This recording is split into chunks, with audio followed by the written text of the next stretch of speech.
now #1 for podcasting. On the Hawkeye Sports Network, from Learfield, this is Iowa Hawkeye Wrestling, presented by Pioneer, an American seed brand since 1926. Also brought to you by Hy-Vee, the official grocery partner of Iowa Hawkeye Wrestling. Hy-Vee, where there's a helpful smile in every aisle. Oak Knoll, an active life care community. Dodge Street Tire and Auto, your family-friendly, dependable, and honest auto repair shop, celebrating 29 good years in Iowa City. Riverside Casino and Golf Resort, home of the Draft Day Sports Lounge, a luxury hotel and spa, 5 restaurants and more, just minutes south of Iowa City. Homewood and Home 2 Suites, preferred hotel of the Hawkeye Radio Network. And by Pioneer, an American seed brand since 1926. Now, welcome to Hawkeye Wrestling. Good Thursday morning. Welcome into the Extreme Arena over in Coralville for the inaugural Soldier Salute tournament here. As we've got 8 mats on the floor, 4 of them with men's wrestling, 4 of them with women's wrestling, and we've got 42 Hawkeye men and women that are wrestling, including Max Murin, who is out right away, out of the gate, got in on a nice shot, finished the takedown. After they go out of bounds, Max coming around, looks like he's trying to run a chicken wing here. He's on top by a score of 2-0, about a minute gone by here in this first period. Murin taking on Ryan Vigil of Virginia Military Institute, VMI. They get out of bounds, head back to the center. Murin signals to the referee, going to go optional start. So intentionally releases. 2-1 is the lead, and Max right away into a sweep, dumps it down. Keeps him on his back right there, held onto the arm. Beautiful shot. Nice outside carry right there by Murin, right to his back. Holding the arm, trying to adjust here. Not in a super good pinning combination, but just trying to squeeze and hold. There he's starting to adjust a little bit, gets that arm up over the neck into a crossface. Seeing if he can get those hips onto the shoulders. Not able to. That was a really good job by Murin right there, holding onto that arm and going feet to back. I love seeing us getting near fall points.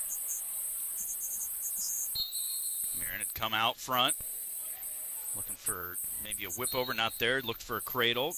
Hops back the other way. Now gets a leg Turk in and gets him over for more near falls.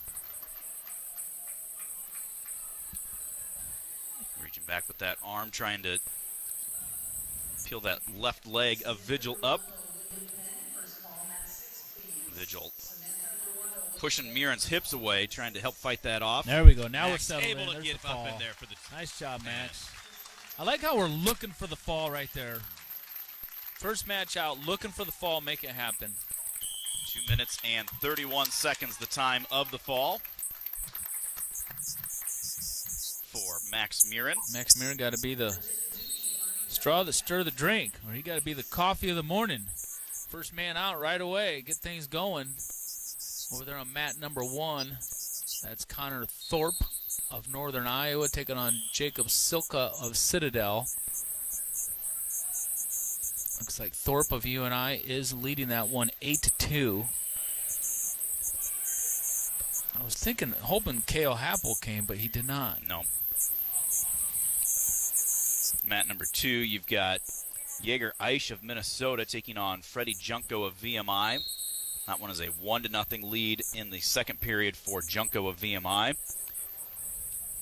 Mat #4, Alec Martin of South Dakota State, a 4-1 lead over Cody Goebel of Wisconsin. Evan Yant did come for UNI.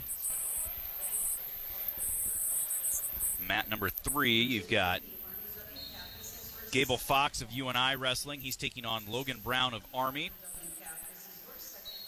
That is who Caleb Rachi will wrestle, I believe, still this session.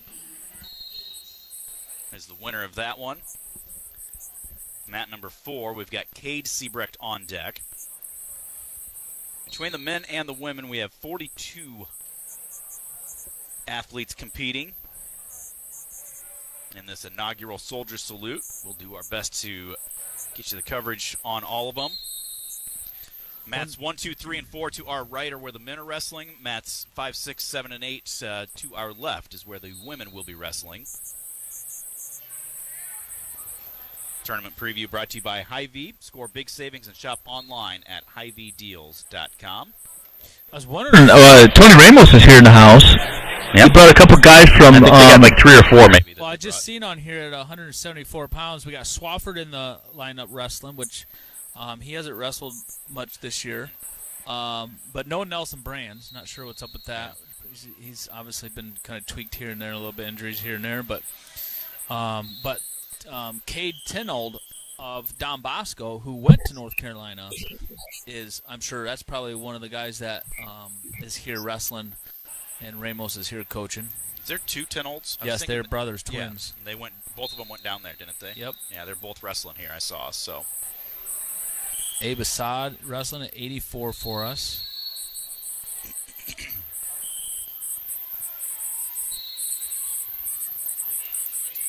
Said it's kind of fun when you get an open tournament like this. You know, that's one of the joys of the Midlands every year is seeing some of these younger guys, and especially with all of the COVID rules and how that's impacted things of late. You see guys that maybe stick around an extra year, and just getting opportunities to see some of these guys that are going to be hitting the lineup in the next year or two, and get a sense of how they like to wrestle and see them compete against some of the top guys. We got Warner in the lineup at 97 here. Glazier in the lineup at 97. UNI has Wyatt Volker out of West Delaware wrestling here. Heavyweight. Cassiopei's wrestling.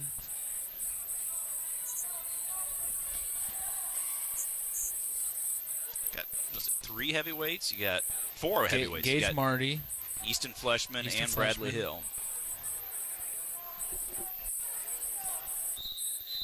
This tournament here, the brackets aren't completely filled out or filled up. But it's going to continue to keep growing, and I just wish that some of these schools would bring, their starters. Like, Iowa doesn't wrestle. UNI is good at UNI, has a lot of guys here that they're coming, but bring the whole team. This is a good opportunity for Cale Happel to come in and wrestle a guy like Real Woods. Get that competition in, and Iowa State, bring some guys back over instead of going all the way to the Southern Scuffle in Chattanooga. Same thing with UNI, and get some other good teams in here, and we will eventually. That Luke Eustace and Josh Hamburger from the Iowa City Area Sports Commission will continue to make this tournament grow. And this tournament's so well run. I mean, already you can tell. Yeah.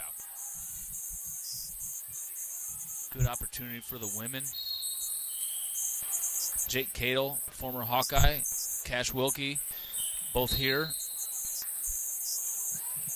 Coaching Westland, Iowa Westland, out of Mount Pleasant, their girls team.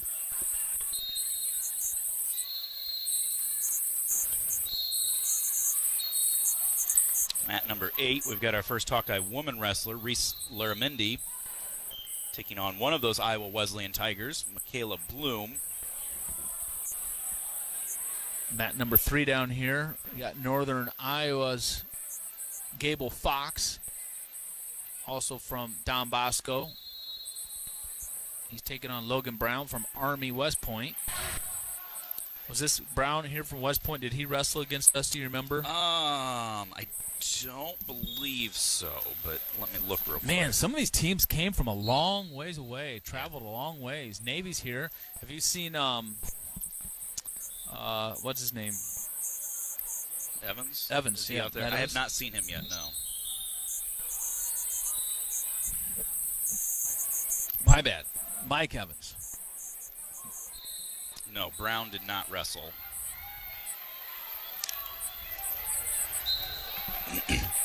Over there on mat number 8, Laramendi finishes off the 10-0 technical superiority. The women, remember, wrestling freestyle rules. So Laramendi picks up the win there. Caleb Gross at South Dakota State. Is that a relation to Seth? I don't know for sure. That's 141 pounds. That'd be a heck of an age difference if it's a brother. Not that bad. I mean, how long's 5 years? Gross has been out of college, what, 2 or 3? Yeah. So maybe 6, 7 years. Hey, there's a lot bigger age. Oh, yeah. Could very well be. Well, he's got a 5-4 record. What does that mean? Like right here where it says 5-4 and then 18. That's supposed to be like the grade, I think, the way that it gets put in. It's like Cade Siebrecht out on mat number 4. He's got Alex Marinelli and Pat Lugo in his corner. Let's see here. Cade Siebrecht taking on Aiden Medora of Wisconsin. Must have had a change in the brackets because that's not what I had written down in mine. I don't even see him on the bracket. I'm looking at track right now. I don't even see him in the bracket. 149. It's Cade. Kobe's not wrestling this weekend. Oh, that's why. So it's Cade wrestling unattached. And he's wearing the blue singlet, I believe. So there's a stall call against Medora of Wisconsin for backing out of bounds as Siebrecht was trying to throw that underhook by. Ella Schmidt, the Hawkeye women wrestling unattached. Bettendorf over on mat number 8. She's won a couple of state titles in this building here, Extreme Arena, which is going to be the official home of the Iowa Girls High School Wrestling Tournament, as well as the boys' state duels, which will be exciting. Yeah. All that taking place in early February here. This Extreme Arena has become the hotbed of wrestling. So many great events going on here. Just finished up with the World Cup. They had the Donnybrook in here, a big old kids tournament here. First weekend of December.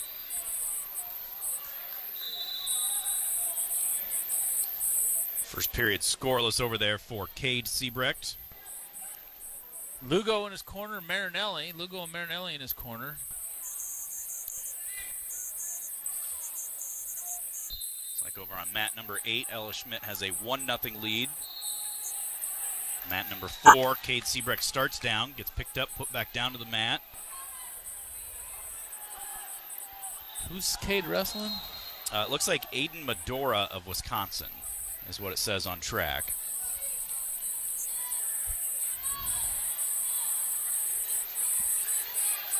Siebrecht to his feet, that time got the hand control and gets out for the escape. So he leads by a score of 1-0.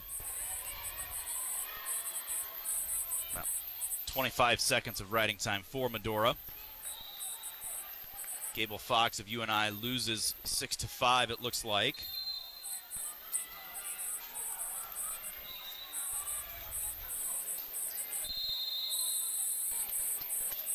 Siebrecht and Medora circle out of bounds, head back to the center.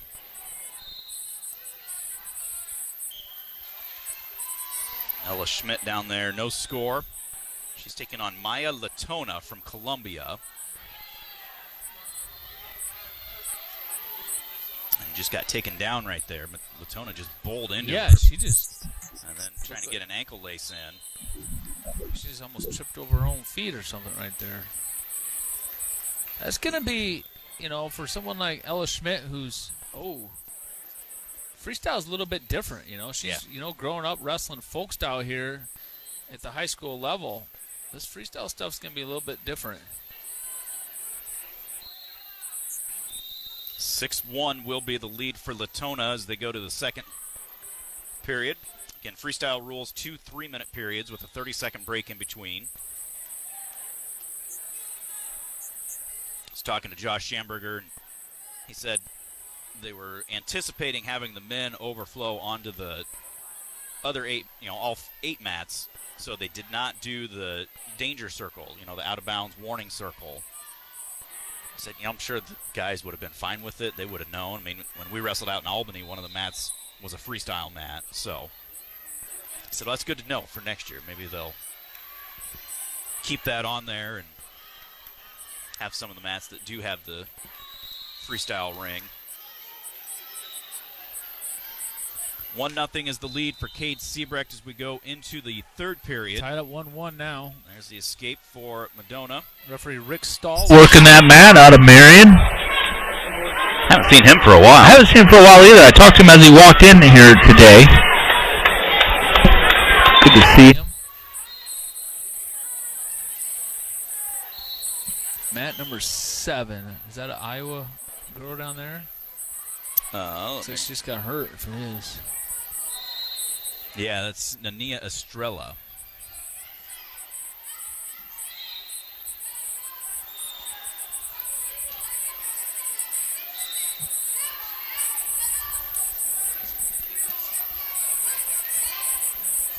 Looks like, on the scoreboard it's got 10-0.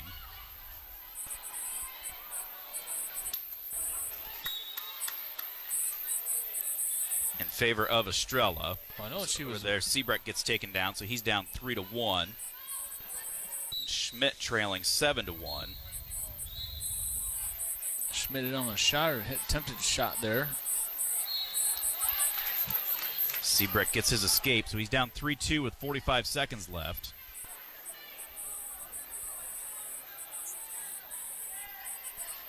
Like Estrella's okay. It looks like maybe just bloody nose.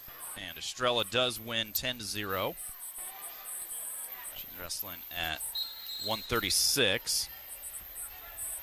Schmidt gets taken down again. She trails 9-1 now with 1:40 to go. Siebrecht trailing 3-2. Cade Siebrecht. At 149. Dropped for a shot. Gets caught in a front headlock. Stalemate with 8 on the clock.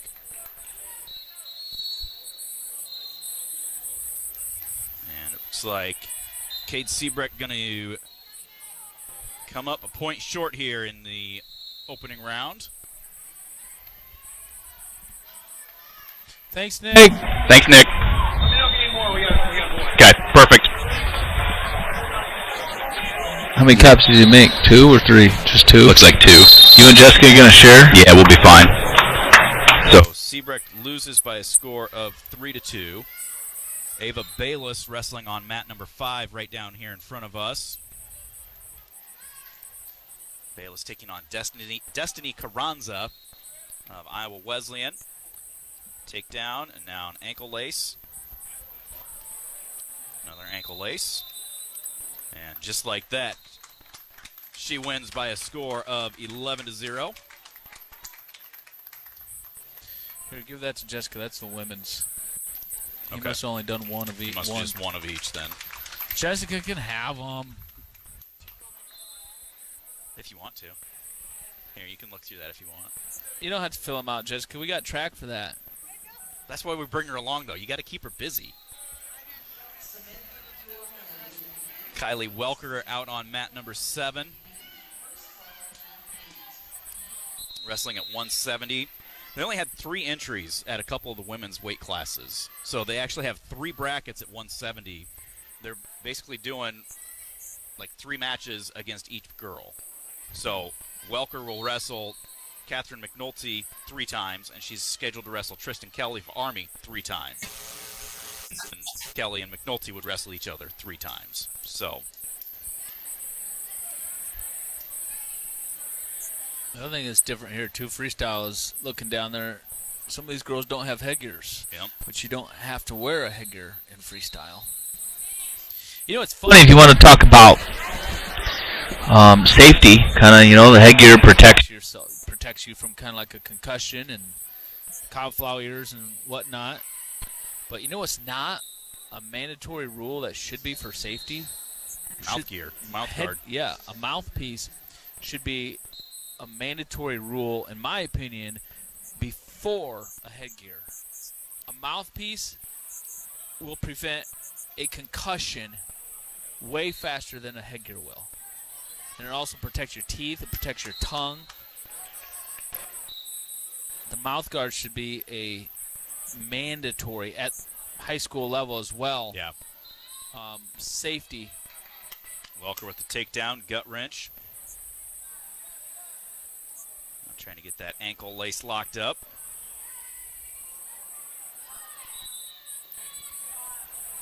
Could not, so they're going to stop it and get them back up to their feet. She leads 4-0. Well, normally we talk with Hawkeye coach Tom Brands throughout the season, and those interviews are always brought to you by Pioneer. When it comes to great yield potential and strong agronomic performance in your fields, choose Pioneer. What's next happens here. Welker, another takedown, gut wrench, ankle lace. She wins by a score of 10-0 over McNulty of Indiana Tech. We're going to step out, take a quick timeout. We will come back and have more from Extreme Arena and the Soldier Salute. You're listening to Hawkeye Wrestling from Learfield. Want to know what to get me for the holidays? I'll make it easy. I love the great local foods at Local Craft Cellar. From Edgewood Locker hams and smoked turkeys to Milton Creamery cheeses. There's nothing at Local Craft Cellar that's not delicious. Really want to get on my good side this holiday? Include Local Craft Cellar's liquor-infused chocolates or craft beer, wine, and spirits. Could I make it any easier? Visit localcraftcellar.com. That's localcraftcellar.com. AM 800 KXIC is your home for Iowa Hawkeye Wrestling all season long. Catch every match as Spencer Lee and the Hawkeyes look to add another Big Ten championship and national championship to the trophy case in Iowa City. Hawkeye Wrestling on AM 800 KXIC is powered by Iowa City Tire on Kirkwood Avenue, Iowa City. After a cancer diagnosis, it's natural to want to start treatment right away. But first, get a second opinion from a team that specializes in your cancer. I'm Dr. George Weiner, Director of University of Iowa Holden Comprehensive Cancer Center. Before you start treatment, you deserve to be confident you have the right diagnosis and know every option available to you. So whether it's with us or somewhere else, get a second opinion. It can change your care and your life. This is Iowa Hawkeye Wrestling on AM 800 KXIC Iowa City. I'm Sarah Kustok, NBA analyst for the Brooklyn Nets, and I have a new podcast called NBA Pulse with Sarah Kustok. Ankle breaker! KD! Every Monday, Wednesday, and Friday, I'll be joined by one of the top NBA writers to discuss their latest stories, features, and up-to-the-minute news. And the rainbow! That, my friends, is Luka Magic! Check out NBA Pulse with Sarah Kustok on the iHeartRadio app or wherever you listen to podcasts. You've been putting back a few, and a few becomes a few too many. For a moment, you think of calling for a ride, but nah, you live nearby. What's the worst that could happen? You get pulled over, your insurance goes up, you lose your license, you total your car, you kill someone. The results of driving drunk are tragic. That's why law enforcement is out there looking for impaired drivers to save lives. So if you think you're okay to drive after a few drinks, think again. Drive sober or get pulled over. Paid for by NHTSA. AM 800 KXIC is your home for Iowa Hawkeye Wrestling all season long. Catch every match as Spencer Lee and the Hawkeyes look to add another Big Ten championship and national championship to the trophy case in Iowa City. Hawkeye Wrestling on AM 800 KXIC is powered by Iowa City Tire on Kirkwood Avenue, Iowa City. This is Iowa Hawkeye Wrestling on AM 800 KXIC Iowa City. Welcome back to Extreme Arena. Some oohs and ahs from the Hawkeye fans as Spencer Lee gets out. And in less than a minute, takedown. And is able to stack up Damian Ryan of Bellarmine for the fall in 54 seconds. Double arm chicken wing, got him over, and he was flat. Didn't take a whole lot of time. Nice takedown by Spencer. Quick go behind. He actually had two takedowns there, and then made quick work on top. Working both sides, ended up getting that chicken wing. That's good for Spencer to come in here and get a weigh-in in and go out and get some matches in. 54 seconds, the time of the fall. Down here on mat number 3, Jeremiah Moody and Caleb Young make their way to the corner. And I believe that is Easton Fleshman taking on Mason Ding of Wyoming.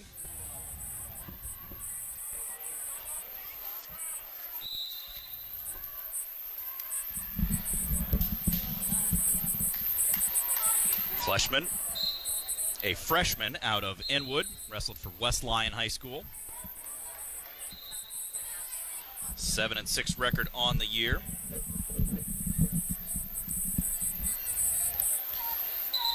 He's wrestling on mat 3. Mat number 2 right now, Adam Aronson of UNI, a 12-9 lead over Cody Donnelly of South Dakota State. Drake Ayala on deck on mat number 4. Gage Marty on deck on mat number 1. And you got 42 athletes competing. It's going to be fast and furious coming up. Yeah, and they're going to keep this event rolling fast.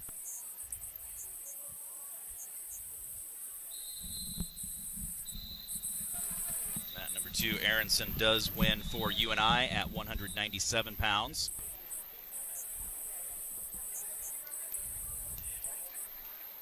Fleshman right down here in front of us on mat number 3.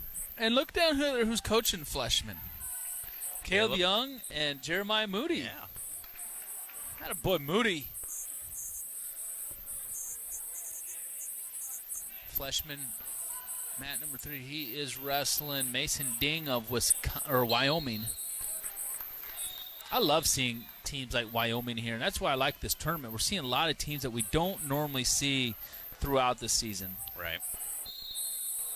And Navy here, we saw Army this year, but that's not typical.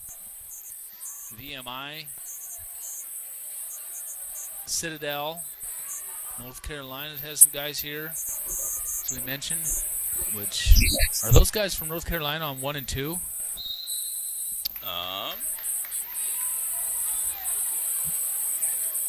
Mat 1 or Mat 2 is both of those Citadel. are Citadel. Mat number 7 right now, we got Bella Meir wrestling. Bella at 155 for the Hawkeye women, taking on Aspen Barber of Army. There's a takedown for Ding of Wyoming against Fleshman, wrestling unattached for the Hawks. Looking at some of the other results, it looks like Emily Gonzalez, or excuse me, Brianna Gonzalez at 109 for the Hawkeye women got beat.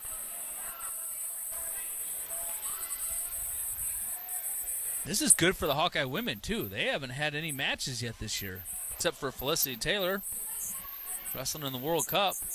A few of them wrestled unattached down at Lindenwood, I think. Oh, that's right, they did. Yep, you're right. That's just a lot of practice time and not much competition, and that is no fun as an athlete. This time of year, it's like competition. That's what's going to be tough for the women throughout this season. Next season's going to get a lot better.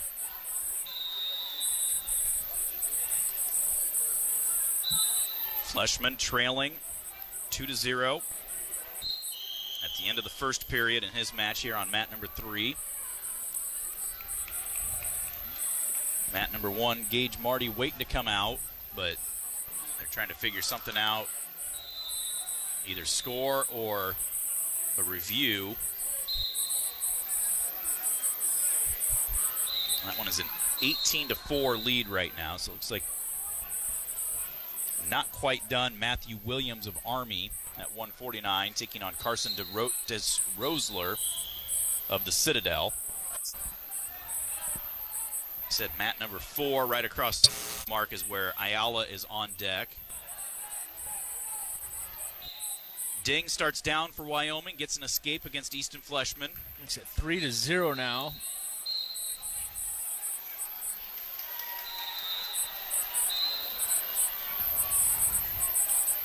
One to nothing is the score down there in favor of Barber of Army against Bella Meir. And then as soon as I say that, I look back down and Meir gets the fall. I didn't even see what she did. They were on their feet. Suddenly she must have hit a whip over and bam, gets the fall.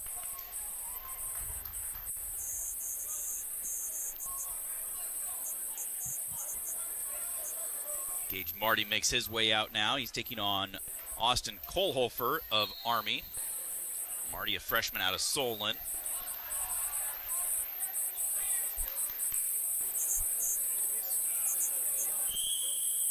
This guy, did he wrestle for Army when we wrestled him, do you know? Kohlhofer. You're making me remember like a month ago, Mark. Come on now. No, it was Cade Carlson in that match.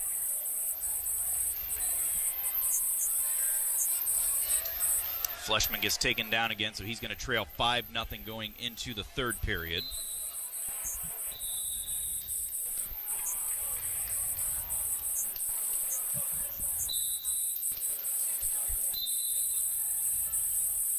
Marty wrestling on mat number 1.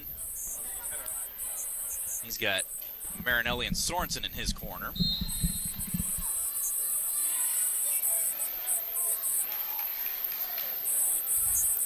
Good to see a couple of those Hawkeye Wrestling Club guys, Mark, that have been battling some other things get out there. I just said you had your headset off, but Sorensen's in the corner of Gage Marty down there on mat number 1. So good to see him and Moody both back out at it. Yeah, that's awesome. Mat number 7, Felicity Taylor makes her way out to the mat for the Hawkeye women. Taylor at 116 taking on Leah Picard of Tiffin. And right away she gets a takedown and exposure. 2-on-1 drag into a 2-on-1, and then far knee pick, drove right through it for a nice takedown for Felicity. Even though she didn't have head position, she was able to still bowl through there and get the 2-point takedown. Or I should say, yeah. Keep forgetting about the freestyle rules. 2 takedown, 2 exposure. She leads 4-0. Goes right back to that same move. Couldn't finish at that time.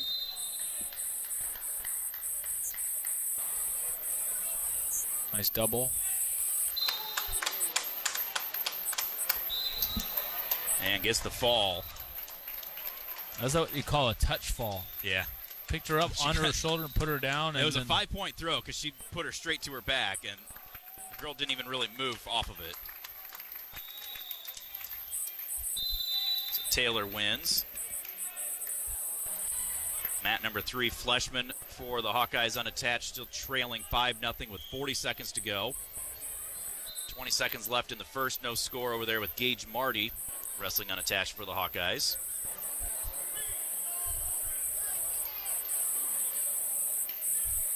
Fleshman just gave up a stall point as well. I don't agree with that one. On the edge. Yeah. Called him for another stall call for backing out. And he literally sprawled and circled because he was right on the edge. Well, we just need to get to our shots, then we don't have to worry about that. Yep. 7-0, we tried a headlock, slip headlock right there. This is not freestyle, so now we just gave up another takedown, so we're now down 9-0. And riding time point will make it 10-0. So Fleshman will drop into the wrestleback side. Marty chooses down to begin the second period. Scoreless match there.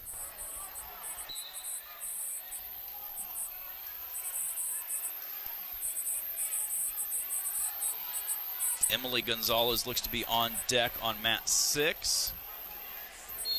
Or is that her wrestling right now? I think that was Emily Gonzalez with the win over there. I think track was just a little behind. She gets 10-0. She was taking on Maya Turnmeyer of Iowa Wesleyan.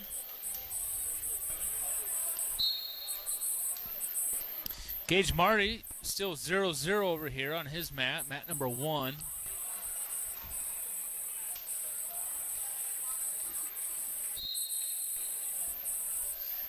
New match on mat number 3.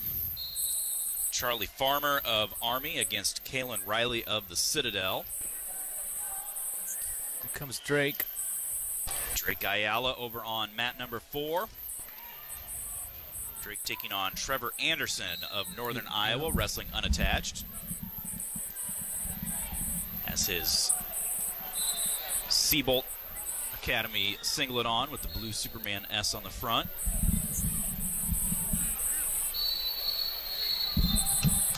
Mat number 8 on the women's side, Sterling Diaz with a takedown for the Hawkeye women. There's a nice double leg by Drake Ayala. kept the chin up, hips scooting under him, picks him up, dumps him down for the 2. Anderson quickly up to his feet for the escape. Trevor Anderson wearing his, because you can't wear your school singlets, so Drake's wearing a Hawkeye Wrestling Club singlet, and Trevor Anderson wearing a TJ Siebold singlet, where Trevor and Drake both went to, that was their wrestling club that they both participated at throughout high school. So I'm sure these guys have wrestled many times in the Siebold room out of Jefferson, Iowa. Another takedown for Ayala. He leads by a score of 4-1.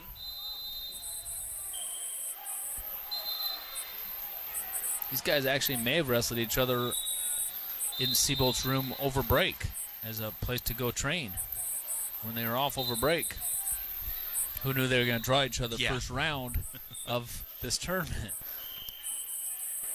Drake looking really good right now. Over on mat number 8, Sterling Diaz, 8-0 lead. Mat number 1, Gage Marty trailing 1-0 in the third period. Plus he's got riding time against him.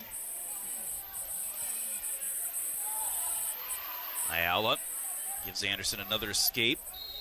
Makes the score 4-2 with 1:40 to go in the first period. Slide-by action by Drake right there. Goes into a 2-on-1 off it. That's a good transition right there. Then now a snap to a single. Stall warning on Trevor Anderson. Ayala high legs it. Picks it up into the air. Trips him up for a 2-point takedown. Ayala looking really, really good. So much wrestling going on there before he got that takedown. So many good transitions to finally get that finish. Trying to get some near falls here on the edge, but not going to get it. Rick Stahl reffing down there again.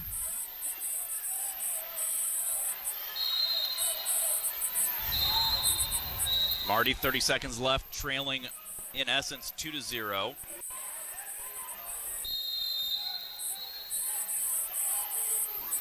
Not sure that he's going to be able to get to the legs. Ayala rides off the restart just momentarily and then lets Anderson out. Makes the score 6-3 now.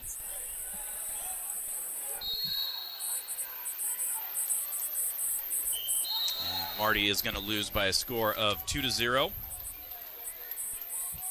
Well, that's not good. Fleshman and Marty both, 2 heavyweights for Iowa. Not a single takedown in either one of those matches for us.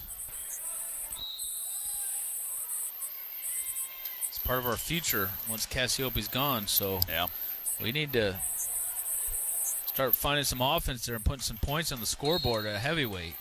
Well, 125, Drake Ayala has done that as he gets another takedown. He leads 8-3 now. He pretty much just does it effortlessly, too. It just looks so easy. You got Dan Dennis and DeSanto in Drake's corner. Got a quick tilt there for 2 near falls, so he'll take a 10-3 lead into the second period. Looks like Cullen Shriver on deck on 4. On deck on 4. Charles Matthews coming out on 2. Matthews taking on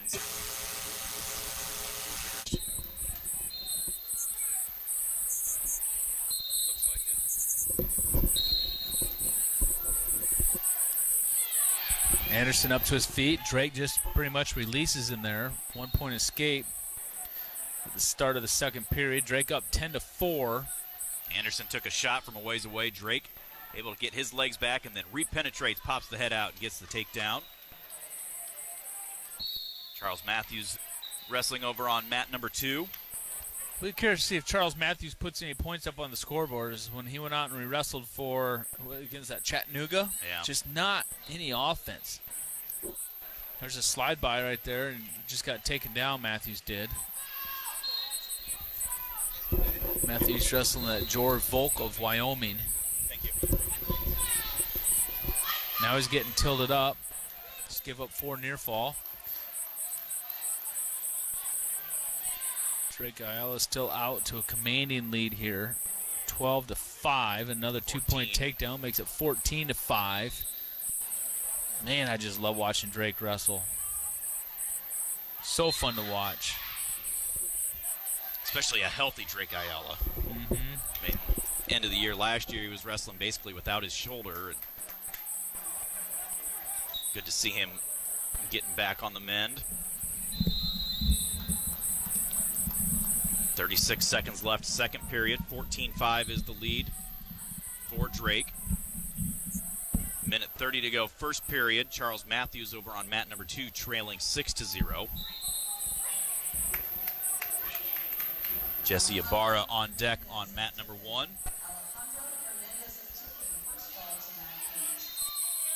Drake getting near falls. He got, I think, a 3 count there. No. 3-1 counts.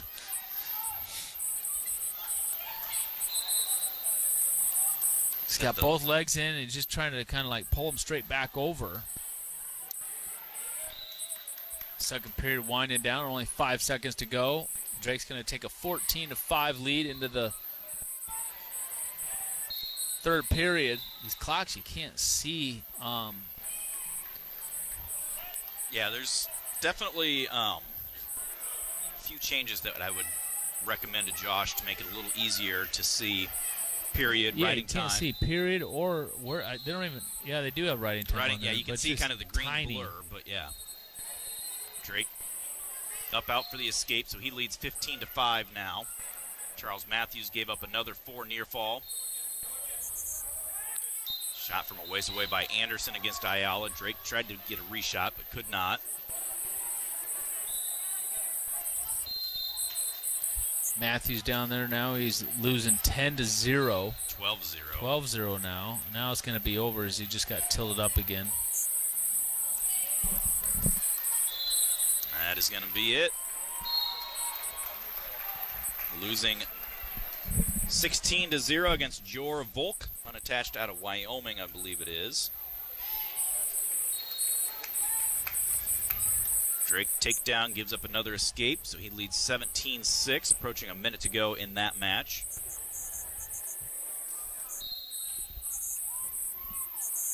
Mat number 2, Franco v. Coy. Ibarra is on deck on mat number 1. Thank you.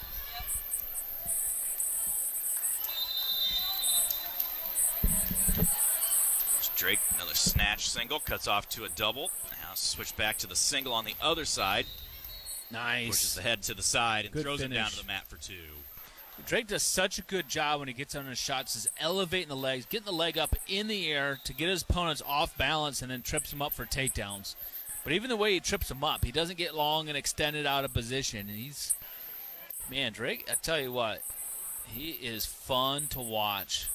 Solid. So solid and so aggressive.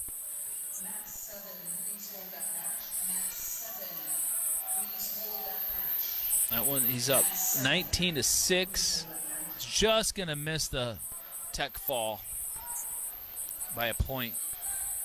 Get his riding time point. 20-6 will be the final score. That'll bring Colin Schriever out onto that same mat, taking on Derek Cardinal of South Dakota State.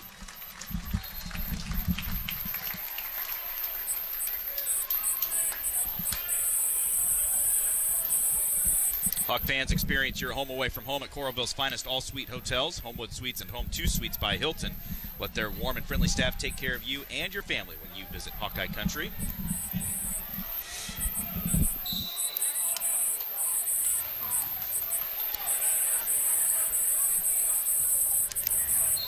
So Schriever shakes hands. That's the sounds. We're underway here on mat number 4 again, same spot where Drake Ayala just was.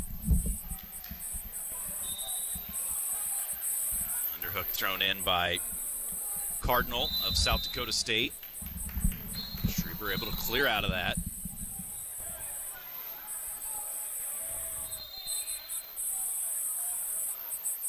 Nice shot by Schriever. Sweep single. Came up to his feet, but got whizzed back down to the mat. Came back up again. Tried.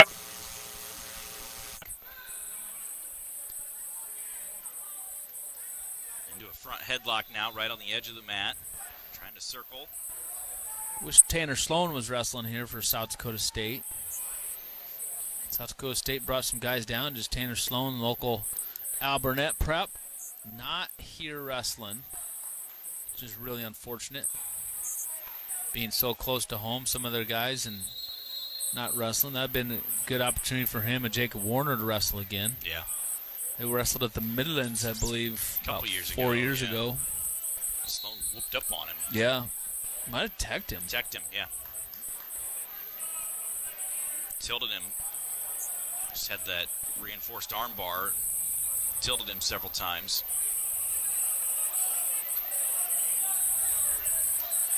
Halfway through this first period for Colin Schriever over on mat number 4. No score.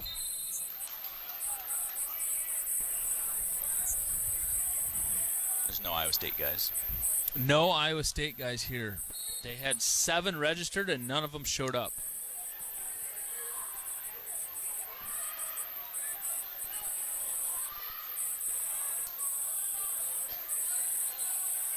Down to a minute to go here, first period.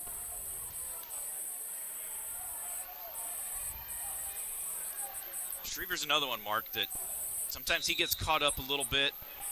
Some of the hand fighting, and we saw that his last couple matches where he just wrestled a little tight. And as I say that, he hits a nice low single and gets up over the hips for the 2. What Schriever's had a really difficult time with this year is finishing shots. Yeah. He's in on a lot of shots, but he just cannot finish. As we saw her here earlier, just a little bit ago, and he was in that single, had it up in the air, and then got whizzed back down. Brought it up in the air again, and then lost the leg as he came back up. You know, you're in such great position, but just cannot finish. He gets to the legs, he just can't finish them.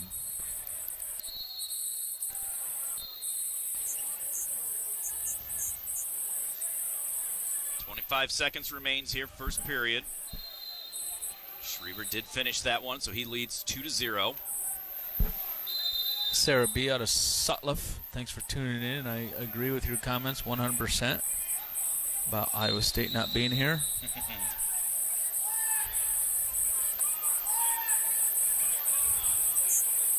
Like you said earlier, hopefully it's a situation that after a year or two, more and more teams start to send some guys here. Well, it's just so convenient. It's good for their budgets. It's good competition. It just, you know, you have to put whatever, you know, I don't know, stubbornness you might have aside and do what's best for your team. Bottom line, do what's best for your team. Yeah. I mean, if I'm a coach, you know, whether you like Iowa wrestling or whether you're a rival of theirs or not, or whether you and Tom are on the same Christmas card list, it doesn't matter. You got to do what's best for your athletes. And this is a phenomenal opportunity for so many teams, especially teams like UNI and Iowa State, and even some smaller teams like Grandview, Wartburg, you know, to come in and get some good matches and get some different competition that you don't normally see. Well, it looked like Co-college. Looked like Jesse Ibarra was supposed to wrestle George Rosas of the Citadel, but he just forfeited that. Ibarra forfeited, or? Yeah, Ibarra did. So that's going to bring out, trying to see who that is now on mat number 1. Mat number 1 is Aiden Noonan, and I'm not from Wyoming, who prepped out of Cascade, Iowa, 3-timer. Jace Rhodes. But yeah, he's wrestling Jace Rhodes out of Mason City. That's weird because it was supposed to be Noonan and Ibarra when I went through the brackets last night, but well, it got changed because I'm looking at the brackets now, and it does say Noonan and Rhodes. yeah, they must have moved things around a little bit, but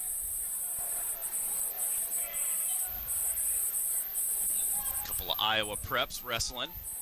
Yeah. Over there on mat number 4. I'm excited to see this. You know, you don't get a chance to watch Wyoming very often. Looks like by his record, he's 6-6 on the season so far. Aiden Noonan is. there on mat number 4, 35 seconds left in the second period. Schriever just finished a takedown. He's just getting ready to say, gave up the escape, and then he just dropped, didn't even really get to the leg. It was almost like he dropped to a knee looking for a high crotch, and his opponent, Cardinal of South Dakota State, dropped at the same time, and he just kind of threw the arm around the hip and slid right around behind and covered and got the takedown. So that gives Schriever a 4-1 lead now with 16 seconds left in the second. Good for Schriever. That's good to score at the end of the period like that. Got to ride him out here, though. Should be able to do. I believe he's got up over a minute of riding time. Minute and a half and counting, it looks.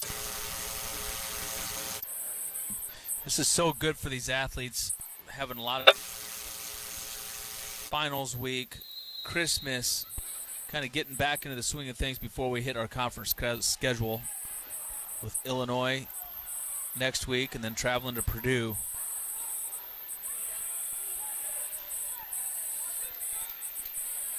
Schriever leads 4-1 as we go to the third. He'll start down. Still no score between Aiden Noonan of Wyoming and Jace Rhodes of Iowa. Jace Rhodes wrestling unattached. He's got Caleb Young and Marinelli in his corner. There, Schriever gets to his feet and gets his escape, so he leads 5-1 now in the third. Drops for a shot, couldn't hang on to the ankle, gets a stall call against Cardinal.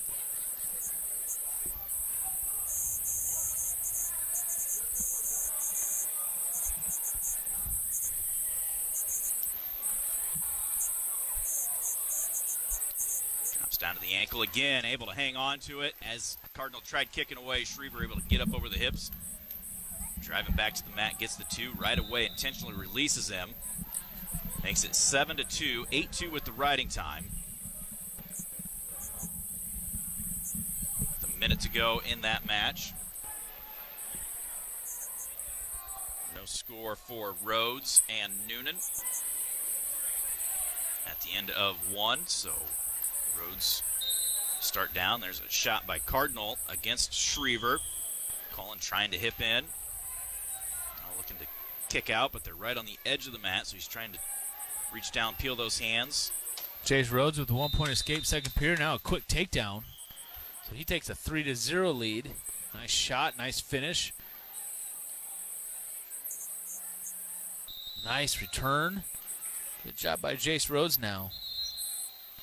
Potentially dangerous over there in Schriever's match, so 27 seconds left. Colin needs one more takedown in order to get the major decision here. All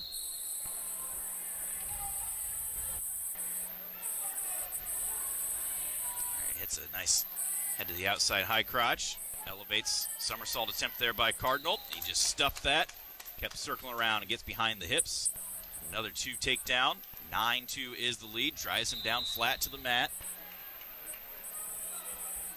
Corey Land of Northern Iowa taking on Brayton Killary of Citadel now on mat number 3. Doug Schwab, I see, is in the house coaching here. This Corey Land. Schriever does win that one by a score of 9-2. He got the riding time, so it'll be 10-2. 10-2. Got the major. Good job, Schriever.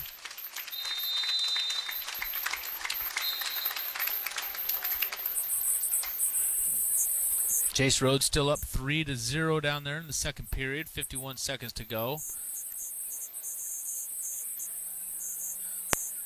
Drew Bennett making his way out. Must be. I see Real Woods is on deck on mat number 2.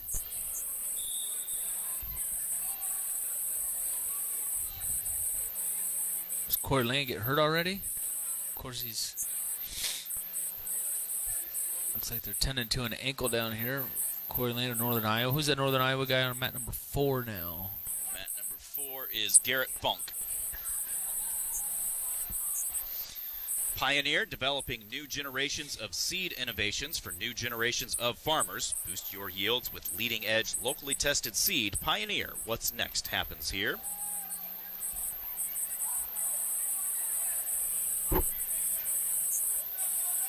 Looks like Noonan of Wyoming.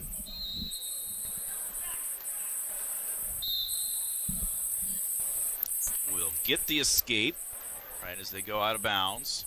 Stall call against Rhodes as he was on the leg. So it'll be 3-1 the lead for Rhodes as we go into period number 3.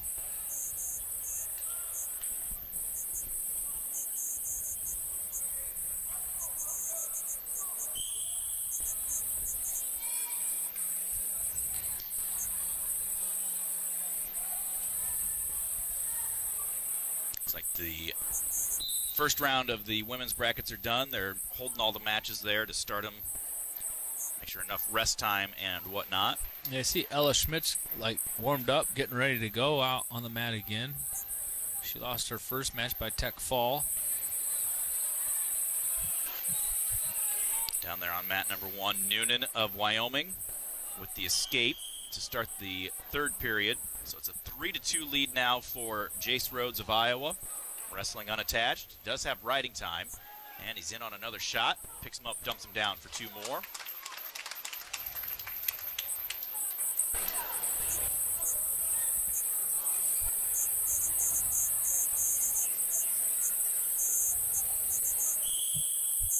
Make it 5-2 in favor of Rhodes. Dodge Street Tire and Auto, locally owned and operated, voted best of the area for the 10th consecutive year, proudly supports Hawkeye Wrestling. Trust Dodge Street Tire for honest auto repair and the best deals on Goodyear and Toyo tires. Dodge Street Tire and Auto, celebrating over 30 good years on the corner of Dodge and Church Streets in Iowa City. Another escape for Noonan. Makes it 5-3 with 45 seconds to go. Rhodes has over 2 minutes of riding time, so that is secured.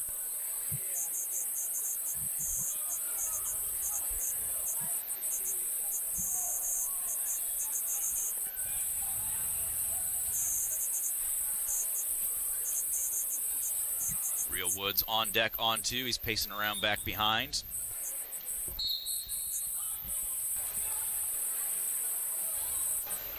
Shot by Noonan of Wyoming, but Rhodes throwing that whizzer in, trying to hip in. Noonan elevates, trying to dump him down. Rhodes trying to get that toe to the mat. Able to kick away still. And fights that off. So 6-3 will be the final in favor of Rhodes. We're going to sneak in a quick timeout before Real Woods comes out. You're listening to Hawkeye Wrestling from Learfield. AM 800 KXIC is your home for Iowa Hawkeye Wrestling all season long. Catch every match as Spencer Lee and the Hawkeyes look to add another Big Ten championship and national championship to the trophy case in Iowa City. Hawkeye Wrestling on AM 800 KXIC is powered by Iowa City Tire on Kirkwood Avenue, Iowa City. I'm Sarah Kustok, NBA analyst for the Brooklyn Nets, and I have a new podcast called NBA Pulse with Sarah Kustok. Ankle breaker! KD! Every Monday, Wednesday, and Friday, I'll be joined by one of the top NBA writers to discuss their latest stories, features, and up-to-the-minute news. And the rainbow! That, my friends, is Luka Magic! Check out NBA Pulse with Sarah Kustok on the iHeartRadio app or wherever you listen to podcasts. Do you find yourself stuck in a timeshare? Get the real facts about the timeshare industry and your options for cancellation. Chuck McDowell, founder of Wesley Financial Group, beat the largest timeshare company in federal court and has put together a free information guide that reveals the secrets the timeshare industry doesn't want you to know, including the 5 ways to get rid of your timeshare. Call now and get this timeshare cancellation guide absolutely free. Call 800-857-5656. That's 800-857-5656. The word is out. People are abandoning their overpriced wireless carriers and flocking to Pure Talk for the same 5G coverage, but at a fraction of the price. In fact, the average family saves over $800 a year when switching from Verizon, AT&T, or T-Mobile. Get unlimited talk, text, and 6 gigs of data for just $30 a month. Just dial pound 250 and say, switch now to save 50% off your first month. That's pound 250 and say, switch now. This is Iowa Hawkeye Wrestling on AM 800 KXIC Iowa City. Welcome back to the Extreme Arena, the inaugural Soldier Salute tournament here in Coralville. As we've got 8 mats on the floor, 4 of them with action right now, waiting for timing to work out for the women's portion. Mats 1, 2, 3, and 4 have action going. Land of UNI just gave up a 4 near fall at the end of the second period, so he's going to trail 6-2. Ladies wrestlers and coaches, we will not wrestle quarterfinals in this session. I know we've had a couple that got wrestled early, but there will be no more. They just announced they will not be wrestling any more of the quarterfinals in this session in the women. They will only have consolation round matches. And if you're in an 8-man round robin, it will be round 2. So consolation round So who is that coming out for Iowa on the women's side? 2 on the ladies' mats. He is getting ready to load those up right now, so we will start wrestling again on mats 5 through 8 in just a couple minutes. So if I can have Taylor. Reese Laramendi, it looks like, is getting ready to come out on the women's side on 7. Over on mat number 2 on the men's side, Real Woods for the Hawkeyes, making his way out.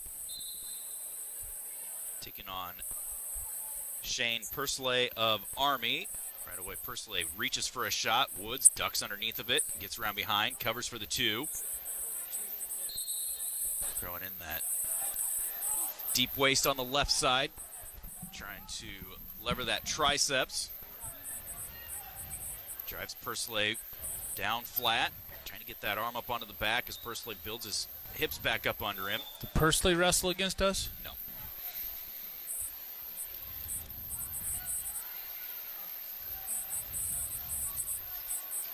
There's a nice tilt, suicide tilt right there, but it worked out, and he's getting his near falls. He got 2 for sure. Yep, got his 2. Real Woods, a lot like Drake Ayala, or Drake Ayala, a lot like Real Woods, however you want to put it. Very similar styles. Just come out, get on the attack right away. Good, solid takedowns, looking for near falls. Fun to watch. Really, really fun to watch these guys. Spencer came out earlier, takedown, double arm, chicken wing, bam, over. And that's what we should be doing early on in tournaments like this. The women, I don't know if you heard it announced that they're not going to wrestle the quarterfinal this round yet. They're just consolations only.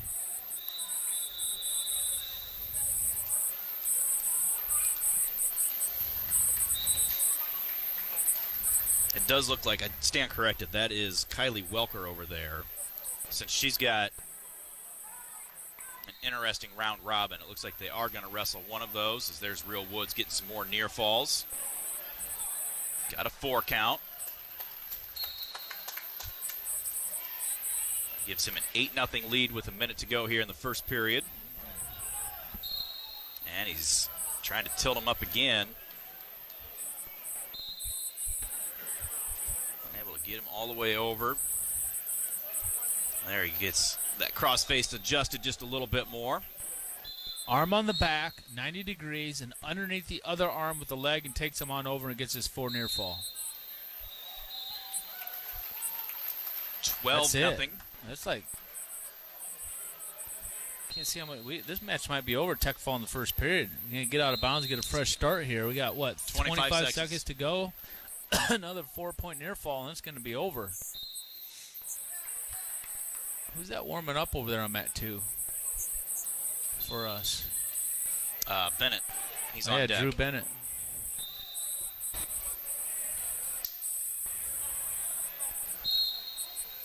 Bennett scheduled to take on Jacob Silka of the Citadel. Mirren warming up again, too.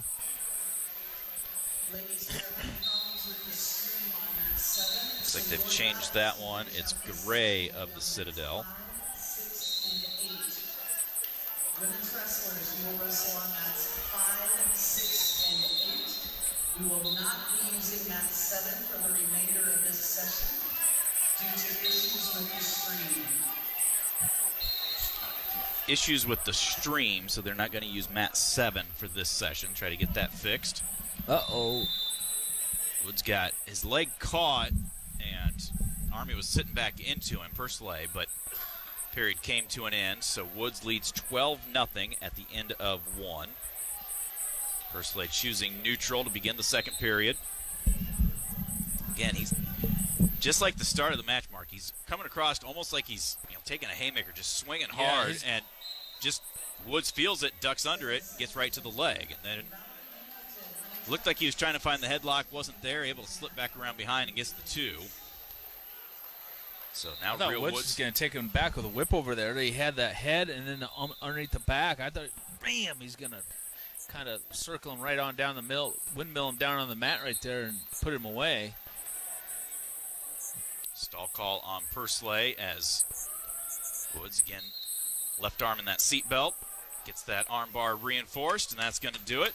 Gets the quick 2 count, gets a 16-0 tech ball.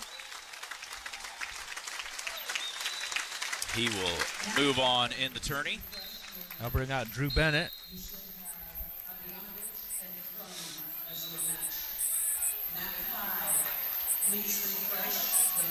Bennett taking on Jason Garay of the Citadel.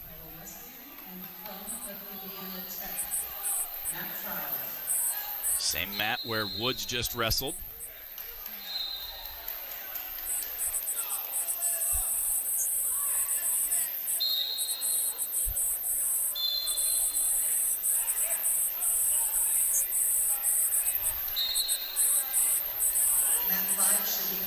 You and I down here on mat number Connor Thorpe trailing against Kainalu Estrella of Utah Valley.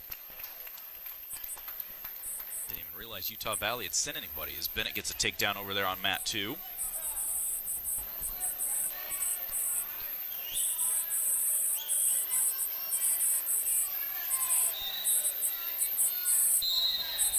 Slide out of bounds, head back to the center. 2:15 on the clock.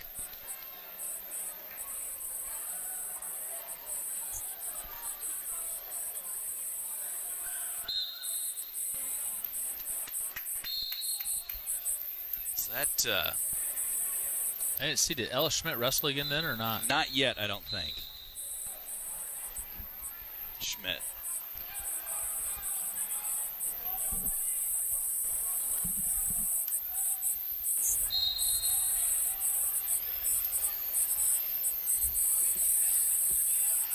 Bennett continuing to put on a ride over there. Now he gives up the escape, makes intentionally releases. 2-1. 1:45 to go here in the first period.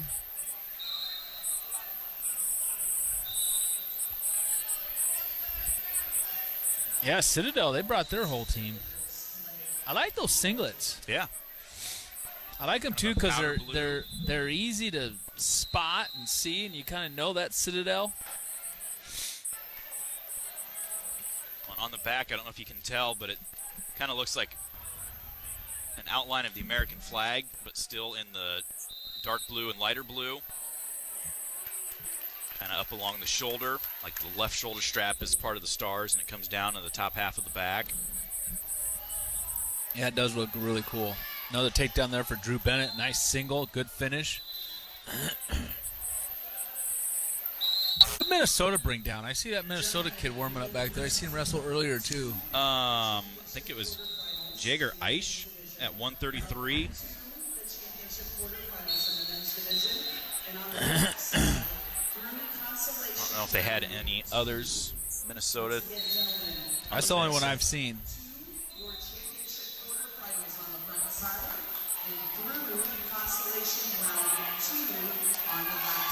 Yeah, just that one.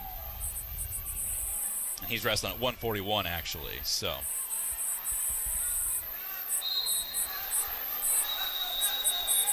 Bennett, 30 seconds to go now in the second period. Leading 4-1.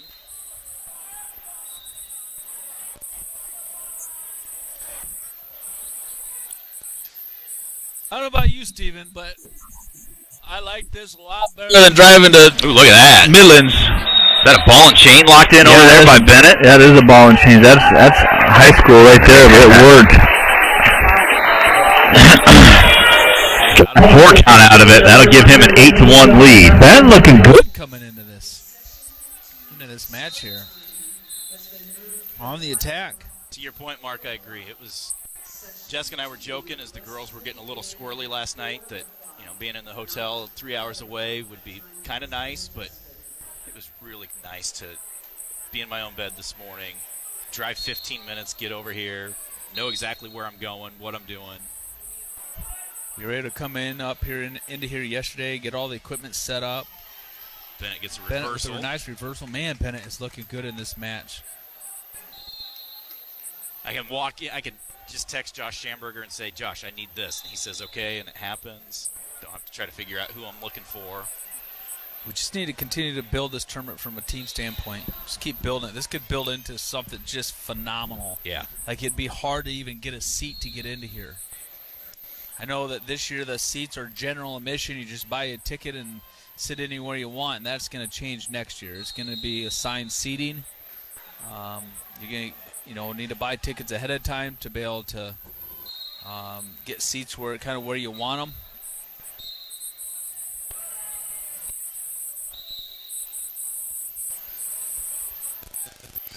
There's Bennett getting more near falls. And the fall. Nice job by Drew Bennett. Great match. That was an awesome match by Drew Bennett. 3 minutes and 44 seconds, the time of the fall.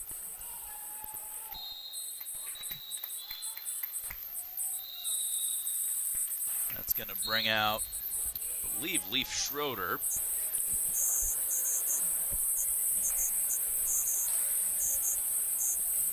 And he is taking on... It's good to see Christopher Brewer here today, too. Yeah. I haven't seen him for a while. He was all incognito. He didn't have to, have his work gear and everything and lining everything up. He's just coming and watching as a fan. Miss Brew Crew, but James Allen does a great job. Schroeder out on mat number 2 now, taking on Alec Martin of South Dakota State. Are the Martinsons twins wrestling? I haven't seen their names or nothing pop up. Carson is. I think just Carson is wrestling at 65, I believe.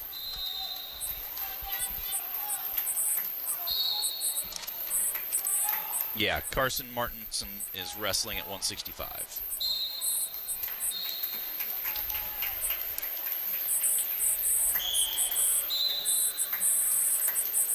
.45 off the clock over on mat number 2.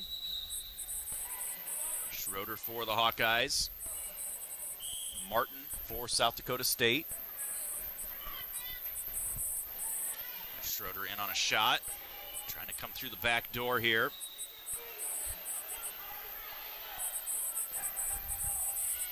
Martin able to hang on to our ankle, though. Schroeder still trying to wrestle here. See if he can maybe get neutral danger. Trying to stand up, adjust what he's doing. Pulling that ankle back. Now Martin has our leg, and we're able to just kick away.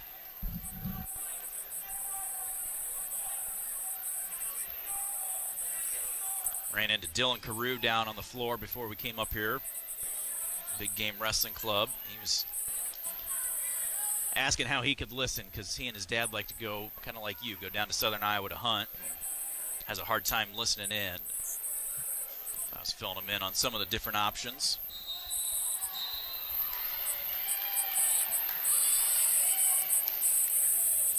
So was he going hunting or here wrestling? Well, he's here watching, but he said different times through the year when he is down south. He said sometimes he can pick us up, sometimes not.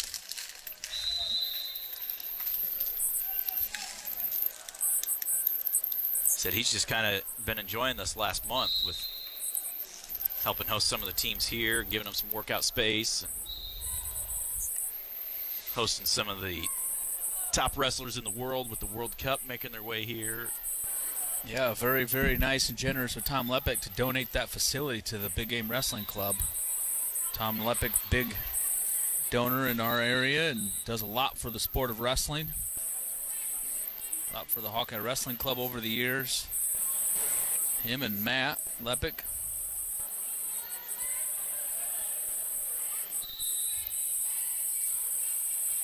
First period winds down. Schroeder in on a shot. Not going to be able to finish before the period comes to an end. But he's going for it.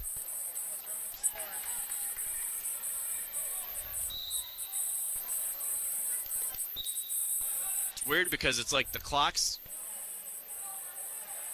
they'll stop. Like they're supposed to be at 0, but they still show 1 second up there. Yeah. Yeah, I just can't. I'm not a fan of these clocks. I'm sure they've probably. These aren't the same ones they had here for the World Cup, I don't think. Maybe. I don't think so, no. I don't remember them, but I'm not a fan of these. They're computer monitors, TV screens. But you just can't see the period. I mean, obviously, like, period down here in mat number 5 that's right in front of us, you can read period for that one. But yeah. If you think it's across the way or ride time, there's no way you're seeing that. This isn't a very big arena. Joel Jesaroga coming out on mat number 4, wrestling unattached. He's taking on Zach Cohen of Bellarmine.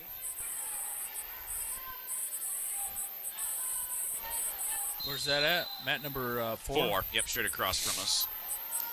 Joel wrestled, where did he wrestle? Chattanooga? Yes, down at Chattanooga. This is at 49? Yes. Mirren didn't make that trip. Yeah, Mirren did not go with us. Yeah, Lugo and Marinelli in his corner. I ran into Mirren. There's a group of them that were here for the World Cup finals on Sunday. And we'd had some travel issues getting down there with delayed flights and fog and, you know, all kinds of fun stuff. And I saw Mirren and I walked up and said, "You realize I'm blaming you for all the issues we had." He just kind of chuckled. He's like, "I'm glad I wasn't on that trip." Speaking of Mirren, he's coming up right now. Mat number 1. Tom Brands and big Bobby T. Telford in his corner.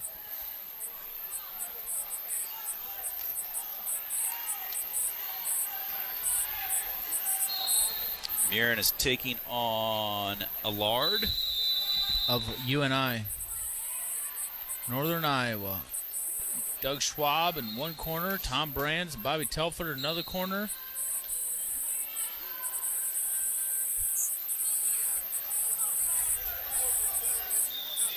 Over there, Leaf Schroeder gave up the escape. Another scramble right at the end of the period.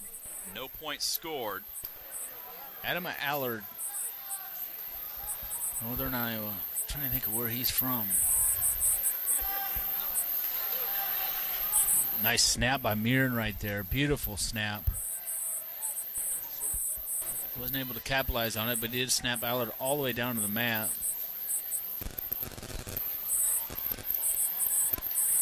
On mat number 2, Schroeder will trail 1-0 as we go to the third. He'll start down. 3 Hawkeyes out here right now with Jesaroga still 0-0. Schroeder over there. He's down 1-0 up to his feet trying to get hand control for an escape. Can't get it. And Mirren head tucked behind the armpit trying to hustle around behind for a 2-point takedown. Go behind and he finally gets it there. So Mirren takes a 2-0 lead. 2 minutes to go in the first period. Looks like Bella Meir for the Hawkeye women out on mat number 8. I thought they weren't doing the quarters this round. Or maybe her bracket No, I think she lost in her first match. She did? I thought she won, like, super fast. No, she got pinned. Or no, she won by fall. Maybe she had an extra one? Thanks, Shane Olson. Allard is from West Sioux. Okay. I was thinking he was an Iowa guy. I just couldn't remember where from. Northern Iowa, they got a lot of Iowa kids on their team. A lot of small-town Iowa kids up at Northern Iowa. Doug does a lot of recruiting inside the state of Iowa here, which is great to see. Looking at it, Mark, Mir is part of a round-robin bracket, so there's no real quarterfinals. Over there, Leaf Schroeder got his escape, but then lost out on a scramble, so he gets taken down. He's down 3-1 with 41 seconds to go. Mirren Another takedown. Now he's looking for some near falls. Just a leg Turk. Doesn't even have the crossface. He just Turked it, kind of grabbed the arm. Got a 4 count out of it. Now he goes into a chicken wing. Boy, I love all the listeners out there. I got my own text line going. I love it. Appreciate people tuning in and listening. So it makes our job fun. But JJ Buttress says that Allard beat Seabreck in the finals one year, he thinks. I don't know if that was Cade or Kobe. Aaron trying to run a wing over. Lost the wing, but he got him over. Still See got if him he can there. cinch him back the other There's a way. ball. And he got it. Nice job, Mirren. Cinched it up. 2 minutes and 59 seconds. His second fall of the tournament.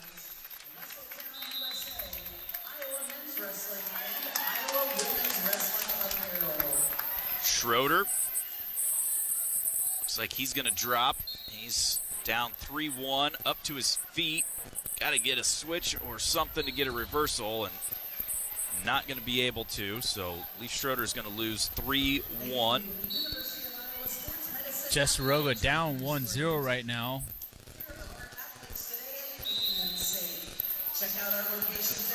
Mirren, though, 2 falls on the day. Yeah. Now who's coming out on 2? JJ Buttress, he made a good point. That Allard was going for his 4th title, and I remember that too. That Aiden Noonan of Cascade, who just got beat by Jace Rhodes, beat Allard when Allard was going for his 4th. Okay. I vaguely remember that now, yeah. Caleb Rachi makes his way out over on mat number 2. Gets into a cradle off of the shot. Quick.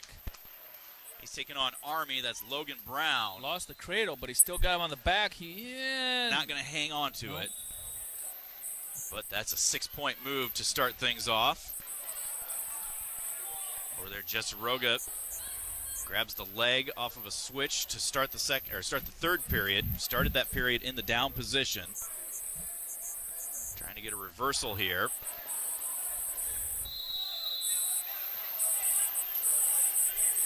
This women's eye wrestling team, they're having a lot of fun down there because they're coaching each other. They're coaches because this is an open tournament and everybody has to wrestle unattached this first season. The coaches technically cannot sit in their corner and coach them, so they're all just kind of hanging out and coaching each other and having a lot of fun down there.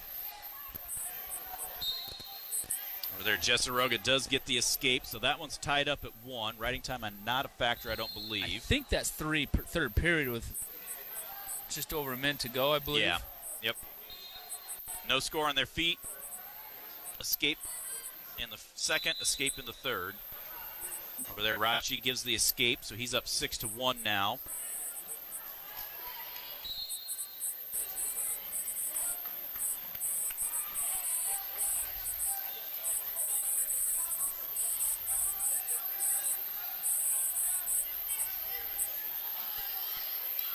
Shot against Jesseroga from a ways away. Joel keeps the hips back. As I say that, Rachi gets a takedown of his own. So Rachi leads 8-1. Jesseroga tied up at 1. Jesseroga wrestles a lot of close matches. He did in the Chattanooga match too. I think it was 2-1 or something like that.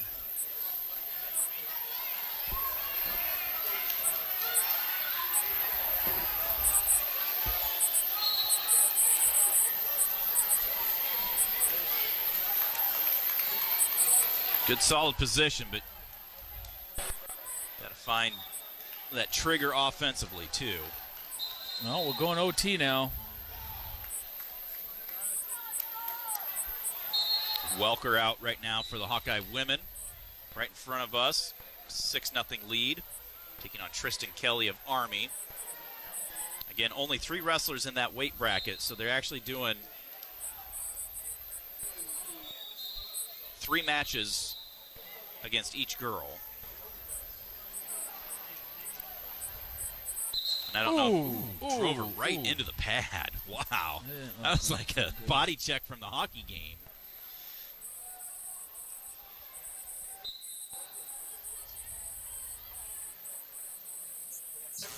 Drogo with it. Single there, touched the leg, but didn't follow through with it. Rachi's going to take an 8-1 lead into the second period. Terry, a Morningstar in Rachi's corner. Welker Marinelli does and win Lugo. 10-0. Marinelli and Lugo in Jesseroga's corner. Ooh, Coward hits a shot on Jesseroga, but they go out of bounds and no points awarded. See there, the Bellarmine coaches wanted a stall call because Jesseroga backed straight out. Referee said no, actually he was driven straight out. The inconsistency of that rule. But it was a good call. I agree. Uh-oh, Jesseroga double unders here. Let's see if he can do anything with this. Great position here. Minute to go. Inside trip attempt. Wow, that's something you don't see very often in a 1-to-1 match in overtime. Double unders to inside trip. Got 40 seconds to go here. Jesseroga in on a shot sweep single up to his feet with it. Trying to dump him down. Doesn't get it. Trying to shelf it here. Trying to come up high with it. Tripping up. Cowren's bouncing around, hopping around. Trip him up again, don't get it. Go to the far ankle, and 2 takedown for Jesseroga. Jesseroga wins that one in OT by a score of 3-1, and boy, did he have to work for that last takedown. Good for him. Rachi an escape, another takedown. He leads 11-1. Down here in front of us on mat number 5, another one of the round robin brackets. And it's Brianna Gonzalez and Ava Bayless, both for the Hawkeye women, squaring off. 30 seconds left over there in the second period. Rachi an 11-1 lead. Lost the leg, so now the escape for Army makes it 11-2.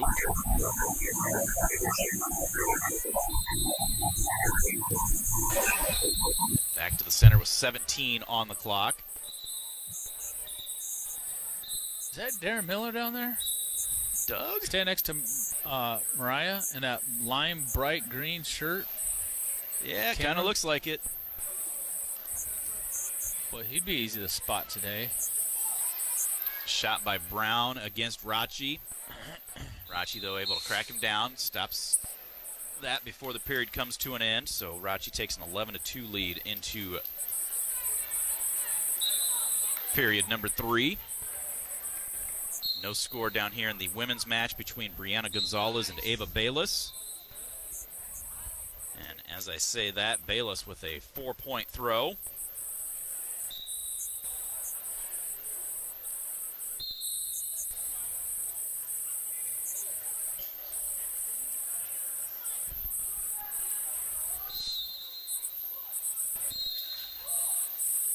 Brown of Army starts down to begin the third period. Rachi just lets him out. Makes it 11-3. Rachi, snatch attempt. Down to the ankle. Trying to dump him down, and does.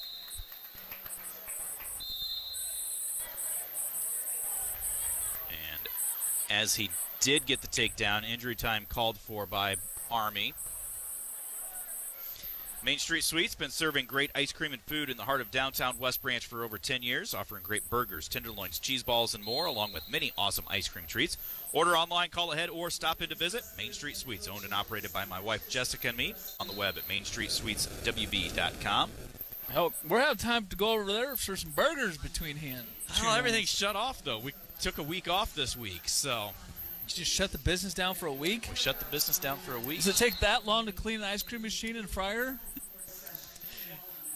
No, it took me and Riley and Laney about, we were done about 3:30 on Christmas Eve. You should have taken off last week when it was bitterly, bitterly cold and you probably had no business. And this week when it's 60 degrees out, then you stay open this week. Did anybody even come in last week for anything when it was like... We had a few, yeah. Really? We closed early those couple nights that it was really cold. But right when I was getting ready to, one of the nights, somebody came in and got like 6 or 7 ice creams. It's like, geez Louise. Well, I have to worry about it melting on the way home. Yeah. So After the takedown and injury time, Rachi's choice, he starts down, so he leads 13-3, gets the escape. Now that makes it 14-3.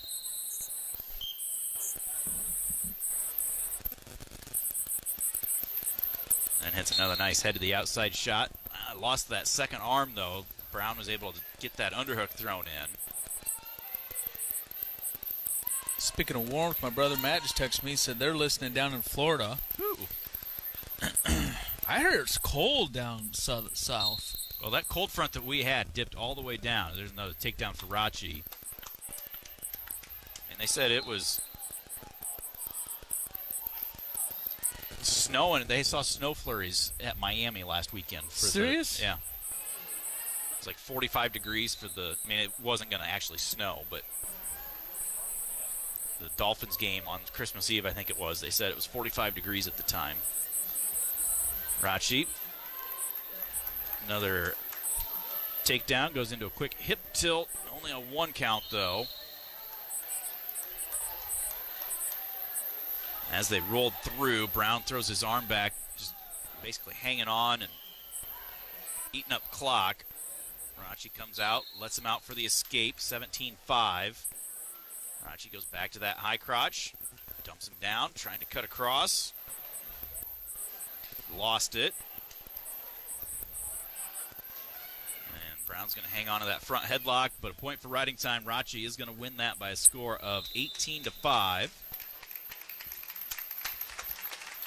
Caleb looked good that match. Looked really good.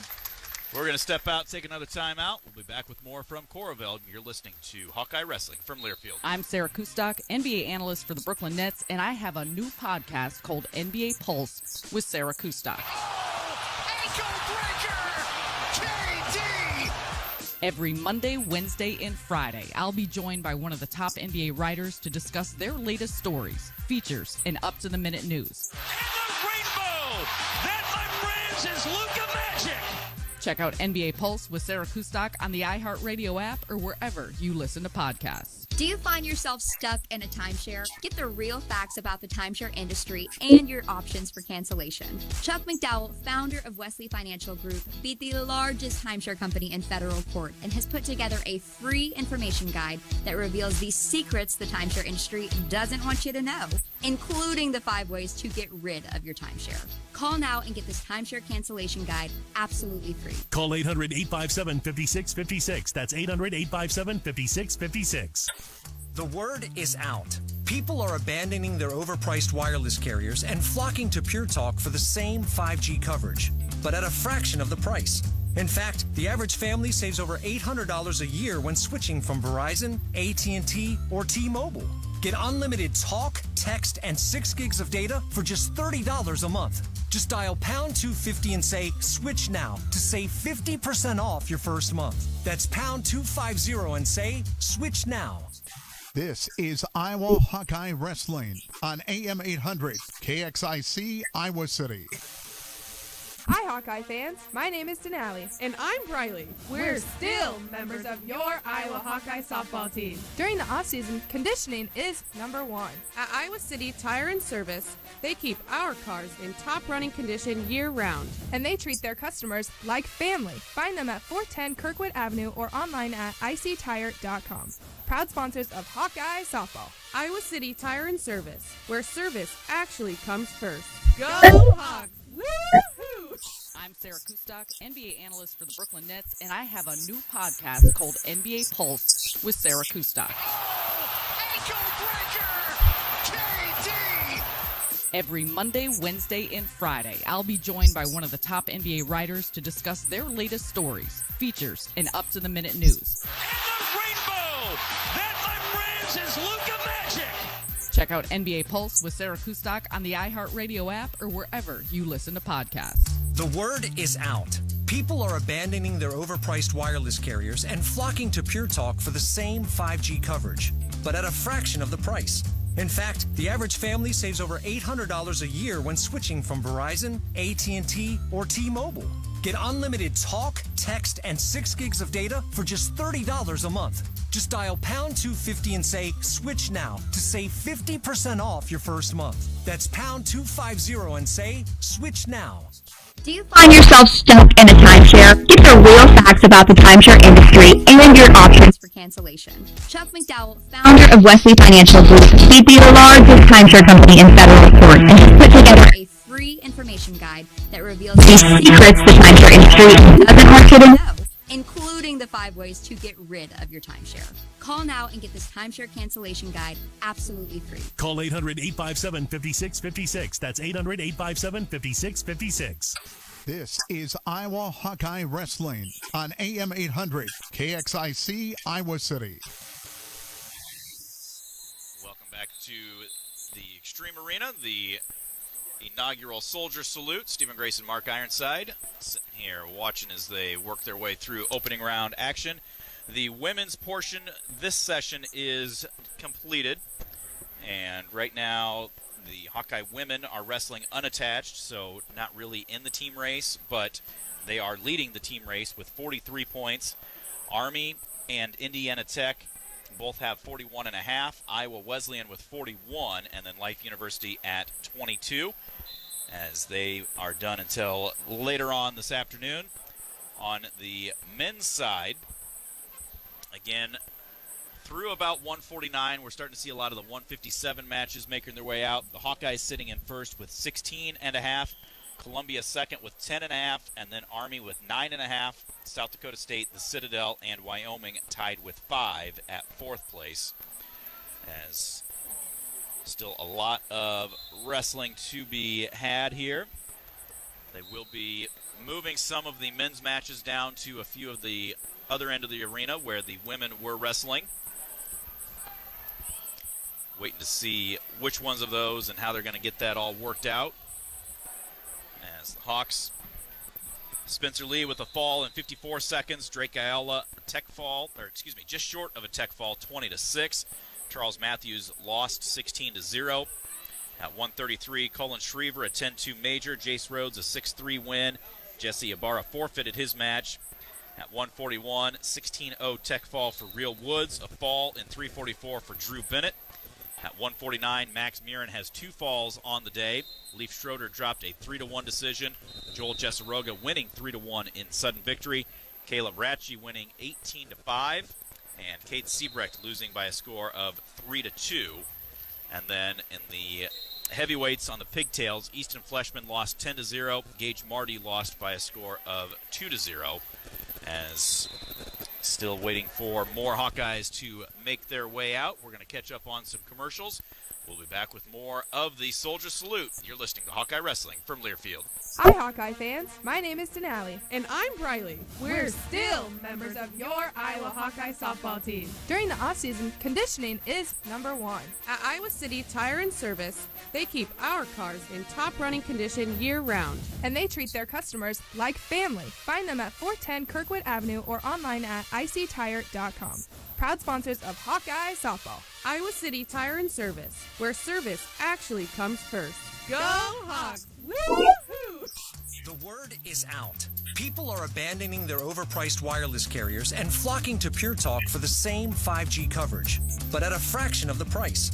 In fact, the average family saves over $800 a year when switching from Verizon, AT&T, or T-Mobile. Get unlimited talk, text, and 6 gigs of data for just $30 a month. Just dial pound 250 and say, switch now to save 50% off your first month. That's pound 250 and say, switch now. Is it getting harder to find new customers?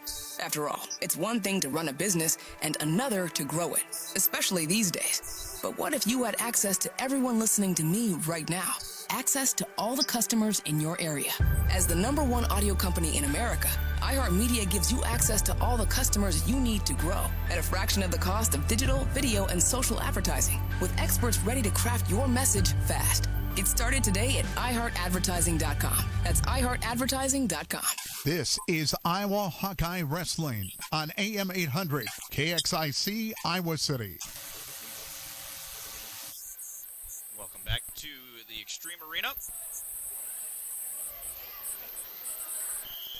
As we make our way through, looking to see here on deck on mat number 4, Patrick Kennedy will be taking on Rahim Ramatullah, wrestling unattached. That match is a 2-0 lead for Andrew Garr of Columbia over Job Chisco of VMI.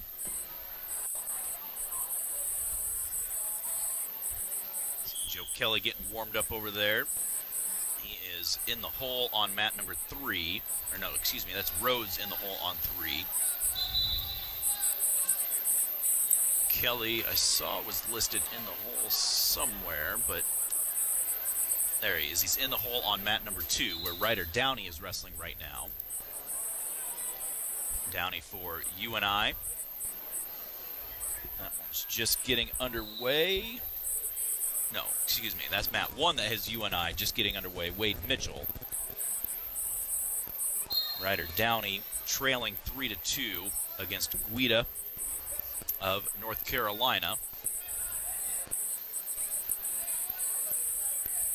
So as we await Patrick Kennedy, we'll step out again, be back with more from Coralville. This is Hawkeye Wrestling from Learfield. I'm Sarah Kustok, NBA analyst for the Brooklyn Nets, and I have a new podcast called NBA Pulse with Sarah Kustok.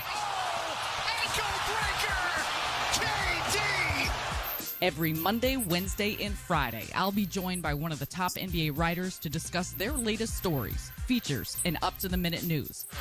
Rainbow! That, my friends, is Luka Magic! Check out NBA Pulse with Sarah Kustok on the iHeartRadio app or wherever you listen to podcasts. Hi, Hawkeye fans. My name is Denali. And I'm Briley. We're still members of your Iowa Hawkeye softball team. During the offseason, conditioning is number 1. At Iowa City Tire and Service, they keep our cars in top running condition year-round. And they treat their customers like family. Find them at 410 Kirkwood Avenue or online at ictire.com.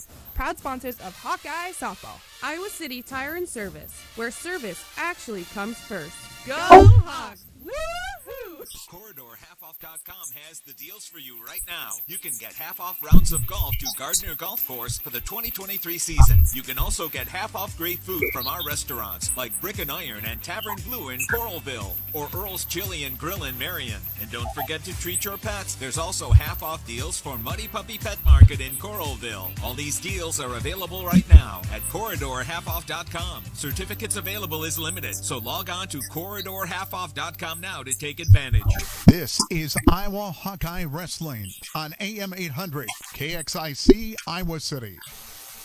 Hi, Hawkeye fans. My name is Denali. And I'm Briley. We're still members of your Iowa Hawkeye softball team. During the offseason, conditioning is number 1. At Iowa City Tire and Service, they keep our cars in top running condition year-round. And they treat their customers like family. Find them at 410 Kirkwood Avenue or online at ictire.com. Proud sponsors of Hawkeye softball. Iowa City Tire and Service, where service actually comes first. Go Hawks! Woo-hoo! Hit a deer? Call Premier. Premier Automotive in North Liberty is Eastern Iowa's most trusted name in auto body repair. Our premier reputation is built on providing superior customer service, accurate estimates, and high-quality work. Our experienced staff guarantees your vehicle is restored and back on the road in no time. Premier Automotive in North Liberty or online at premierautoiowa.com. Drive safely, but if you hit a deer, call Premier. Get a Hy-Vee Plus Premium membership for just $99 a year and get fuel savings every time you shop in-store and online. Plus, exclusive deals and offers every month. Plus, free standard delivery and free express pickup.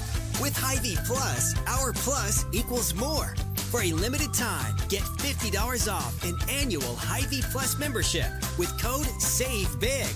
That's right, get $50 off a Hy-Vee Plus membership with code SAVEBIG. This is Iowa Hawkeye Wrestling on AM 800 KXIC Iowa City.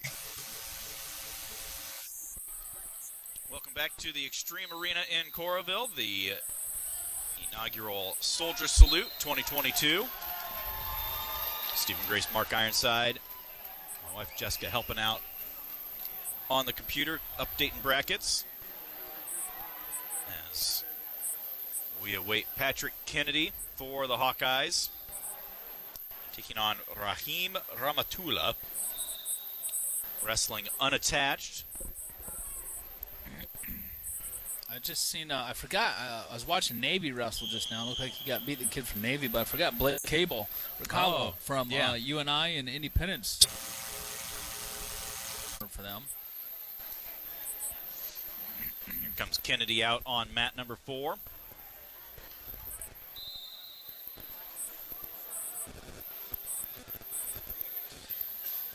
Did you find out where he was from? This guy's wrestling just says unattached. Yeah, it just says unattached. But it doesn't say from where.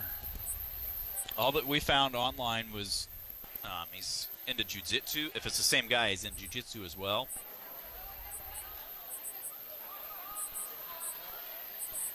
Maybe he doesn't wrestle for a college. He's just wanting to get some matches in or something. I don't know.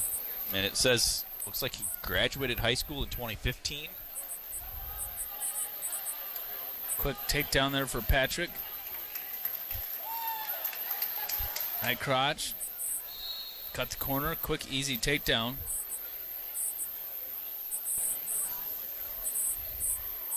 Kennedy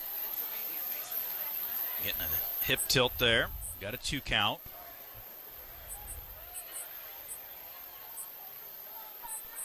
Tries to adjust on it. Another tilt right there. Had that near wrist. Another 2 count. And I think he just got the one. He never awarded the first one because he kept that wrist the whole time. I thought he did award the first one. Nope. Patrick's going to let him go. Intentionally release him here as they go back to the center. Morningstar and Tom in the corner for him. Heavy hands. Nice snap. 1-point escape. Go behind for 2. This kid tried rolling through like a Granby, and Patrick's trying to stack him up here, and he does. Got another 2 count. Comes back out front, nice tension snap, release. all the way snap, down to the go mat. behind. Oh my goodness, he's making this guy look silly right now. Such an easy snap, such heavy hands. High crotch, head of the outside, same shot as that first takedown. Locks up over the head. Oh, and now it's over. Pinned him. 1:15 the time. Of the fall for Patrick Kennedy.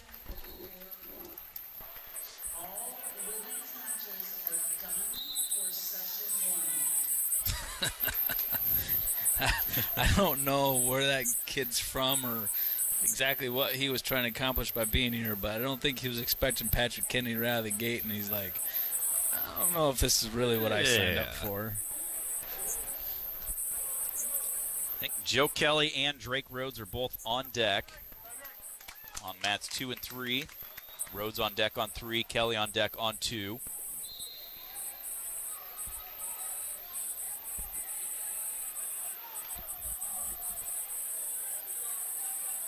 Mat number 4, where they just got done.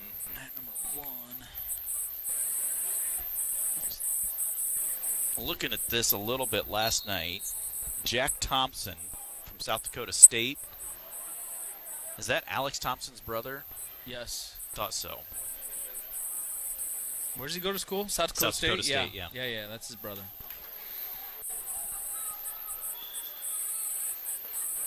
He's out on mat number 4. Where'd they go to high school again? LaPorte City LaPorte Union. City, that's right. That was Max Thompson and Logan Thompson. And this is the younger brother, Jack Thompson. There might even be a younger one yet. I can't remember for sure, but I'm thinking that there is. Hey, look who's in the house, Josh Steven. Schamberger. Yeah, we're doing good. You want a headset, Josh? You want a headset? You sure? There you go. Going to the Ironside Apparel booth, or the Iowa Style Apparel. Got to break myself of that habit. Just used to. Everybody says Ironside. There's 2 businesses there. The Ironside is the custom side, which we do all the. See, that's who I write all my checks to, is Ironside for the shirts for Main Street Suites. So that's where my brain is. Mm-hmm. Exactly, like business type shirts like that, sports teams and all that good stuff. Anything that is custom made, and then the retail side is Iowa Style Apparel. How long did it take you to get everything all set up yesterday? Oh, it was easy. Stacy Olson, my store manager, she's over there working the booth along with my daughter Hannah right now. They, I help do all the labor, wheel everything in, haul it upstairs, stuff like that. But Stacy had it all set up pretty much on 4-ways, and we were in and out in 2 hours easy, hour and a half. This is super, super easy. Being close, one trailer load down. So I don't know how the sales have been so far. Just gradually, as look over, there's people here and there over there, but we just need to keep growing the tournament, making it bigger, and selling this place out, making it a hard ticket to get. Yeah. That's what we need to do. This place holds, 4,500, I believe? Yeah. Somewhere around in there. I would say we're maybe a third capacity. And this is probably going to be the least attended session. Yeah. Just because it's the morning session on the first day, and a lot of people have to work today, but bumping it up to 4 o'clock. Yeah. That doesn't help things, though. And for tonight, I was expecting that they'd give people an opportunity to get out of work and get in their cars and drive down and come to a 6 or 7 o'clock session tonight. But at 4 o'clock session, that's going to prevent people from coming that have to work today. But tomorrow being a noon start, a late start, and then a session tomorrow night. Will the finals tomorrow night 6? Yes. I think 6 Yep, o'clock. 6 o'clock. I think definitely be well more attended tomorrow. Score big savings. Shop online at HyVdeals.com. Hy-Vee is proud to support Hawkeye Wrestling.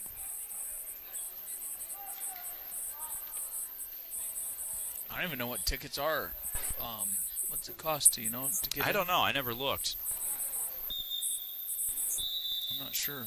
No, and Shammy, I'm sure he had different deals for either I can tell you. all sessions or Tickets right here.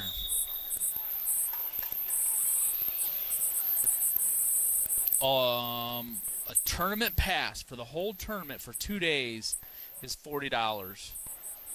And a youth tournament pass, which is ages 6 through 18 for 2 days, is only $15. Wow. Wow was right. And a day pass for an adult, so if you could just come tomorrow only for both sessions, the noon and 6 p.m. final session is $25 for the day, and a youth is $10 for the day. And then children 5 and under are free. There you go. So those aren't bad prices at all whatsoever. So if you can take the day off work tomorrow and come in and watch some wrestling, and I'd highly recommend it. You don't have to get up early and come in at noon and watch some great wrestling, and then go tomorrow and hopefully watch the Hawks win the Music City Bowl game out in Nashville. Yeah. Underway here over on mat number 2, Joe Kelly taking on Christian Minto, unattached from Northern Iowa. If you are on a 16-man bracket, wrestlers, if you're on a 16-man bracket, we will wrestle through. Christian Minto, it shows that he's 3-2 on the season, wrestling unattached for Northern Iowa. Did I miss Austin Yant? Must have. Yeah, I don't see him listed anywhere. Well, he's wrestling, I know that. He had a bye. First round, he's taking on Lucas of Army. Second round. So no, we have not missed him yet. You will also stay on these 4 mats just to make sure our timing stays on this morning.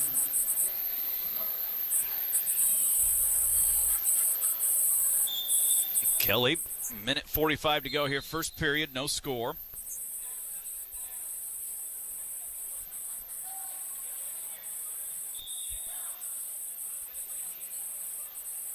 Jack Thompson of South Dakota State, mat number 4. He's up 6-2 right now. Make that 8-2.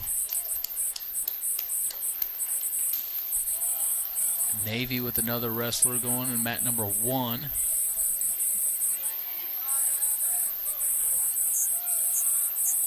Trying to see who that is.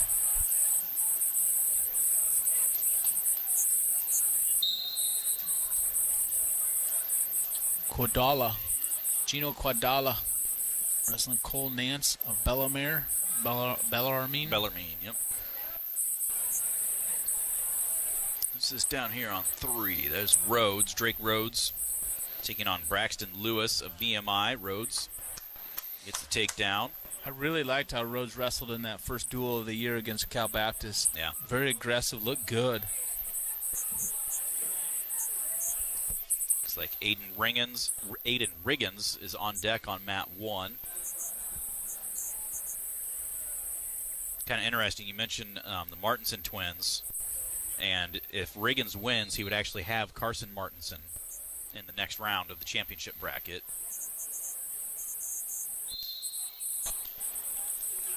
$11 seconds left for Joe Kelly. First period, no scores. They go out of bounds, head back to the center. Drake Rhodes up 2-0 right now. 2 minutes to go here in the first period. Is that Gabe Arnold down there talking to Tony Ramos over on mat 5? Yeah. Yep.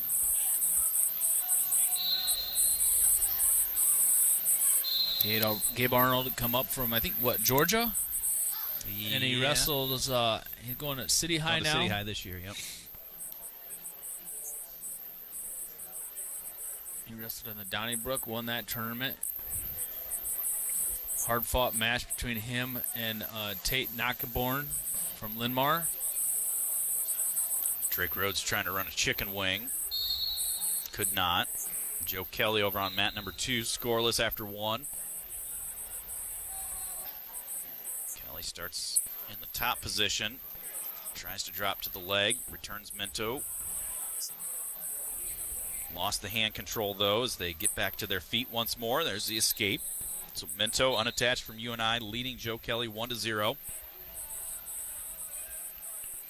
Escape down here for Braxton Lewis of VMI against Drake Rhodes for the Hawkeyes. Rhodes leads that one 2-1 with a minute to go in the first period.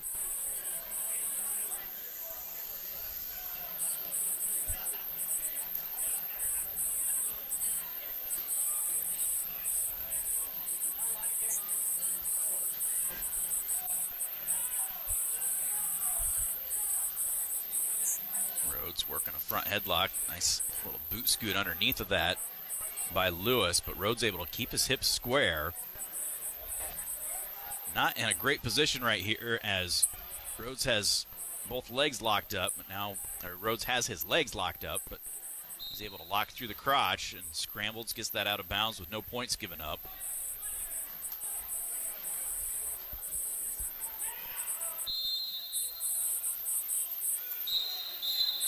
Kelly still trails 1-0, 35 seconds to go in the second period over there on mat 2. Coming up on mat number 1 now. That's going to be, did you say Riggins? Yes. Riggins versus Harkins of Army.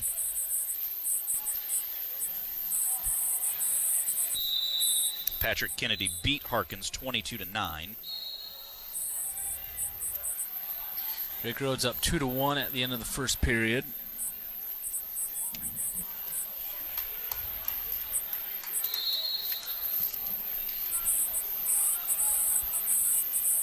Joe Kelly still losing 1-0.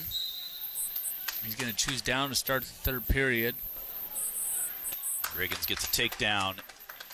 First 20 seconds there, so he leads 2-0 early. Just caught the tail end of it. Looked like a go-behind off of a shot, but I couldn't tell for sure. I looked down. It looked like he almost caught him kind of in a neutral danger, like they kind of scrambled through. See what in. 1-point escape for Harkin of Army. Joe Kelly did get the 1-point escape, so that's 1-1 now with 1:40 to go. Over there. Drake Rhodes getting some near falls. No. They didn't give it to him. I thought he got a 2 count for sure. That's what it looked like, but he's up 4-1 in the second period. Riding on top. He does have riding time, almost 2 minutes worth. Lugo and Marinelli in his corner.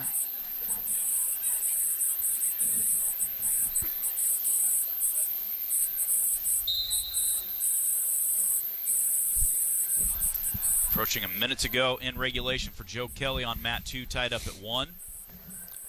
Approaching a minute to go in the second period. on mat 3. Drake Rhodes has a 4-1 lead. And a minute and a half to go in the first period. 2-1 is the lead for Aiden Riggins on mat 1. Kind of interesting with the rule changes that a guy like Riggins that most likely is going to redshirt this year, but I noticed that too. He came out can wearing wrestle a singlet. attached and have the Hawkeye coaches actually wrestle him or coach him. So he's got Tom and Morningstar in his corner. Yeah, I was seeing that. Yeah, out of all people, you think someone like him would be wrestling unattached. Yeah. But he's sporting the Iowa Hawkeye singlet today, which is very similar to his high school singlet of Waverly Shellrock. Kelly. He's got double unders against him, but he's able to clear out of it. And Kelly drops in on a shot. Right on the edge. They go out of bounds, head back to the center. Just 6 seconds left in regulation for Kelly.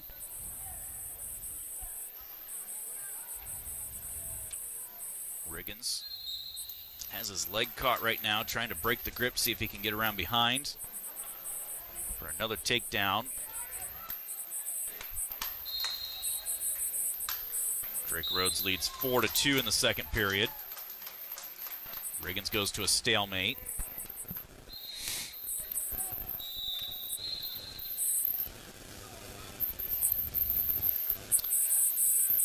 Well, if you're listening in, remember we will be back on at 4 o'clock for the evening session.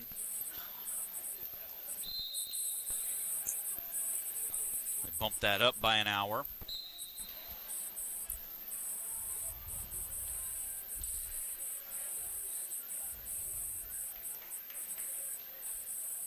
It sounds like they're going to wrestle yet this early session through the consolation round of 16.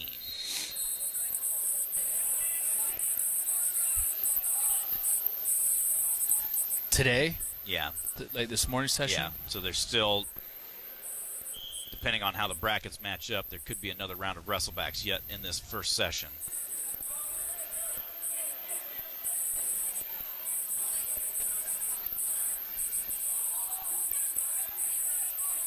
Escape by Harkins of Army. Makes it 2-2 there in the second period. A minute and a half to go in the second period.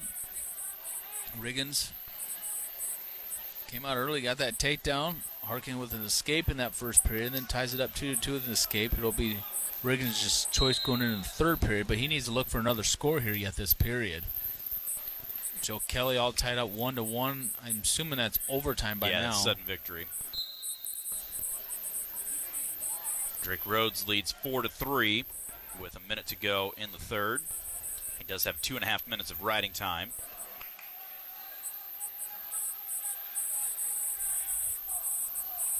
Riggins in a shot over there on mat 1.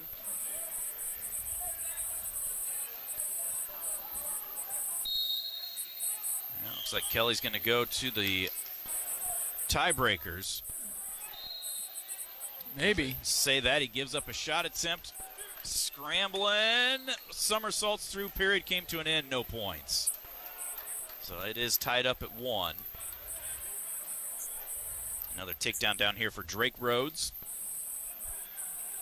So he's going to win, it looks like 7-3.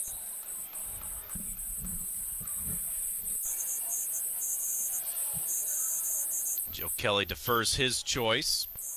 So Christian Minto of Northern Iowa will start down. Riggins still tied up at 2 in his match. 10 seconds to go in the second period. That will be his choice going in the third. Drake Rhodes. That's just the first period, isn't it? Is it only the first period? I think so. so. Then how did? No, yeah, you're correct. That's second period. Drake Rhodes won 7-3 after riding time. Joe Kelly gets reversed on a standing switch. Oh! Thought he was going to get the reverse back.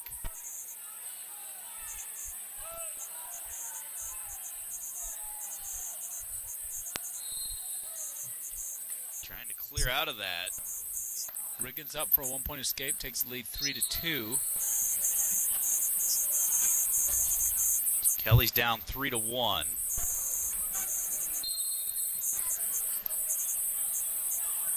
Kelly will get to start. I mean, if he could get out in 2 seconds, that would be big. because he would still have a chance to get out from underneath, and then it would come down to the riding time. So, in essence, he needs to get an escape and a takedown in the second 30-second tiebreaker. Riggins almost got put to his back there in a neutral danger. Harkin in on our leg here, facing the opposite direction. Kind of a scramble situation, tough position here. Probably going to see a stalemate. Harkin desperately trying to score this and turn it into us. We got to watch our knee here. Watch our knee. Referee's got a perfect view of it though, that ankle. And there is 2 takedown for Harkin over Riggins, so he takes a 4-3 lead with 45 seconds to go. Riggins going to come out. No. Yep, he does. 1-point escape. Ties it up 4-4 now. Does Riggins have riding time or no? I can't see that, Steven. I don't think so. No.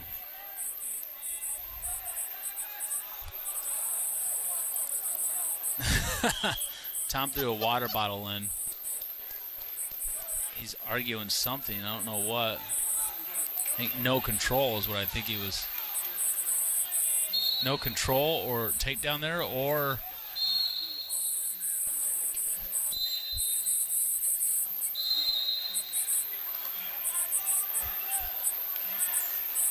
it's going to go to a 2-minute sudden victory there with Riggins tied up at 4. Joe Kelly will start down for the second 30-second tiebreaker.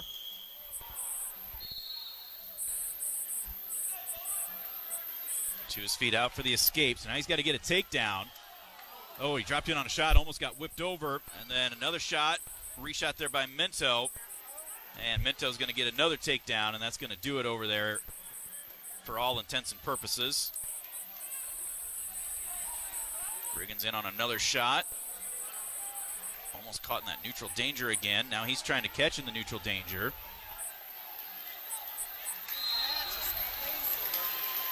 This ain't good. Now Harkin's going to come out that back door. Joe Kelly lost 5-2. Riggins is going to lose 6-4 in sudden victory. Brendan Swafford is up next there on mat number 1. God dang it. I thought Riggins would get that one. Molly's Cupcakes, proudly serving their cookies and treats inside Kinnick Stadium and Carver Hawkeye Arena. For a taste of unique flavors you'll love, stop by their downtown Iowa City location for homemade cupcakes, cookies, cakes, bars, and coffee drinks. Molly's Cupcakes, a proud supporter of the Iowa Hawkeyes. Swafford wrestling unattached for the Hawkeyes at 174. He's coming out. He's taking on Devin Hendricks of Bellarmine.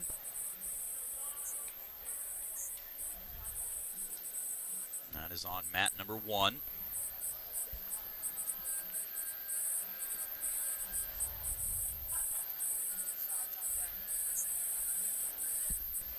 Abe Assad is on deck on mat number 1 as well.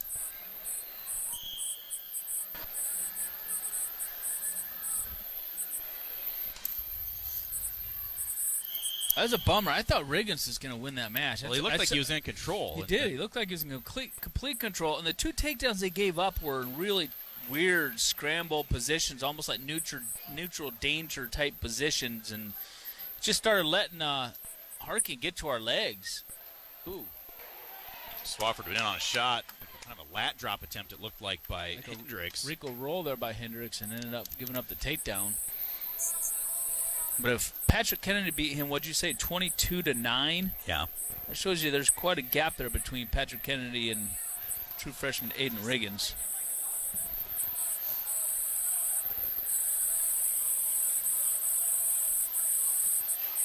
Swafford trying to get that wing in on the left side. Unable to hang on to it.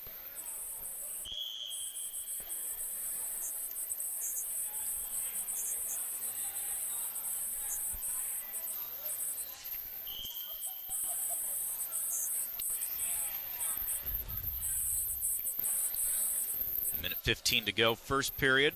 Swafford on top, 2-0. There's a switch action by Hendricks. Grabs our foot. Tom down there talking to Riggins right now, him and Morningstar. Who's this warming up right here?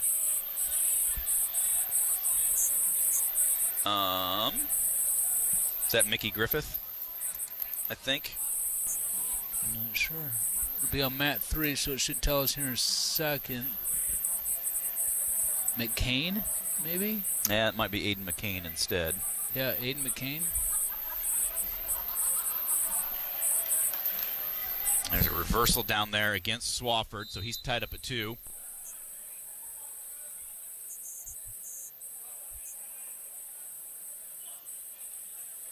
Swafford tries hitting a switch right as they go out of bounds. Head back to the center. 22 seconds left in the first period.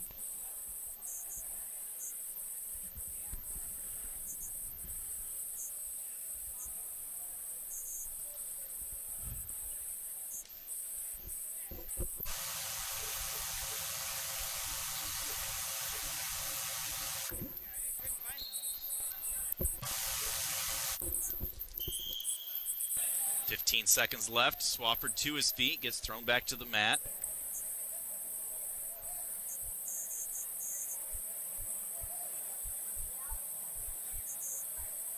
And the period will come to an end. Swafford tied up at 2.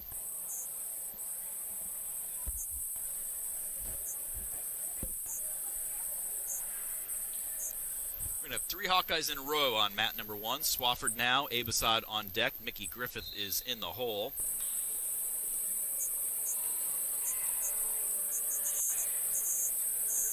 Got McCain is in the hole on mat number 3.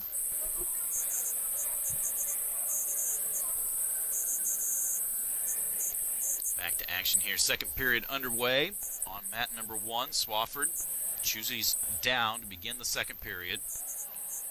Finally gets his hand control up to his feet. Unable to get away. Now finally does. That'll make the score 3-2. In favor of Swafford. Swafford in on a shot, was able to finish out of a scramble and gets the takedown in the first. Then got reversed. Now an escape, so he leads 3-2.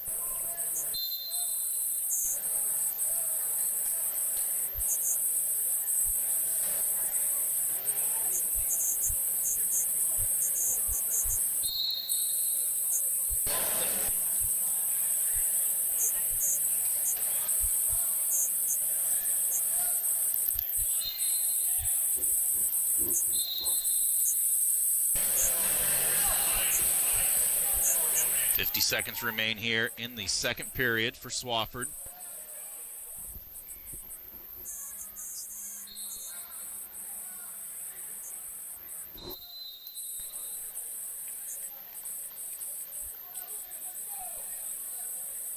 Mat number 3 just gets done. That's a 12-3 win for Hoover of VMI over Rollitt of Bellarmine. Down here on mat 1, Swafford dives over the top of Hendricks as Hendricks drops in on a shot. Swafford hooked the leg right there, but Hendricks has got his arm inside of our leg. It's almost like a cross-body situation. And so they are going to award the 2 there for Swafford. Right before the period comes to an end, big takedown for Brennan right there. Gives him a 5-2 lead going into the third.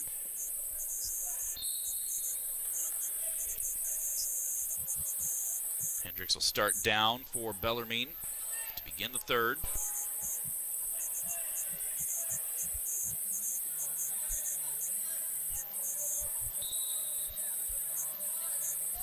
Good forward pressure right off the whistle by Swafford.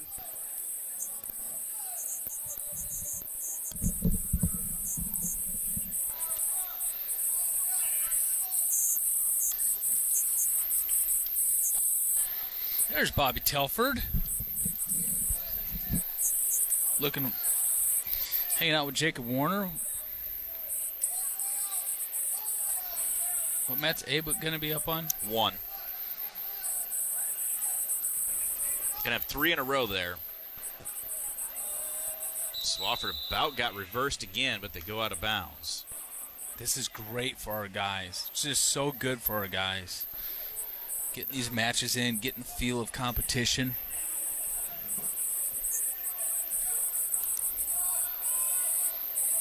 Well, it's good seeing some different competition, too. I mean, a lot of these guys that are wrestling unattached, you're seeing them go, Luther and Loris and UNI, and those are great tournaments, but you're seeing a lot of, D2, D3 kind of guys. So to get some more Division I caliber guys in here and just get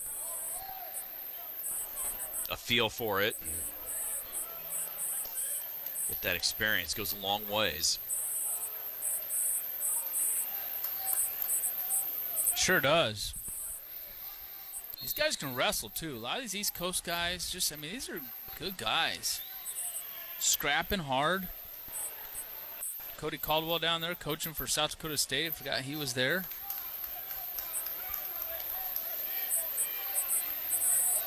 (5-3) is the lead now for Swafford as he gives up the escape. Swafford does have almost 2 minutes of riding time, though. 35 seconds remains in the third in that one. I'll be curious to see what happens as we get down towards the finals of some of these matches. Like, does Spencer and Drake wrestle each other? I sure hope so. Would hope so. That'd be fun to see. Be really fun to see. Be great for both of them in a live situation.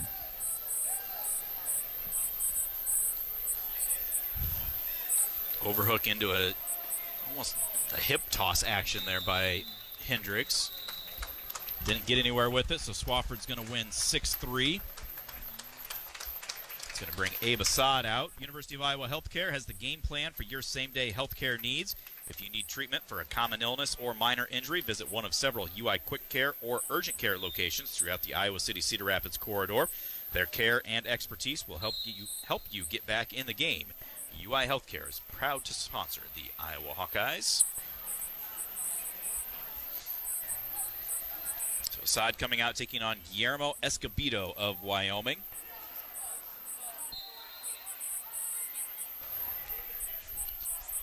Big underhook by Assad right away.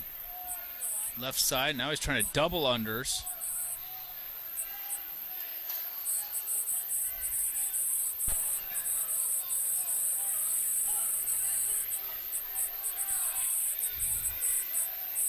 Nice shot. Nice double right there. It cuts off to a single by Assad.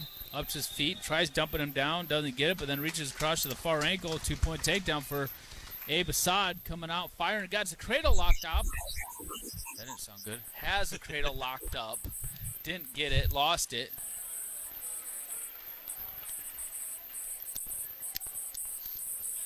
One-point escape for Escobedo of Wyoming.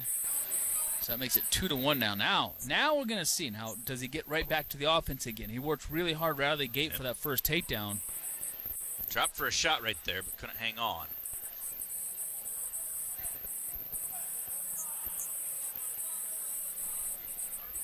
Tries to slide by.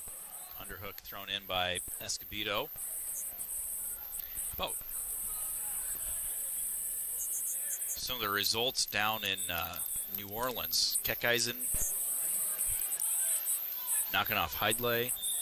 Coleman knocking off Brooks. That one surprised me. Takedown for Assad. Another low ankle. Grabs both of them.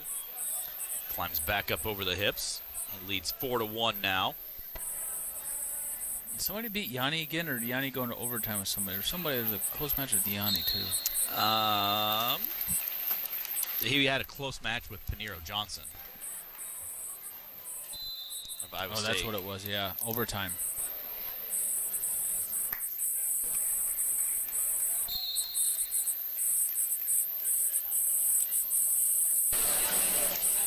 Assad leads 4-1. A minute to go here in the first period.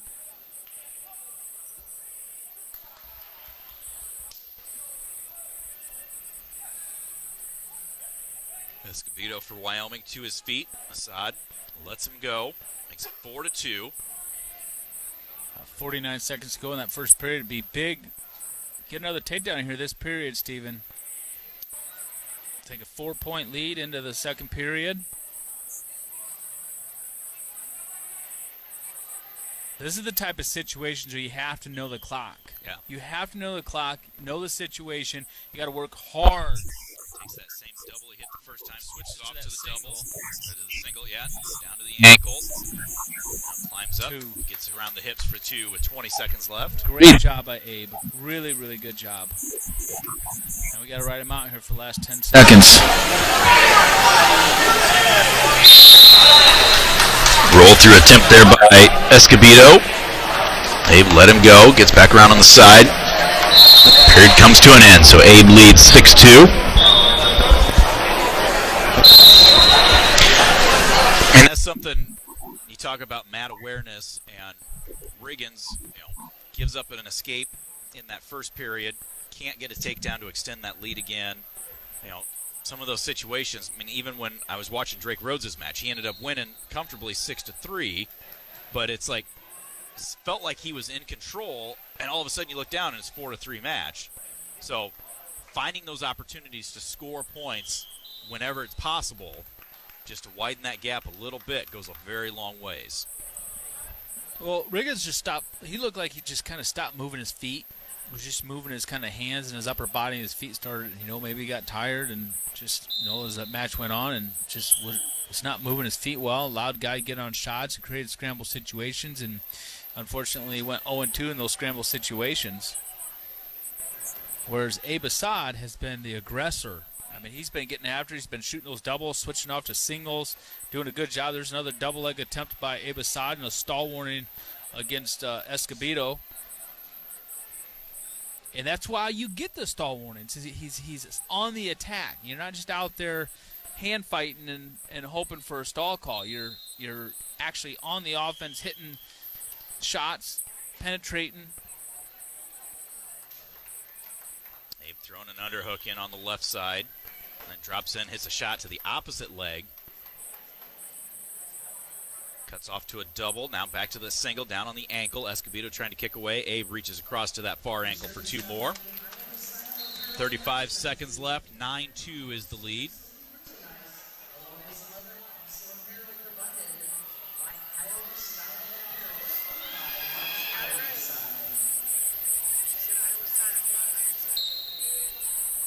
Down here is Aiden McCain now on mat number 3, wrestling unattached.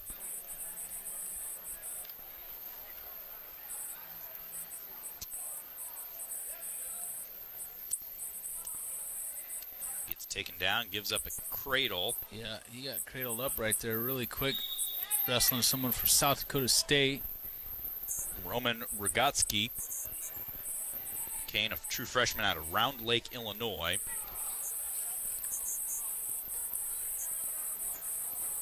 Assad will ride out that second period, takes a 9-2 lead into the third. He has to have riding time. I can't see it, but I'm sure he does. Minute 29, according to track.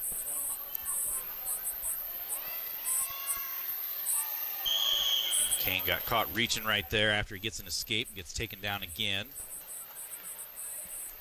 Now the leg thrown in. There's a spladle. Ooh, that does not look comfy. Wow. There's the fall.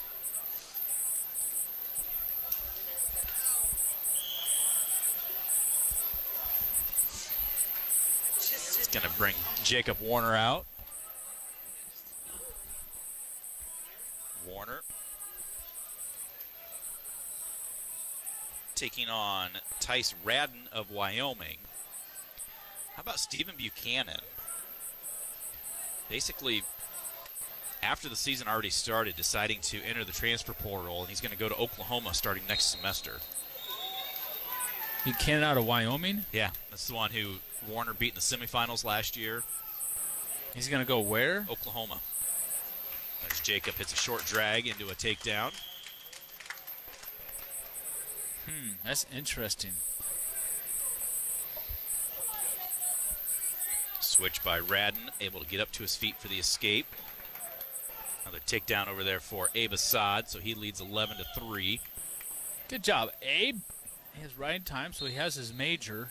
43 seconds to go. Do you ride him out, or do you take him down and make sure he gets a 2-point takedown?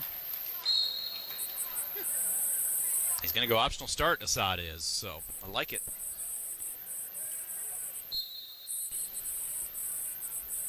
We got 40 seconds.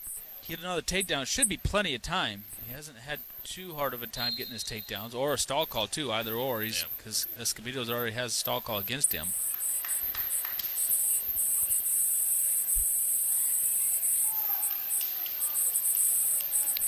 Double leg by Assad, able to lasso up both legs and get the 2 more. Warner down here. It's that far arm across, goes into that suicide roll through, gets the tilt. And the fall off of that. Fall off of the tilt. 1:15 the time of the fall for Jacob. Abe Assad's going to win by a major decision, 14-4. It's going to bring Franklin, I believe, Colby Franklin.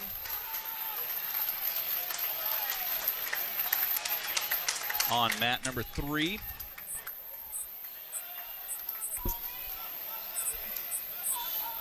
Freshman out of Dubois, Pennsylvania.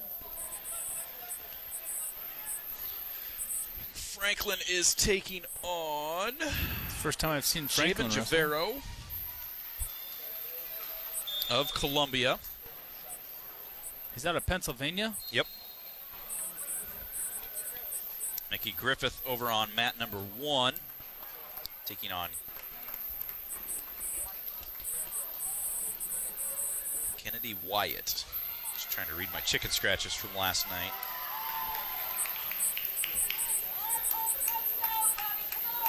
So mat 1 and 3 both have Hawkeyes on it. Freshmen. Mickey Griffith out of Des Moines, Lincoln. You're right, Du Bois, Pennsylvania, Putnam Valley.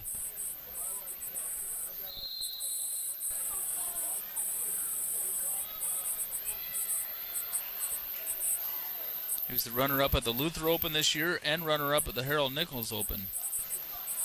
Finished 3rd at Lindenwood in the gold bracket. Shot and takedown over there for Griffith. Franklin trying to find a front headlock on mat 3.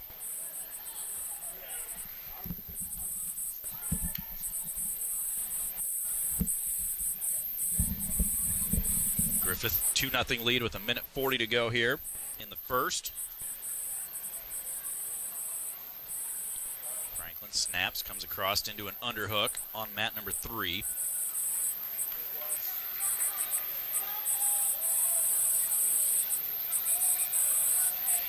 Seeing if he can use that. Tries to get into a carry underneath of that. Could not.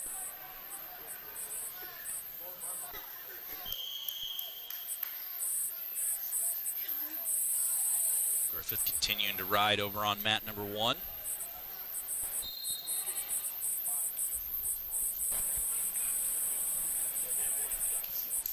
Looks like Lazier's on deck on 3, where Franklin is wrestling right now.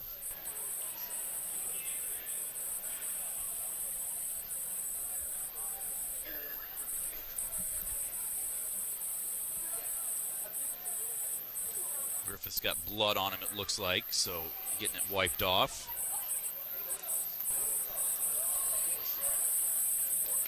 Franklin with the shot there, didn't get to it. Reshot to our leg. Sprawled, got our leg back. Now Colby's able to get around behind, and the limp arms are through for the 2-point takedown.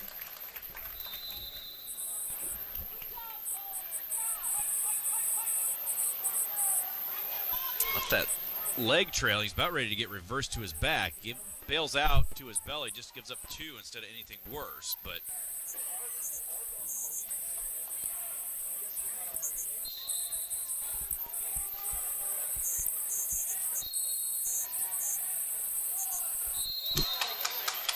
and Franklin gets the reversal.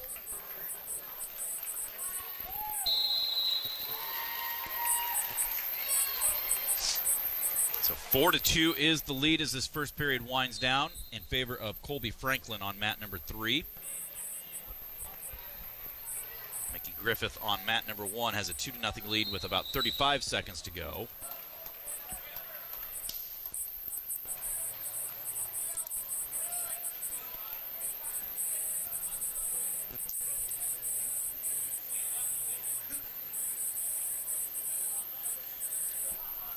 Javero of Columbia starts down to begin the second period against Franklin. Caution on Franklin starting early. Griffith does give up the escape over there on mat number 1. Shot from a ways away by Wyatt, but period comes.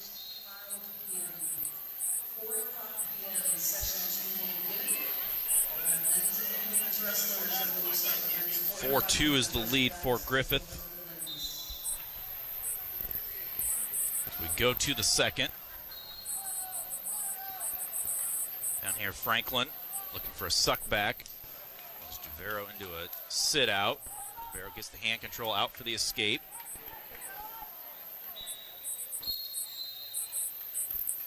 At 1, Griffith gives up the escape to start the second period, so he leads 4-3 now. Both matches are 4-3. Colby Franklin and Mickey Griffith. We're winning both of them 4-3. Both neutral. See if we can get a couple of takedowns here and take some 6-3 leads.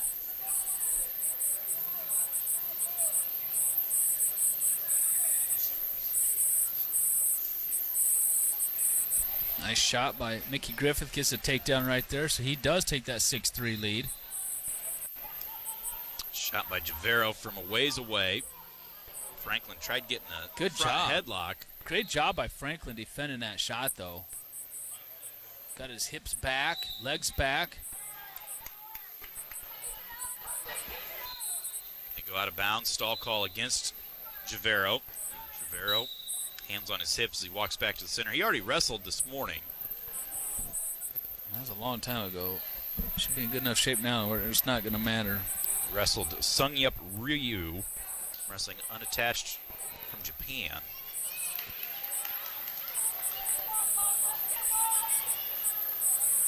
It's Franklin, front head, whips it by and gets the 2. Right as the period comes to an end. 6-3 is the lead for Colby. Griffith's getting some near falls down there. He's got his 4 count. I was watching Franklin scramble, didn't see Griffith, and he's going to get the fall. And a boy. 4 minutes and 54 seconds. I love pins. I love it. We're getting a lot of them today. That Ironman down in the corner, too. Yeah, Ironman and Dan Dennis. Dan Dennis. Tom Brand's behind there. And Sorensen. Marinelli's wife, Mariah. Franklin starts down to begin the third. Cross body ride put in here by Javero.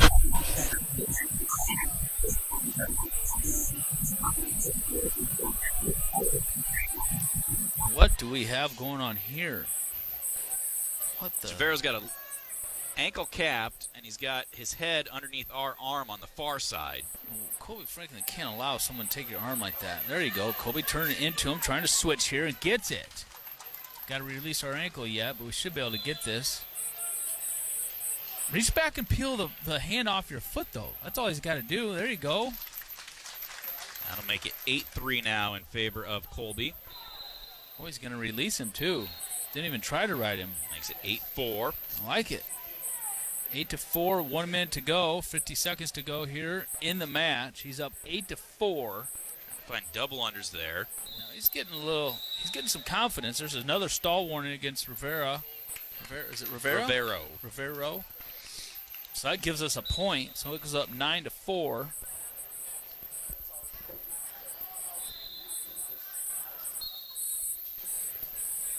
Glazier and Cassiope both on deck.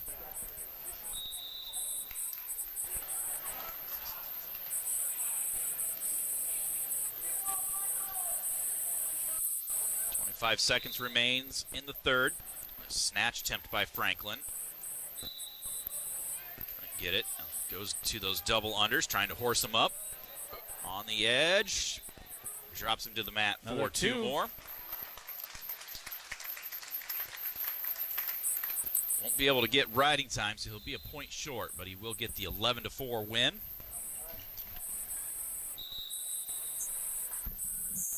That'll bring his partner in crime at 197 out, Zach Glazier. Glazier's taking on Jose Valdez of UNI, wrestling unattached.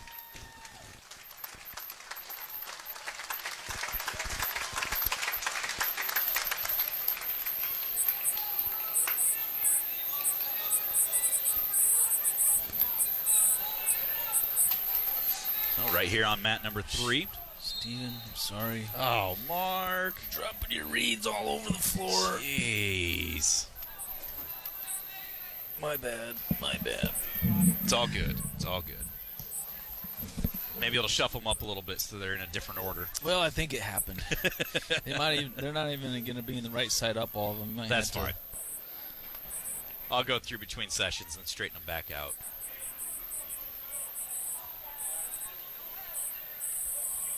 Glazier underway here, 30 seconds off the clock. Head to the inside shot right there. Whizzer thrown in by Valdez. Glazier trying to get down to the ankle. He's up above the knee. Valdez reaching back, grabbing our wrist.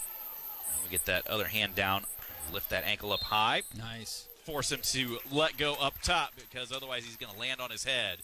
Dump him down for the 2-point takedown. High is the key word. He had it high. Off balance. Makes your opponent off balance and they have nothing left to do besides bail out and use their hands to post on. Glazier out of Albert Lee, Minnesota. He's a junior. He's a 2-time Minnesota State champion.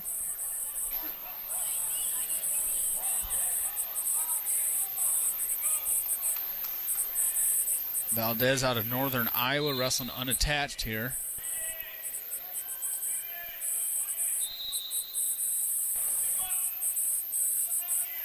Go get another one here, Glazier. You still got a minute and a half to go here in the first period.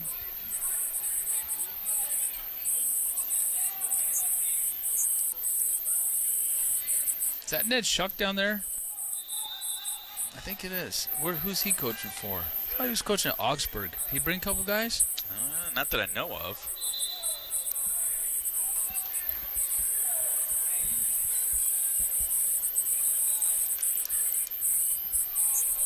I guess I don't know for sure. As Glazier does get in on a shot. A minute to go here in the first. Same thing. Dumps it down this time. Finishes for 2 more.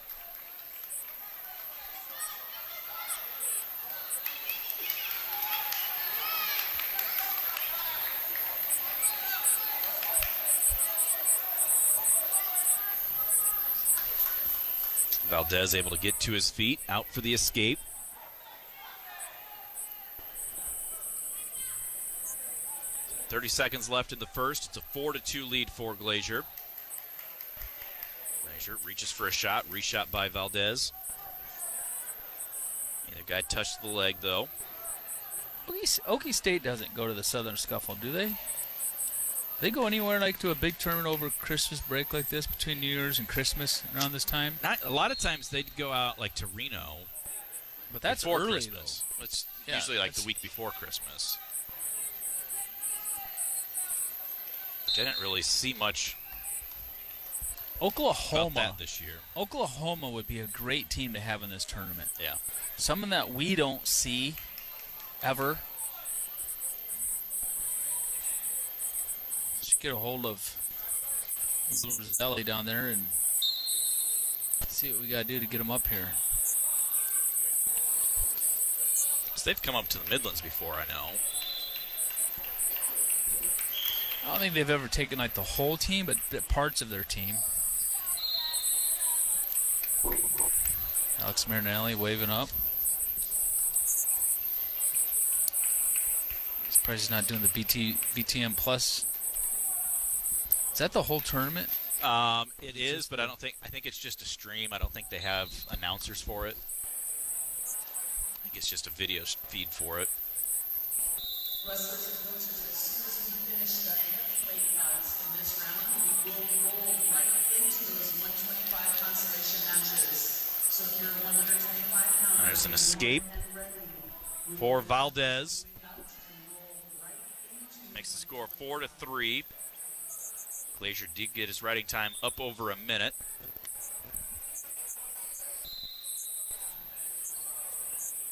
Another nice shot by Glazier down to the ankle. Let's see if he can finish here.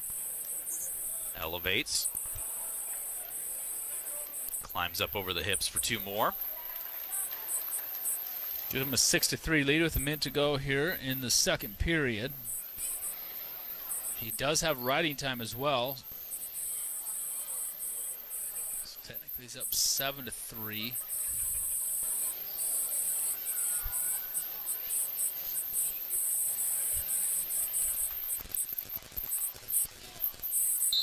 They go out of bounds, head back to the center with 34 seconds on the clock. Cassiope on deck on one. He's taking on Ben Stemmet of the Citadel.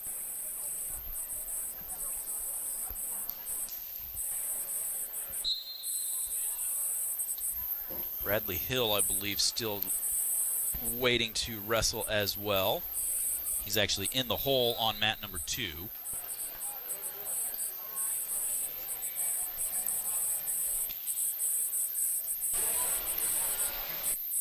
Glazier riding tough here the second period. Doing a good job staying behind the arms, keeping that forward pressure down, keeping Valdez down on the mat. We're going to go into the third period. 7-3 lead, 6-3, 7-3 with the riding time. It will be Glazier's choice. He's going to start down.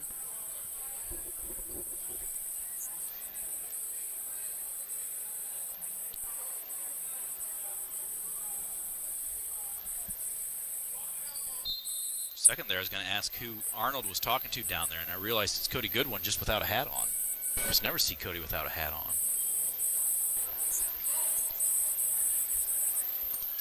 Escape by Glazier gives him a 7-3 lead.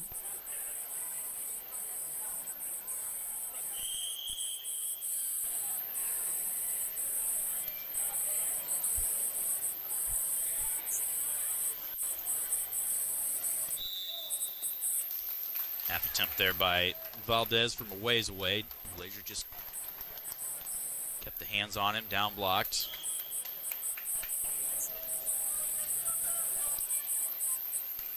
Big Tony Cassiope coming up on mat number 1 now. Shot ways away by Valdez. Attempt by Glazier. Gonna get the arms in. Another shot, reshot, and this time Glazier does finish for the takedown. Somersault all the way through. Almost getting some near fall points. Almost pulled him straight back for some near falls. Didn't get it though. A minute to go here in the match. He's up 9-3, 10-3. We need to get some near falls or another takedown.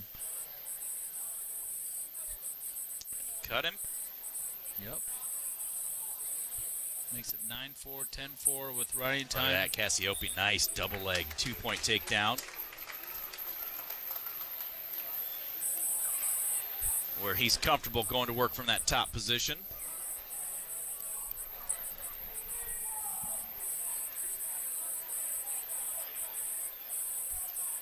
Seconds left for Glazier, 9-4 lead. Needs one more takedown here to get that major. Shot headed inside. There you Left go. arms out, gets the 2. Thought he let go of that leg too early and he was going to lose it, but he left arm out there, like you said, for a 2 takedown. That's going to make it 12-4 with riding time, and he'll get the major. Cassiope had come out front. unable to keep Stimmett down, so they get back up to their feet. 2-1 is the lead for Tony.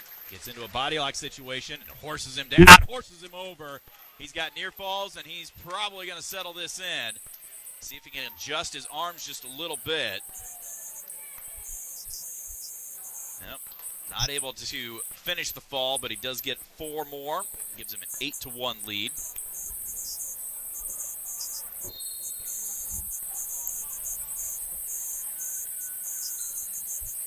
Now he comes out front again.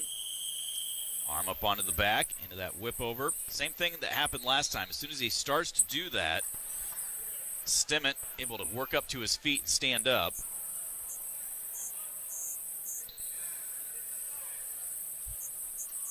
Blood time here, it looks like, for Tony.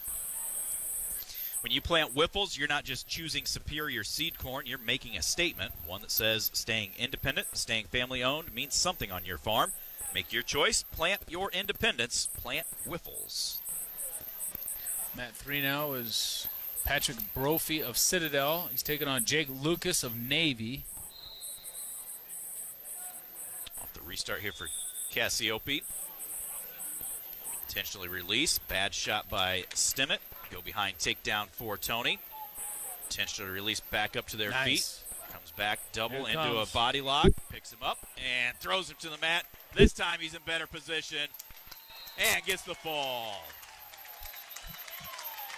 I told you, here it comes. You could just tell by the way he was setting it up that was going to happen right there. 1:57 the time of the fall. We're going to step out and take a break. We'll be back with more. This is Hawkeye Wrestling from Learfield. Local Craft Cellar is open for your game day needs, offering a huge selection of craft beer, wine, and spirits, many Iowa-made favorites. They have the stuff you won't find anywhere else. Carrying one of the best selections of local craft beer in all of Iowa, including those difficult-to-find selections from Pulpit Rock and Dimensional Brewing. Shop Eastern Iowa's best selection of craft beer. Visit 7085C Avenue Northeast in Cedar Rapids. Please drink responsibly. Get a Hy-Vee Plus Premium membership for just $99 a year and get fuel savings every time you shop in-store and online. Plus, exclusive deals and offers every month. Plus, free standard delivery and free express pickup. With Hy-Vee Plus, our plus equals more. For a limited time, get $50 off an annual Hy-Vee Plus membership with code SAVEBIG. That's right, get $50 off a Hy-Vee Plus membership with code SAVEBIG. Hi, this is Coralville City Administrator Kelly Hayworth with a friendly hello and a reminder to buy local. By doing so, you make Coralville a better place. We appreciate that you eat, shop, stay, and do business in Coralville. Your dollars are important. They support local jobs and local businesses. In our neighborly establishments, personal service and exceptional quality are points of pride. Coralville is ready for you. Thank you for eating, shopping, and doing business in Coralville. Hit a deer? Call Premier. Premier Automotive in North Liberty is Eastern Iowa's most trusted name in auto body repair. Our premier reputation is built on providing superior customer service, accurate estimates, and high-quality work. Our experienced staff guarantees your vehicle is restored and back on the road in no time. Premier Automotive in North Liberty or online at premierautoiowa.com. Drive safely, but if you hit a deer, call Premier. This is Iowa Hawkeye Wrestling on AM 800 KXIC Iowa City. Local Craft Cellar is open for your game day needs, offering a huge selection of craft beer, wine, and spirits, many Iowa-made favorites. They have the stuff you won't find anywhere else. Carrying one of the best selections of local craft beer in all of Iowa, including those difficult-to-find selections from Pulpit Rock and Dimensional Brewing. Shop Eastern Iowa's best selection of craft beer. Visit 7085C Avenue Northeast in Cedar Rapids. Please drink responsibly. Get a Hy-Vee Plus Premium membership for just $99 a year and get fuel savings every time you shop in-store and online. Plus, exclusive deals and offers every month. Plus, free standard delivery and free express pickup. With Hy-Vee Plus, our plus equals more. For a limited time, get $50 off an annual Hy-Vee Plus membership with code SAVEBIG. That's right, get $50 off a Hy-Vee Plus membership with code SAVEBIG. Hi, this is Coralville City Administrator Kelly Hayworth with a friendly hello and a reminder to buy local. By doing so, you make Coralville a better place. We appreciate that you eat, shop, stay, and do business in Coralville. Your dollars are important. They support local jobs and local businesses. In our neighborly establishments, personal service and exceptional quality are points of pride. Coralville is ready for you. Thank you for eating, shopping, and doing business in Coralville. Hit a deer? Call Premier. Premier Automotive in North Liberty is Eastern Iowa's most trusted name in auto body repair. Our premier reputation is built on providing superior customer service, accurate estimates, and high-quality work. Our experienced staff guarantees your vehicle is restored and back on the road in no time. Premier Automotive in North Liberty or online at premierautoiowa.com. Drive safely, but if you hit a deer, call Premier. This is Iowa Hawkeye Wrestling on AM 800 KXIC Iowa City. Welcome back to the Extreme Arena, the inaugural Soldier Salute. Stephen Grace and Mark Ironside as we're making our way through opening rounds. Final few heavyweight matches going on, and then we'll have some more of the one round of constellations going on. Basically, if you're in a 16-man bracket, the first round of the wrestlebacks, we'll have about 5 or 6 of our Hawkeyes wrestling there. Bradley Hill is on deck right now on mat number 2. That one is almost done with the first period, where Rosenfeld of Wisconsin taking on Terrence Swartz of Wyoming. Hill will be taking on Ryan Katka of Navy. Jake Lucas of Navy on mat number 3 right now, out to a commanding lead, 13-2.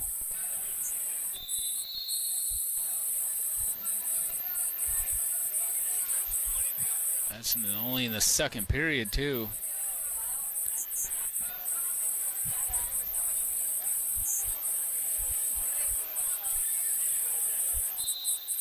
So all the first round championship matches almost to completion on the heavyweight matches.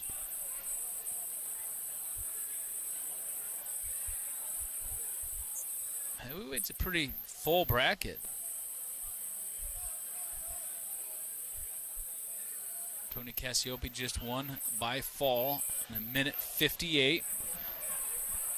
Double unders to a body lock right to the back for the fall.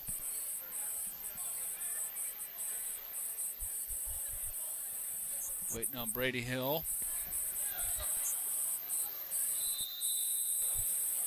Easton Fleshman of Iowa, he lost by a major earlier. He'll be coming up later on this round in the wrestlebacks. Gage Marty also lost earlier in this round, 2-0. He'll be coming up and wrestling in the wrestlebacks.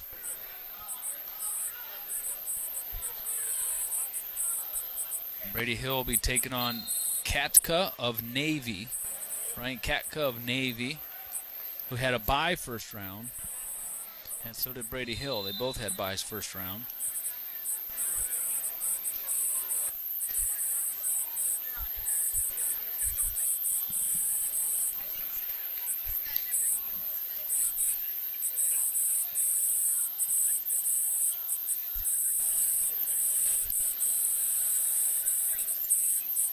Spencer Lee this morning came out, made quick work of Damian Ryan in a pin. Got a pin in 54 seconds. And he got Drake Ayala at the bottom of the bracket, the number 2 seed. With a major decision over Trevor Anderson, wrestling unattached out of West Sioux. He wrestles for Northern Iowa now. Won 20-6, just missed the Tech fall by a point. 133 pounds. It was Colin Shriver with a 9-2 win over Derek Cardinal of South Dakota State.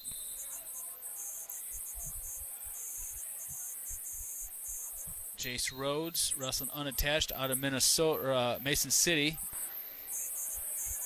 for the Hawkeyes. He won 6-3 at 133 pounds. 141 pounds.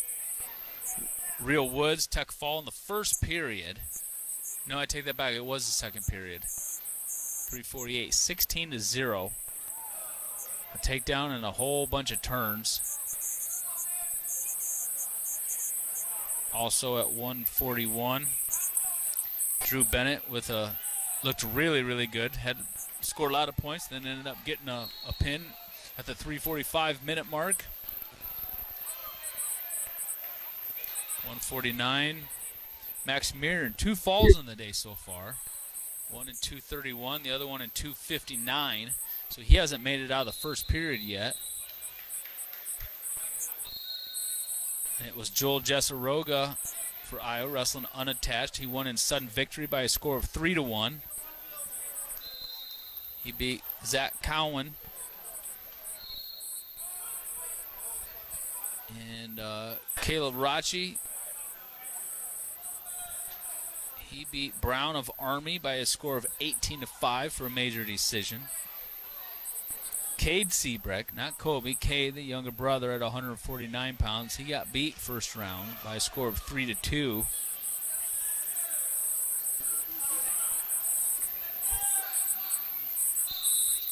And then at 157, Steve, did we even have anybody at 57? No, we did not enter anybody at 57. 65, Patrick Kennedy. That was kind of a funny match. That kid, I don't know if he even wrestled for a college, and he was just coming in here to try to see if he could get some matches in or what, but he definitely did not look like he belonged here. Patrick Kennedy just roll him up. It'd be like if you and I wrestled, that'd be about it'd probably look worse if I was wrestling against you, but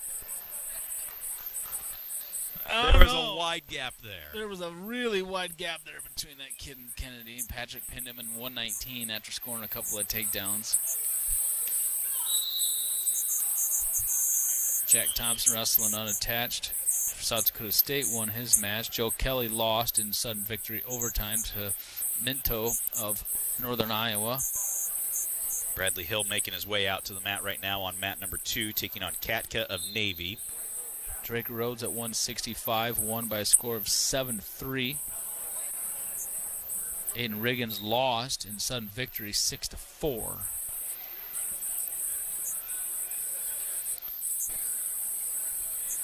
And at 174 pounds, our lone person in that weight class, Brennan Swafford, won by a score of 5-4, was able to hold on.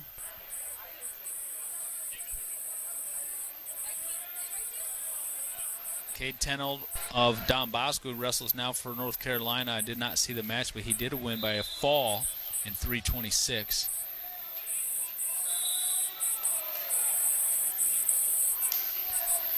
Abe Assad with the major decision, 14-4, looked really good in his match. Came out scoring right away and just continued to keep scoring throughout the whole match, pretty much. Just looked really good, dominant right from the get-go. Aiden McCain ended up losing by a pin in 109. Spladled. Yeah, I got spladled. That did not look comfy. Mickey Griffith, wrestling unattached, the fall in 4:54.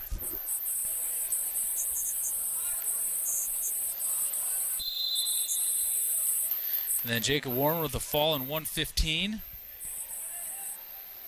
Wyatt Volker of UNI wrestling unattached. He had a 10-3 decision. Him and Warner would see each other in the semifinals. That'd be tomorrow at the noon session. And then Zach Glazier with the 12-4 major decision. Over there, Bradley Hill just gets taken down. Katka threw the underhook by and was able to get to the legs for 2. That brings us here to heavyweight. Tony Cassiope with a 1:58 fall, as we just talked about here a little bit ago. Bradley Hill with a 1-point escape over there over Katka. Cale Young and Alex Marinelli in the corner for Bradley Hill. Earlier in the pigtail round, Easton Fleshman lost 10-0, and Gage Marty lost 2-0. The other heavyweights, got 4 of them entered here today. That's our Hawkeye Tournament recap presented by Riverside Casino and Golf Resort, home of the Draft Day Sports Lounge, a luxury hotel and spa, 5 restaurants and more, just minutes south of Iowa City. First period comes to an end. 2-0 is the lead for Katka of Navy, or 2-1, excuse me.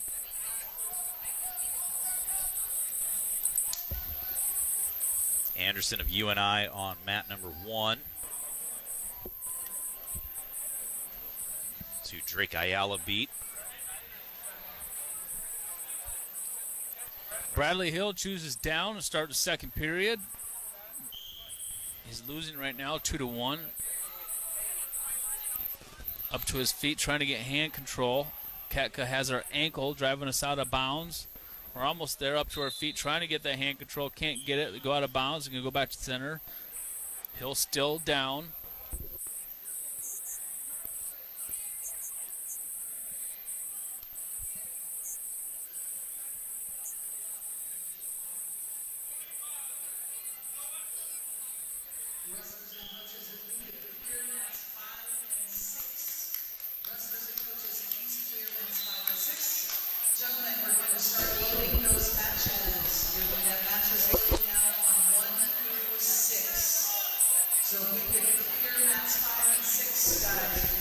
And open up a couple more mats.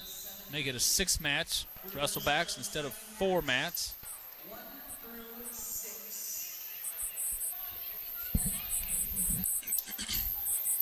Minute 24 to go in the second period. Bradley Hill for the Hawkeyes unattached, trailing 2-1. Still in the down position where he started.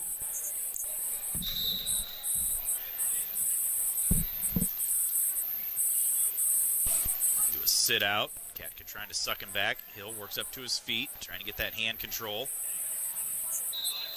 Katka trying to pull him back down, drops down to the ankle. Gets dumped back. Katka covers as they go out of bounds the rest of the way. What was that, 102 left? Yes. So Katka does have riding time now.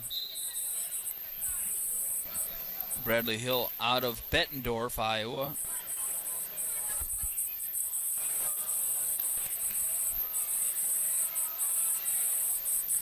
Fargo champion as a senior last year.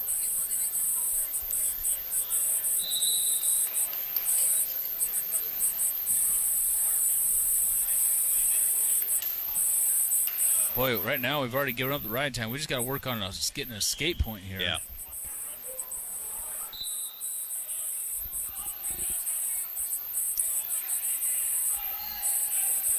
.46 on the clock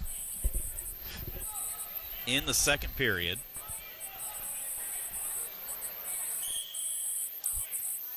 Katka putting on a tough ride. Doing all the right things to keep us down or put us back down after we've come up to our feet. We're just unable to get our hand control.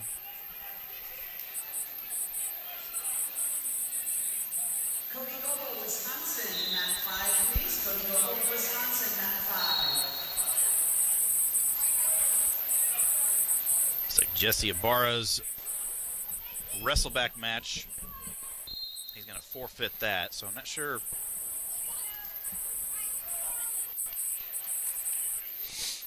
Charles Matthews, I didn't mention him earlier either. 125 pounds. He lost.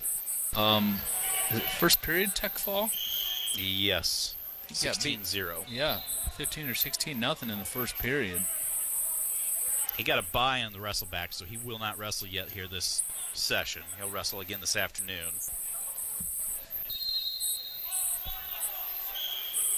Stall call against Hill makes it 3-1 as we.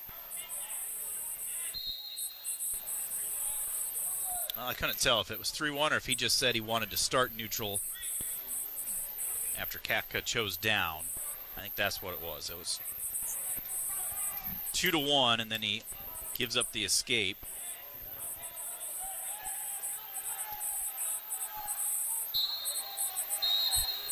Hill with the shot attempt, couldn't get it. Now Katka comes out and turns it into his own offense, so that makes it 5-1 now with 1:20 to go.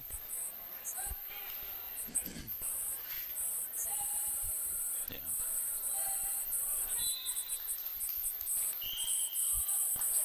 Jessica did confirm that it wasn't an escape to start the period, so they just started neutral with the intentional release.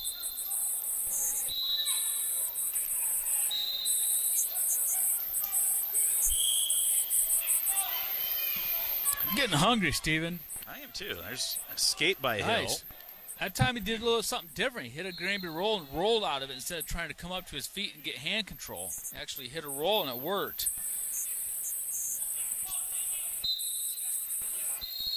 He's down 5-2, plus he's got riding time against him. There's Hill with a shot.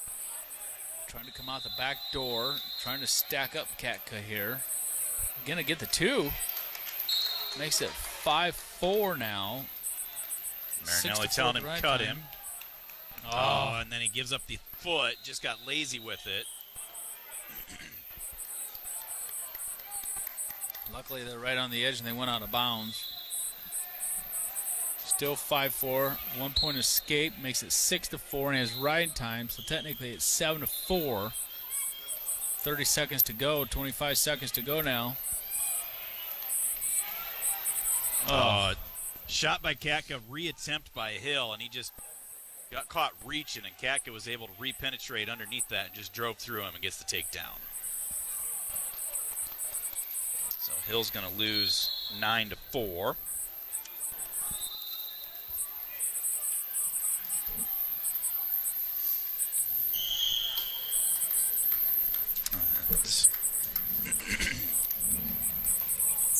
Let's see here. Team schedule. Iowa. So we got Siebrecht, Fleshman, Marty.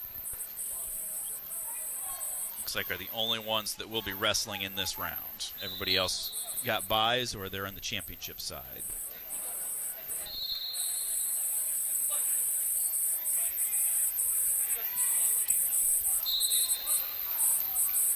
Aiden Noonan of Wyoming, prepped out of Cascades, we talked about earlier. Wrestled Chase Rhodes. Chase Rhodes beat him. He's out there wrestling right now. His wrestle-back match. Not sure. The track doesn't show Joe Kelly, but Joe Kelly should be wrestling.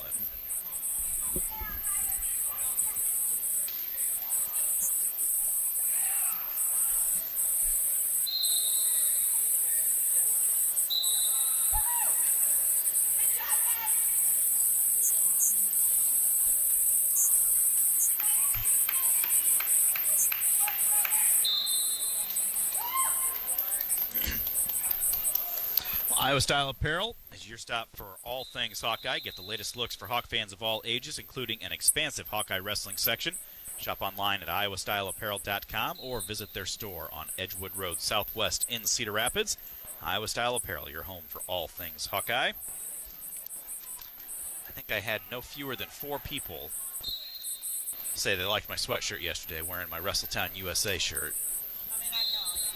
So, they're like, hey, nice shirt. Hey, nice shirt. Hey, that's a nice sweatshirt. I'm going to bring mine out tomorrow. Looks like a lot of the staff for the Iowa City Area Sports Commission are wearing theirs today.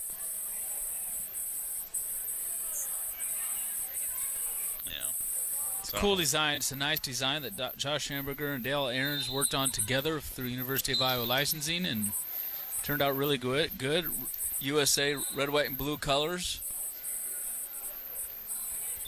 It's a neat concept, a neat theme. Brought down a bit of soldier salute gear and apparel as well. Hats, stocking caps, sweatshirts, t-shirts, quarter zips. A little bit of something for everybody.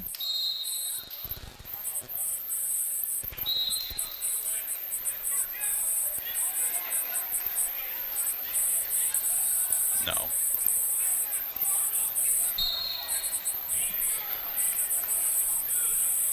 I think they're just wrestling this round.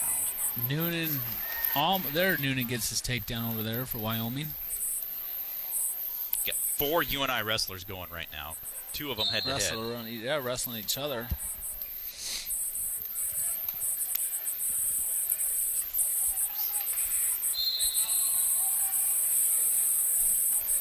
mat number 4. You and I.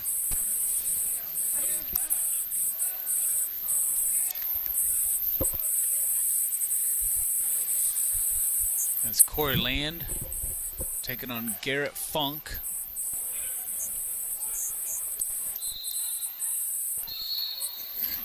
Yeah, Joe Kelly is on deck on mat 3. Okay, that's what I was thinking, was that Joe was going to wrestle. While we wait for him, let's step out and take another timeout. We'll be back with more from Coralville. You're listening to Hawkeye Wrestling from Learfield. Dear driver, on the way to pick up my child, my life flashed before my eyes. It was me you nearly crashed into. Time stopped. I felt hot like I was wrapped in a blanket. I was thrown into a blur of blinding colors. I saw my husband, children, and mother standing over me. I heard someone screaming. It was me. I saw my hands on the steering wheel. My car steered to avoid you, but it didn't seem like I was even driving. My car stopped alongside the road. I was shaking and out of breath. I was so scared. For me, for other drivers, for you. Dear driver, we share the same roads. Please be careful. Our loved ones are waiting. What drives you? This message brought to you by the Iowa Department of Transportation. Get a Hy-Vee Plus premium membership for just $99 a year and get fuel savings every time you shop in-store and online. Plus, exclusive deals and offers every month. Plus, free standard delivery and free express pickup. With Hy-Vee Plus, our plus equals more. For a limited time, get $50 off an annual Hy-Vee Plus membership with code SAVEBIG. That's right, get $50 off a Hy-Vee Plus membership with code SAVEBIG. Hi, Hawkeye fans. My name is Denali. And I'm Briley. We're still members of your Iowa Hawkeye softball team. During the off-season, conditioning is number 1. At Iowa City Tire and Service, they keep our cars in top running condition year-round. And they treat their customers like family. Find them at 410 Kirkwood Avenue or online at ictire.com. Proud sponsors of Hawkeye softball. Iowa City Tire and Service, where service actually comes first. Go Hawks! Woo-hoo! This is Iowa Hawkeye Wrestling on AM 800 KXIC Iowa City. Hi, Hawkeye fans. My name is Denali. And I'm Briley. We're still members of your Iowa Hawkeye softball team. During the off-season, conditioning is number 1. At Iowa City Tire and Service, they keep our cars in top running condition year-round. And they treat their customers like family. Find them at 410 Kirkwood Avenue or online at ictire.com. Proud sponsors of Hawkeye softball. Iowa City Tire and Service, where service actually comes first. Go Hawks! Woo-hoo! Get a Hy-Vee Plus premium membership for just $99 a year and get fuel savings every time you shop in-store and online. Plus, exclusive deals and offers every month. Plus, free standard delivery and free express pickup. With Hy-Vee Plus, our plus equals more. For a limited time, get $50 off an annual Hy-Vee Plus membership with code SAVEBIG. That's right, get $50 off a Hy-Vee Plus membership with code SAVEBIG. Dear driver, on the way to pick up my child, my life flashed before my eyes. It was me you nearly crashed into. Time stopped. I felt hot like I was wrapped in a blanket. I was thrown into a blur of blinding colors. I saw my husband, children, and mother standing over me. I heard someone screaming. It was me. I saw my hands on the steering wheel. My car steered to avoid you, but it didn't seem like I was even driving. My car stopped alongside the road. I was shaking and out of breath. I was so scared. For me, for other drivers, for you. Dear driver, we share the same roads. Please be careful. Our loved ones are waiting. What drives you? This message brought to you by the Iowa Department of Transportation. This is Iowa Hawkeye Wrestling on AM 800 KXIC Iowa City.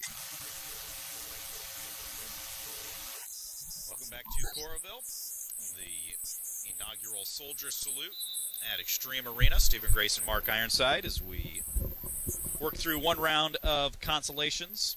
Looks like we got 3 Hawkeyes, if my best estimates are correct. Joe Kelly will be taking on Aiden Lins of the Citadel. Easton Fleshman will be taking on Terrence Schwartz of Wyoming. And Gage Marty will be taking on Jonah Schmidtke of Wisconsin, who's wrestling unattached.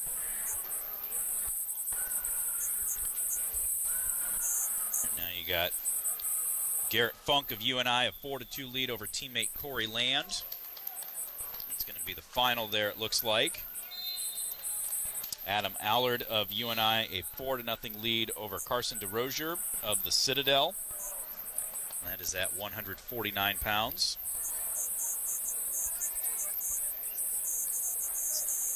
Mat number 5, you've got Logan Brown of Army against Trey McDaniel of Army. Mat number 3, where Joe Kelly is on deck, Luke Lucerne of Navy, a 6-1 lead over Jacob Silka of the Citadel. Aiden Noonan, 8-0 lead now for the Cascade Prep, wrestling for Wyoming over Boris Whitmer of Columbia. And Andrew Cerniglia of Navy, a 6-0 lead, now 10-0 lead over Bryce Dauphin of Wyoming. Again, we're back at 4 o'clock this afternoon. We'll have quarterfinals and a couple rounds of wrestlebacks. Also have more of the Hawkeye women and the women bracket. Like we said, the Hawkeye women did quite well. Emily Gonzalez at 101 wins by tech fall. Sterling Diaz with a tech fall.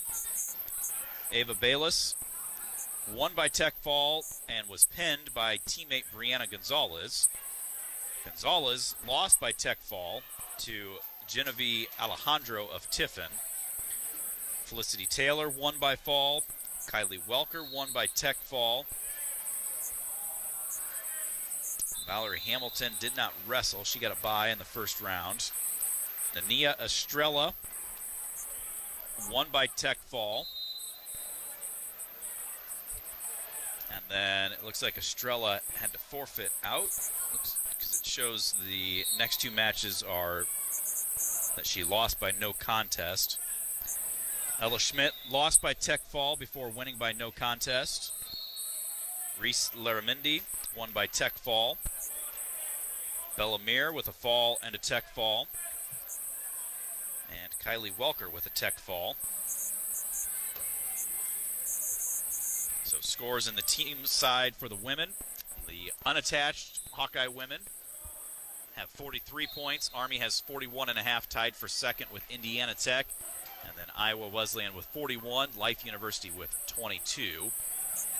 On the men's side, the Hawkeyes in first place with 32.5. Army second with 16. Columbia and Wyoming tied with 15.5. South Dakota State with 14.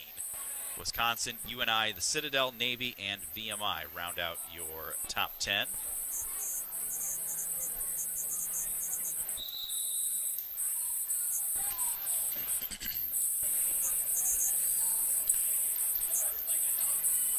Kind of funny, Mark, you've got Fleshman and Marty, who were among the first guys to wrestle because they had pigtails, and now they're going to be among the last guys to wrestle because they have to wait for the brackets to get back around to them.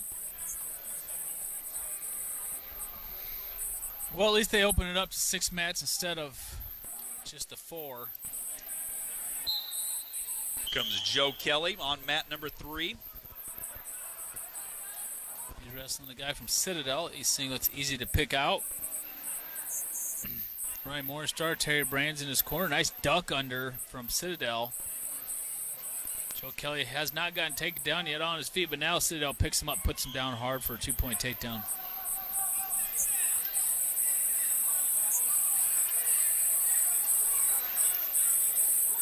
Kelly trails 2-0.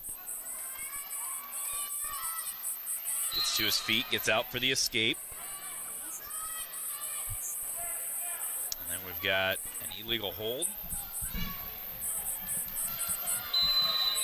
So give Kelly a point.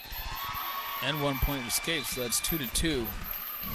I didn't see what the illegal hold Something would have been. about the Citadel coaches want to talk and talk about. Something about how he hooked the leg or something when Joe Kelly came up to his feet.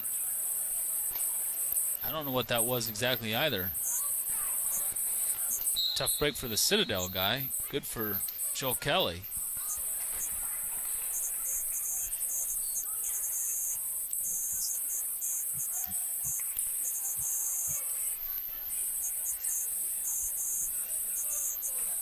Joe Kelly has an opportunity to get right back into it now. All tied up like it's 0-0 all over again.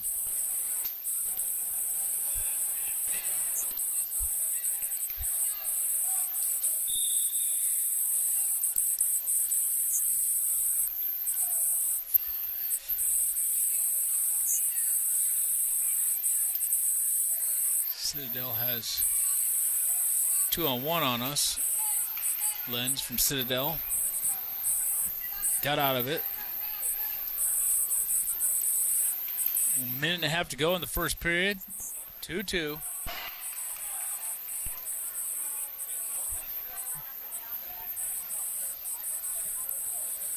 I was talking about Ned Schuck earlier. He was at Iowa quite a while ago in Augsburg, and he's actually an assistant coach, it looks like, for Army now. Okay. Sitting down there coaching for Army. I did not know he was there. I'm looking at things here real quick because I just see that Cade Siebrecht is actually on deck on mat number 5.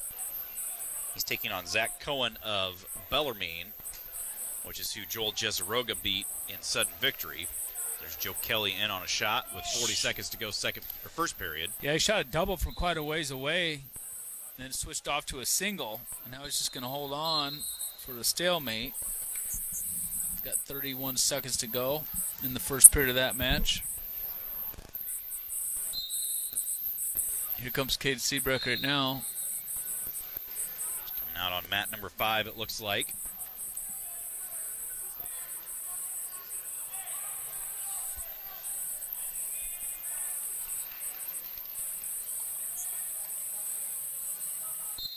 Cade lost a 3-2 decision. Got taken down in the third period.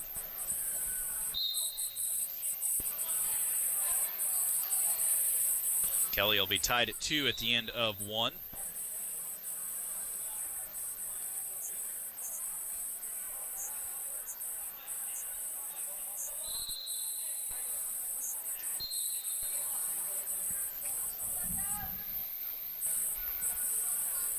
Lenz of Citadel chooses down. Joe Kelly on top. Start the second period. 2-2. The matches are right next to each other, so we can kind of watch both at the same time. Yeah. And they're right down in front of us. Even better yet. Can even read the scoreboards on both of them. I know it. Cade Siebrecht all the way around, but he hasn't. Who's this he's wrestling? Cohen. Cohen hasn't returned to the mat, and he doesn't. Oh, nope. Looked like he did, but they'd slid out of bounds before he gets the points, so.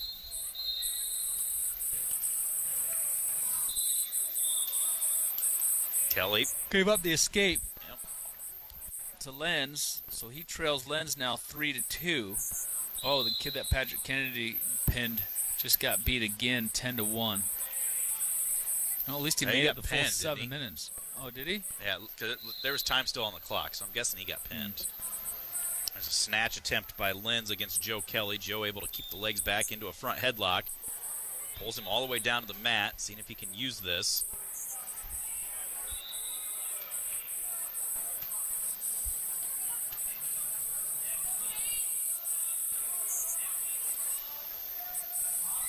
Over here on mat number 5, Siebrecht. Draped over the back as Cohen gets in on a shot. Cade Siebrecht at 149. Hanging on to the ankle as Cohen trying to turn back into him.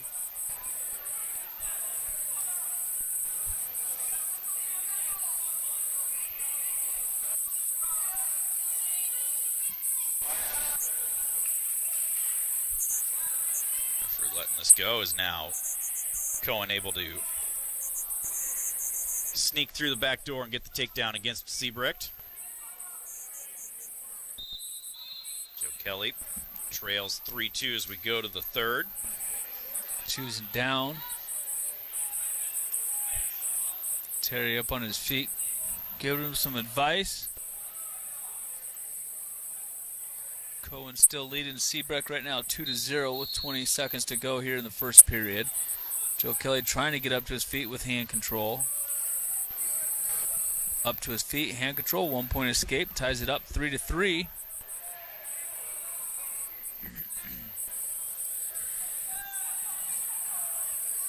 Cade Siebrecht going to get ridden out the whole first period, rest of that first period. Cohen has 48 seconds built towards his riding time.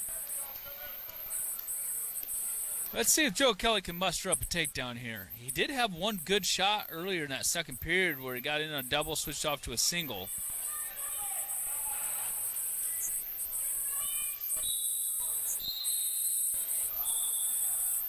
Double leg attempt by Lenz. Kelly kept the whizzer in. They slid out of bounds. He threw that in right before he went to the mat. Threw that whizzer in, was able to pull Lenz all the way over him. So no points there. Siebrecht down 3-0 now after giving up the escape to start the second period.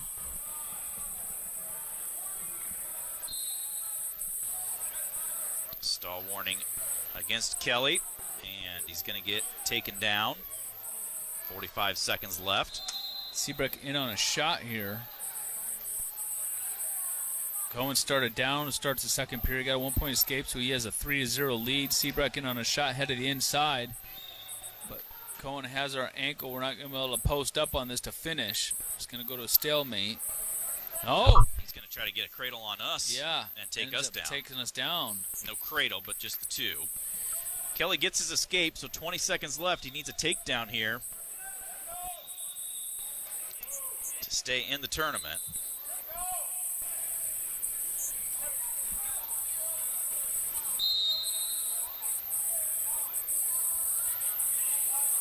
The clock, there's like 3 seconds ticked off that clock there that they need to put back on. There you go, they got it.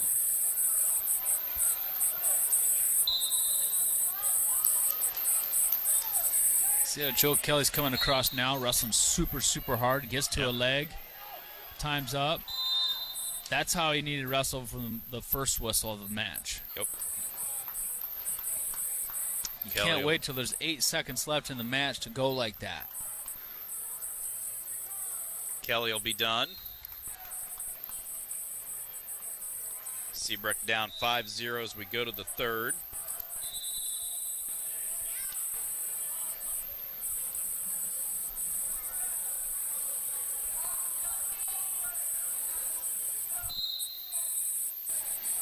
Siebrecht choosing neutral here to begin the third period, trailing 5-0. Shot by Cohen. Looks like we're in a good spot there to take advantage. Kind of got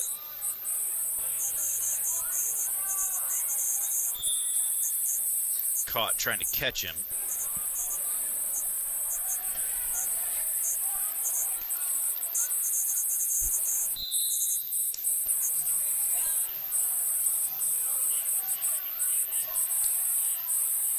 Minute 20 to go.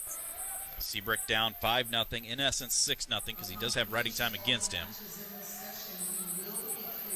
Takes a shot, trying to elevate.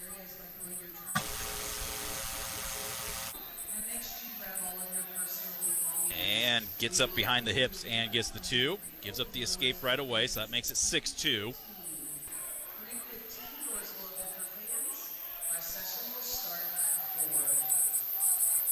Again, 4 o'clock start time for session number 2. They just announced they'll let fans in starting at 3:15. So if you headed out of the arena between sessions and are listening in, you can get back in starting at 3:15. Session starts at 4.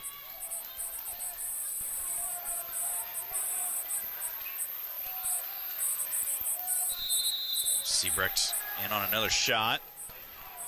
Getting the head stuffed, though, trying to elevate. Be big for him just to finish this takedown here. Got to drive forward, though. Dang it. See how he kind of pulled back?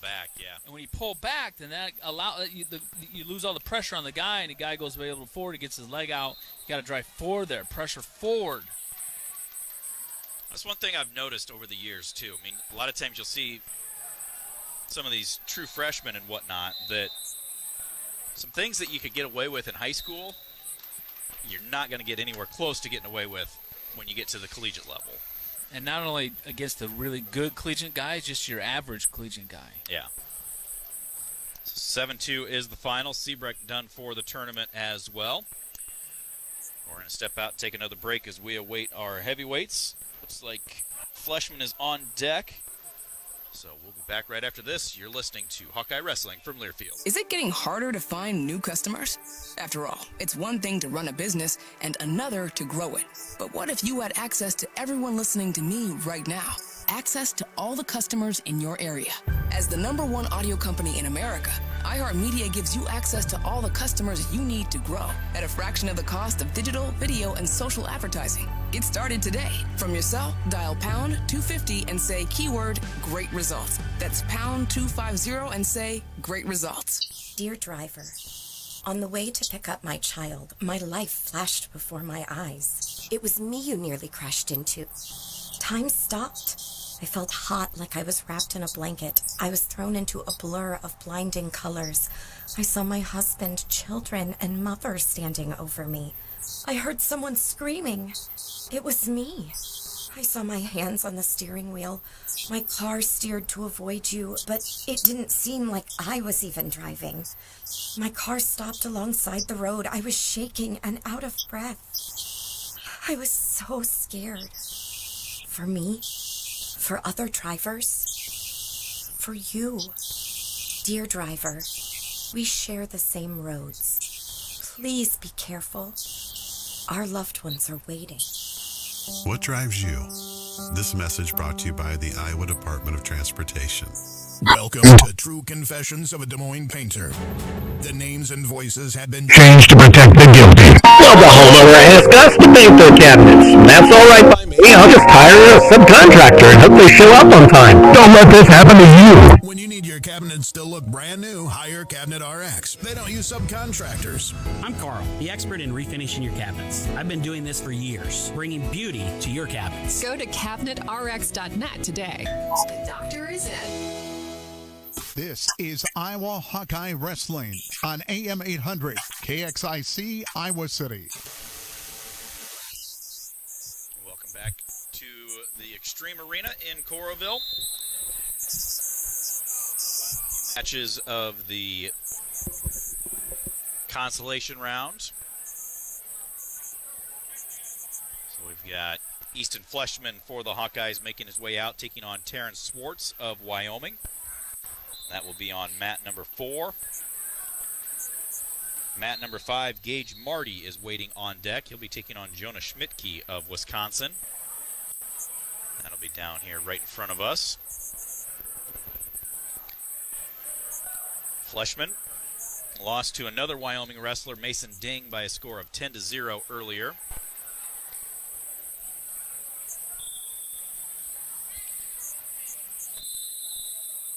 Underway over on mat number 4.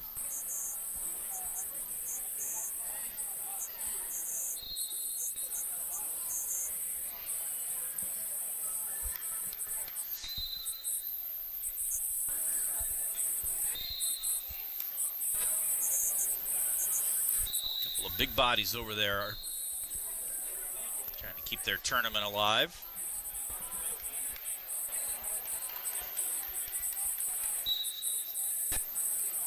Well, Spencer's going to be wrestling Farmer from Army in tonight's session, or 4 o'clock session.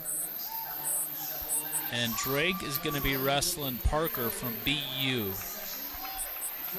Bellarmine. Bellarmine? Yep.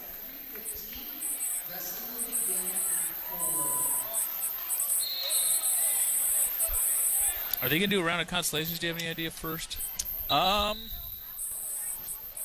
don't know for sure. Let me look how the brackets shake out. Schriever is going to be wrestling Trainer from Army.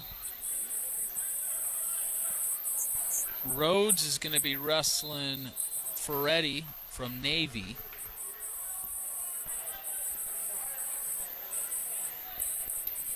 Real Woods is going to be wrestling Connor Thorpe from UNI. Drew Bennett's going to be wrestling Sanchez from Army.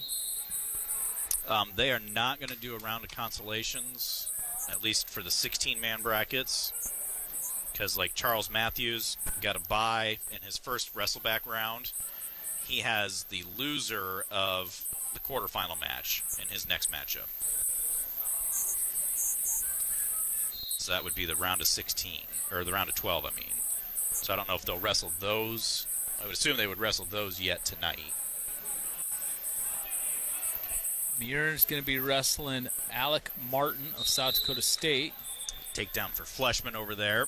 Joel Jesseroga is going to be wrestling Danny Fangaro of Columbia. Caleb Rachi is going to be wrestling Chase Zolman of Wyoming.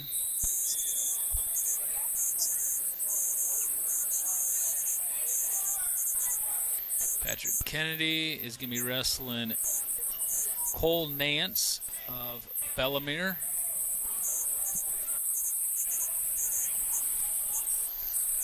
Or there, Fleshman gives up the escape, so he leads 2-1 over-under situation. Drake Rhodes is going to be wrestling Jack Thompson, who's wrestling unattached for South Dakota State.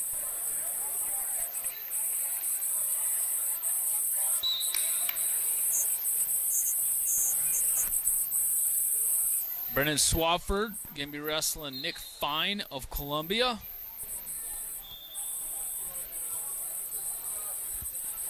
Abe Assad's going to be wrestling Micah DeCarlo of Citadel.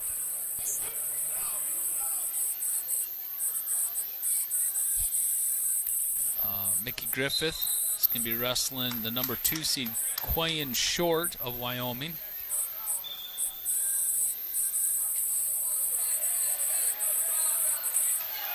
Warner's going to be wrestling Adam Aronson of UNI.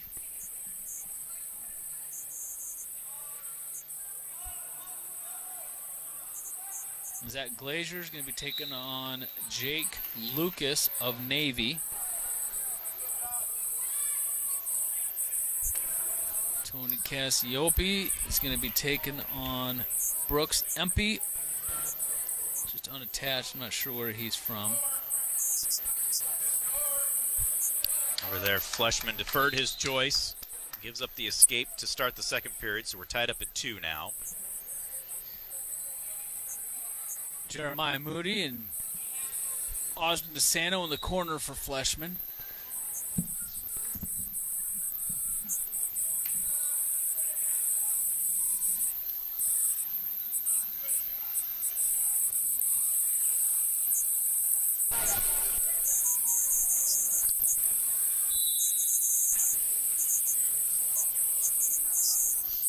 It's like 50 seconds to go over there in that second period. Well, they said this session is going to be over at 2 o'clock, and they're pretty well close. Yeah. Stall call on Wyoming as they go out of bounds over there.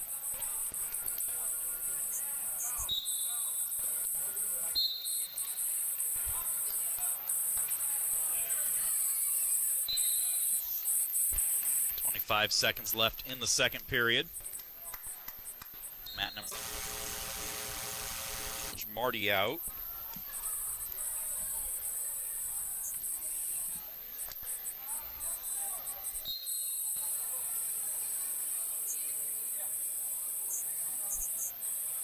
Fleshman will be tied up at 2 as we go to the third.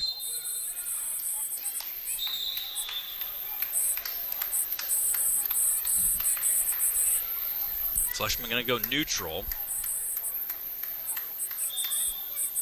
Well, he did score that takedown in the first period, but and he gets caught reaching and gets taken down. Taken down to his back. He gave up a 1 count.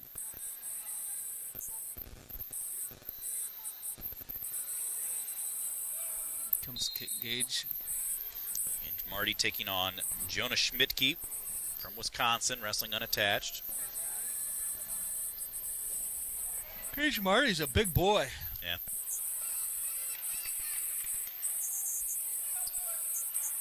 Shot of Solon. Little slide by right there. Turn around, come around, go behind, and he gets the 2 takedown. Nice job. Hit him with the slide by and then end up finishing with the go behind. Fleshman just gave up 4 near falls as well. Just leg Turk into a crossface, and he got tilted over. Marty throwing a chicken wing in. Trying to that run bar it here. wrist. He's not going to get that. Schmidtke up to his feet or up to his knees, and it's going to be tough to run that over from there. Need to keep the guy flat in that particular situation.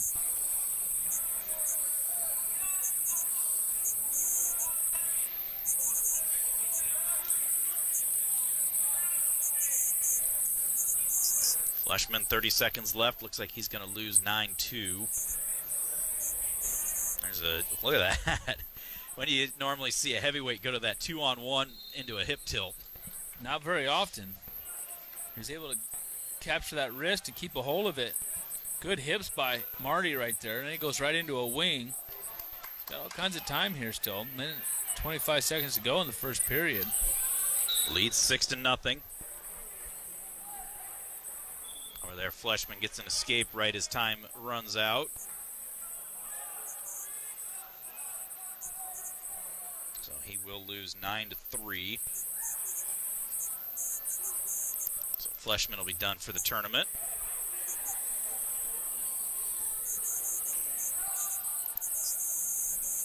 Marty, 55 seconds to go. Final Hawkeye of this session. Schmidtke into a sit out. Marty trying to pressure him forward, pulling that near arm out.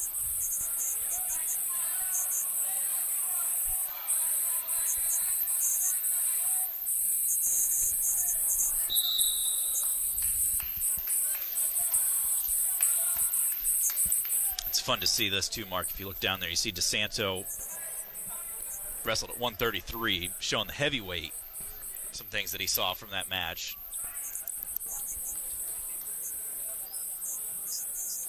Things can translate no matter how big you are. Marty gives up the escape. Period comes to an end. He leads 6-1.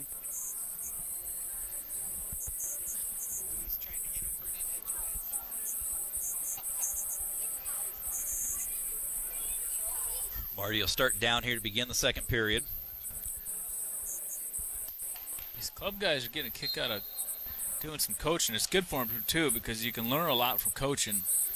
Once you actually start seeing stuff, breaking down stuff, start teaching, then you actually kind of start realizing some things yourself and can roll it over into your own wrestling. Makes you a lot more aware of certain positions. Marty to his feet. Couldn't get the hand control. Gets bumped back down to his base.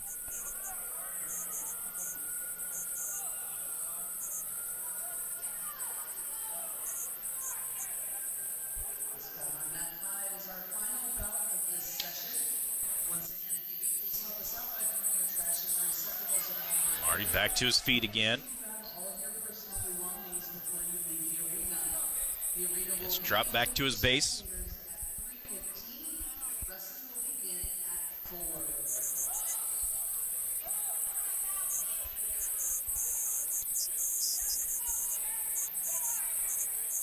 Looking for a far side cradle, and Marty able to step through that and then slide around behind and get the 2-point reversal.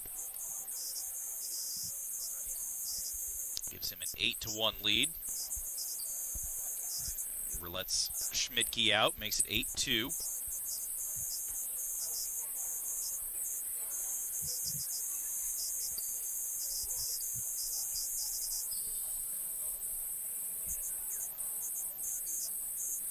Last match of the session, right down here. Schmidtke and Gage Marty.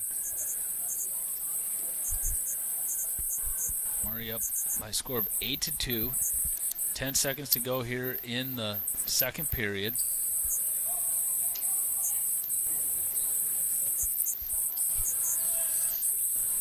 Schmidtke trying to get double unders here. Period comes to an end, though. So 8-2 is the lead for Marty for the Hawkeyes going to the third.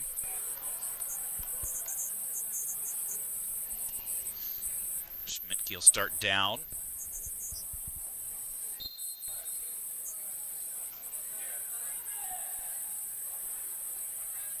Schmidtke hand control out for the escape. Makes it 8-3 now.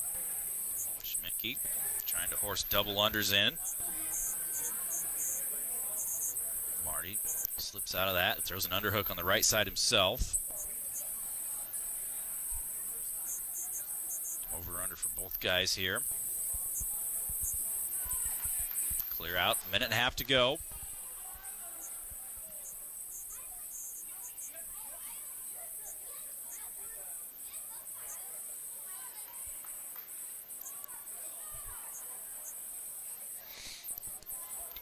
Shot attempt by Schmidtke.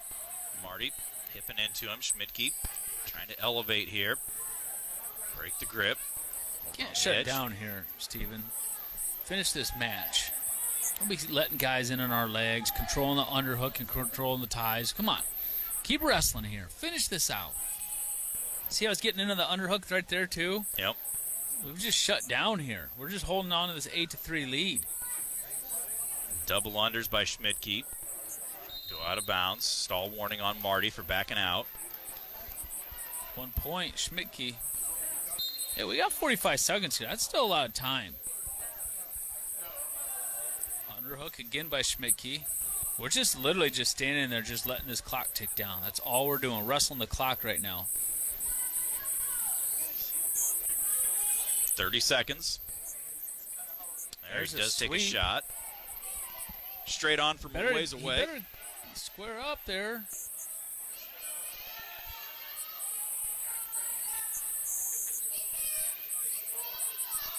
Don't stop wrestling. He's going to give up the 2. Jeez. 8-6. He will have riding time. He just stopped wrestling this third period. Looked tired and he just quit. Quit wrestling this third period. He only wrestled 2 periods. Does get the win 9-6, so he'll come back and wrestle in this afternoon's session. Hawks in first, both men's and women's. We'll be back on the air at 4 o'clock for the evening session. I have a couple rounds of consolations and the quarterfinals to set up the semifinals tomorrow at noon. For Mark Ironside, this is Stephen Grace. We will talk to you in a little while. You've been listening to the inaugural Soldier Salute. This is Hawkeye Wrestling from Learfield. Want to know what to get me for the holidays? I'll make it easy. I love the great local foods at Local Craft Cellar. From Edgewood Locker hams and smoked turkeys to Milton Creamery cheeses. There's nothing at Local Craft Cellar that's not delicious. Really want to get on my good side this holiday? Include Local Craft Cellar's liquor-infused chocolates or craft beer, wine, and spirits. Could I make it any easier? Visit localcraftcellar.com. That's localcraftcellar.com. Hawk fans, stop in and visit Hyatt Regency Coralville Hotel and Conference Center, located in the heart of Iowa River Landing. It's within walking distance to Extreme Arena, home of the Iowa Hawkeye volleyball team, as well as some great restaurants, shopping, and scenic walking trails along the Iowa River. Hyatt Regency Coralville is also the home of the Hawk Talk with Fran McCaffrey radio show. Come find your place at Hyatt Regency, where we care for people so they can be their best. If you're looking for the perfect gift for that overburdened DIYer in your household, listen up. Doug Wagner from the Morning Show here. Call CertaPro Cedar Rapids to expedite your quote and work with you to schedule their pros to take care of your painting needs. A fresh start for the holidays and the new year. Interior painting done quickly and professionally. No mess, no fuss. Your painting project. Worry-free from start to finish from CertaPro. Schedule your free estimate today. Call or click 319-294-4322 or CertaPro.com. CERTA Pro.com. AM 800 KXIC is your home for Iowa Hawkeye Wrestling all season long. Catch every match as Spencer Lee and the Hawkeyes look to add another Big Ten championship and national championship to the trophy case in Iowa City. Hawkeye Wrestling on AM 800 KXIC is powered by Iowa City Tire on Kirkwood Avenue, Iowa City. This is Iowa Hawkeye Wrestling on AM 800 KXIC, Iowa City. It's the final day sales event at Deary Ford in Iowa City. Save with a finance-friendly rate of 0% for 66 months on a new Ford Escape or Ford Edge. Buy a new 22 Ford F-150 and get $500 free accessories. And shop our huge selection of late model, low mileage local trades, all sale price. Used cars starting at $49.99. Plus, no payments for 90 days. It's the final day sales event at Deary Ford in Iowa City at DearyFord.com. If you see a traffic tie-up and you can pass along the details safely, give us a call on the Cornell Mutual Traffic Tip Line, 319-423-6868. Sponsored by First Maxfield Mutual Insurance. Dear driver, on the way to pick up my child, my life flashed before my eyes. It was me you nearly crashed into. Time stopped. I felt hot, like I was wrapped in a blanket. I was thrown into a blur of blinding colors. I saw my husband, children, and mother standing over me. I heard someone screaming. It was me. I saw my hands on the steering wheel. My car steered to avoid you, but it didn't seem like I was even driving. My car stopped alongside the road. I was shaking and out of breath. I was so scared. For me, for other drivers, for you. Dear driver, we share the same roads. Please be careful. Our loved ones are waiting. What drives you? This message brought to you by the Iowa Department of Transportation. This is Iowa Hawkeye Wrestling on AM 800 KXIC, Iowa City. Want to know what to get me for the holidays? I'll make it easy. I love the great local foods at Local Craft Cellar. From Edgewood Locker hams and smoked turkeys to Milton Creamery cheeses. There's nothing at Local Craft Cellar that's not delicious. Really want to get on my good side this holiday? Include Local Craft Cellar's liquor-infused chocolates or craft beer, wine, and spirits. Could I make it any easier? Visit localcraftcellar.com. That's localcraftcellar.com. AM 800 KXIC is your home for Iowa Hawkeye Wrestling all season long. Catch every match as Spencer Lee and the Hawkeyes look to add another Big Ten championship and national championship to the trophy case in Iowa City. Hawkeye Wrestling on AM 800 KXIC is powered by Iowa City Tire on Kirkwood Avenue, Iowa City. Hawk fans, stop in and visit Hyatt Regency Coralville Hotel and Conference Center, located in the heart of Iowa River Landing. It's within walking distance to Extreme Arena, home of the Iowa Hawkeye volleyball team, as well as some great restaurants, shopping, and scenic walking trails along the Iowa River. Hyatt Regency Coralville is also the home of the Hawk Talk with Fran McCaffrey radio show. Come find your place at Hyatt Regency, where we care for people so they can be their best. Is it getting harder to find new customers? After all, it's one thing to run a business and another to grow it, especially these days. But what if you had access to everyone listening to me right now? Access to all the customers in your area. As the #1 audio company in America, iHeartMedia gives you access to all the customers you need to grow at a fraction of the cost of digital, video, and social advertising, with experts ready to craft your message fast. Get started today at iHeartAdvertising.com. That's iHeartAdvertising.com. This is Iowa Hawkeye Wrestling on AM 800 KXIC, Iowa City. We all love a good win. Catching up with friends, saving money at the pump, soaking up the perfect Iowa day, sitting down to a really, really good meal. These are the everyday delights that make us smile. These are the moments that connect us all as Iowans. And these are the wins that, more often than not, start with Iowa's farm families and the crop they're growing. Because when corn grows Iowa, Iowans win. Learn more about how to share your own wins at iowacorn.org. bet.com/Iowans win. Iowans, you have dozens of betting options. Try a sports book built by bettors and run by bettors. Fred Doan started Betfred over 50 years ago with funds from a winning bet, and he's been known for delivering the best betting experience ever since. Visit betfredsports.com to give us a try. New customers betting $50 get 111 in Fred bets and up to 200 Fred bets per week for 5 weeks. Terms apply. Proud partner of the Iowa Cubs and Iowa Wild. Must be 21 plus. Wagers only accepted in Iowa. Gambling problem? Call 1-800-BETS-OFF. AM 800 KXIC. iHeartRadio. Here are the top Foreigner songs that you've thumbed up. Number 3, Hot Blooded. I show you loving like you never knew. That's why I'm hot-blooded. Check it and see. Feel the fever burning inside of me. Come on, baby, do you do more than dance? Number 2, I Want to Know What Love Is. To change this lonely life. I wanna know what love is. I want you to show me. Number 1, Cold as Ice. You're as cold as ice. You're willing to sacrifice our love. Hear more from Foreigner and similar artists now. Search for Foreigner on iHeartRadio. All your favorite music, all your favorite stations, all free. I taught for 20 years, until I started forgetting my lectures. Eventually, he had to quit. Getting his early Alzheimer's diagnosis was hard, but it gave us time to take control of the situation together. I can't imagine going through this without him. If you or your family are noticing changes, it could be Alzheimer's. Talk about seeing a doctor together. For more information, visit alz.org/time to talk. A message from the Alzheimer's Association and the Ad Council.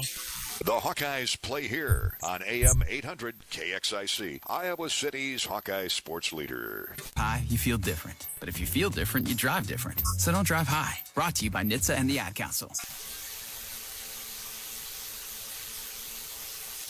I'm Sarah Kustok, NBA analyst for the Brooklyn Nets, and I have a new podcast called NBA Pulse with Sarah Kustok. Every Monday, Wednesday, and Friday, I'll be joined by one of the top NBA writers to discuss their latest stories, features, and up-to-the-minute news. Rainbow! That, my friends, is Luka Magic! Check out NBA Pulse with Sarah Kustok on the iHeartRadio app or wherever you listen to podcasts. Okay, close your eyes and imagine. Well, unless you're driving. Yes, imagine you bought a scratch ticket from the Iowa Lottery. Or someone gave you one. Yes, right. And you scratch, and you've won. Won big. Yes, in fact, there are 13 holiday games with big cash prizes. And if you don't win, play it again. You can still win up to $100,000 in the VIP club. But you have to enter and see rules and complete details at ialottery.com/VIP. Yes. Thank you. If you see a traffic tie-up and you can pass along the details safely, give us a call on the Grinnell Mutual Traffic Tip Line, 319-423-6868, sponsored by Eden Mutual Insurance in Fenton. AM 800 KXIC is your home for Iowa Hawkeye wrestling all season long. Catch every match as Spencer Lee and the Hawkeyes look to add another Big Ten championship and national championship to the trophy case in Iowa City. Hawkeye wrestling on AM 800 KXIC is powered by Iowa City Tire on Kirkwood Avenue, Iowa City. AM 800 KXIC.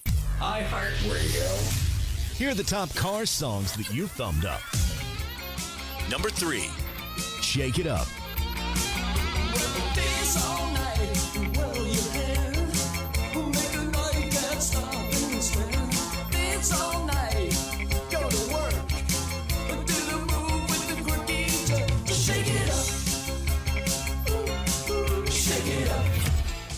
Number 2, You Might Think.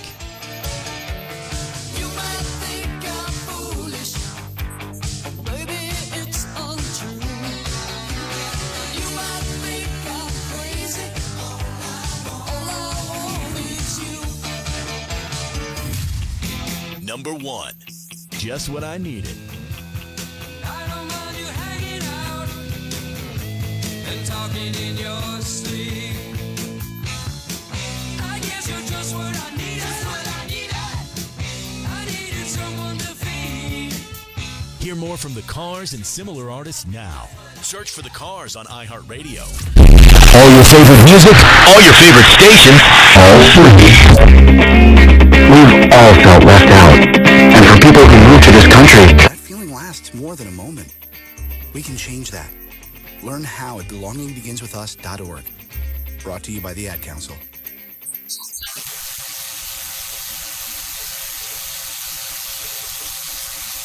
Rockwell Collins Inc. DBA Collins Aerospace has an opening for an Engineer 2, software engineering in Cedar Rapids, Iowa. Job duties include conducting tests and performing debugs of control and diagnostic systems that contain logical and mathematical solutions, conducting disciplinary research and collaborate with equipment designers in the planning, design, development, and utilization of electronic data processing systems and commercial software, measuring and analyzing software designs for equipment, products to ensure current and future needs of the business are met. Applicants must have at least a bachelor's degree or its equivalent in software engineering, computer science, or a related field. Apply for this position at careers.rtx.com by entering keywords job ID 01590991. Again, Rockwell Collins Inc. DBA Collins Aerospace has an opening for an Engineer 2, software engineering in Cedar Rapids, Iowa. Apply for this position at careers.rtx.com by entering keywords job ID 01590991. AM 800 KXIC. I'm Sarah Kustok, NBA analyst for the Brooklyn Nets, and I have a new podcast called NBA Pulse with Sarah Kustok. Every Monday, Wednesday, and Friday, I'll be joined by one of the top NBA writers to discuss their latest stories, features, and up-to-the-minute news. Rainbow! That, my friends, is Luka Magic! Check out NBA Pulse with Sarah Kustok on the iHeartRadio app or wherever you listen to podcasts. iHeartRadio! Here are the top REM songs that you thumbed up. Number 3, The One I Love. This one goes out to the one I love. This one goes out to the one I've left behind. Number 2, Losing My Religion. That's me in the corner. That's me in the spotlight. Losing my religion. Trying to keep up you. Number 1, It's the End of the World as We Know It, and I Feel Fine.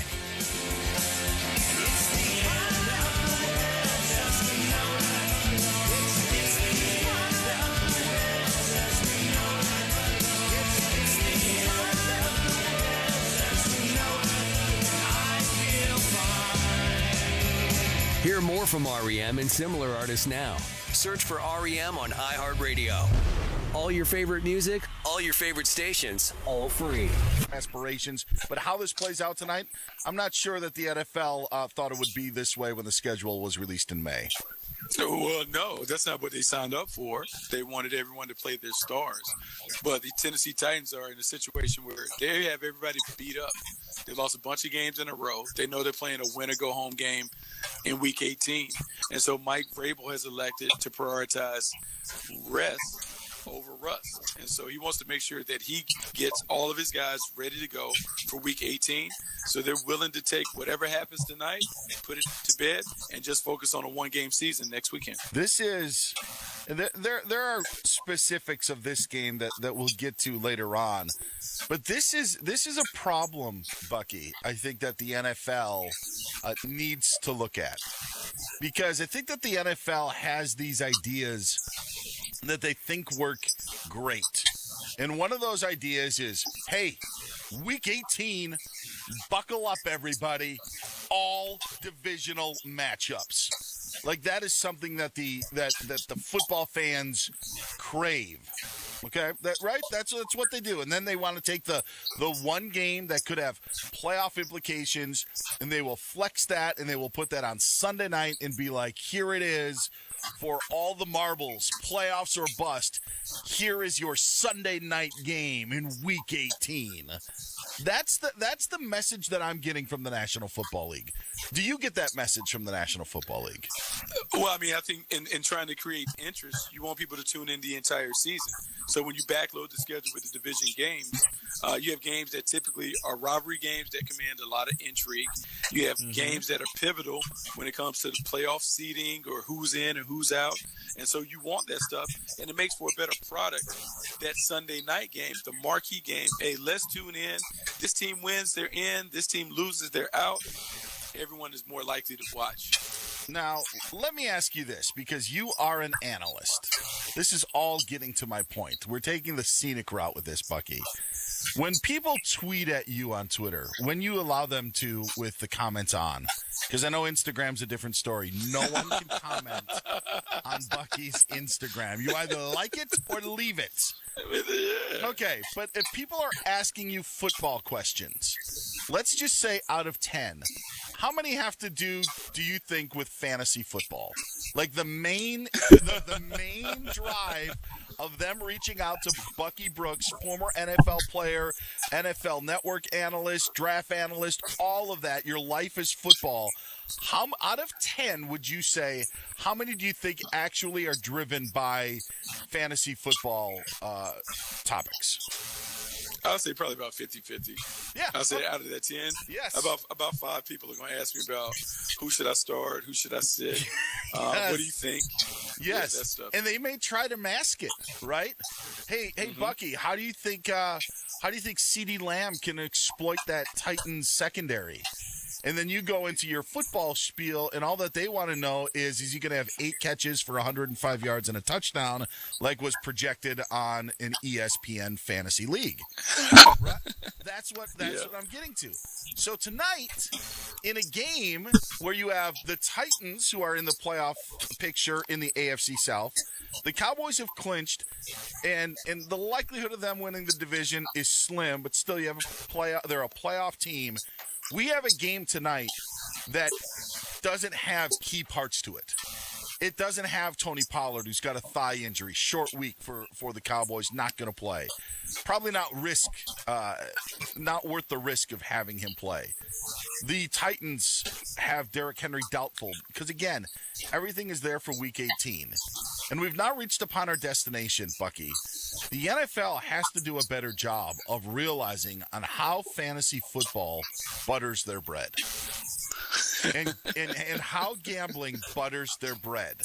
This stuff cannot be happening. You cannot have Derrick Henry missing a game in Week 17, which is a championship game in a fantasy league.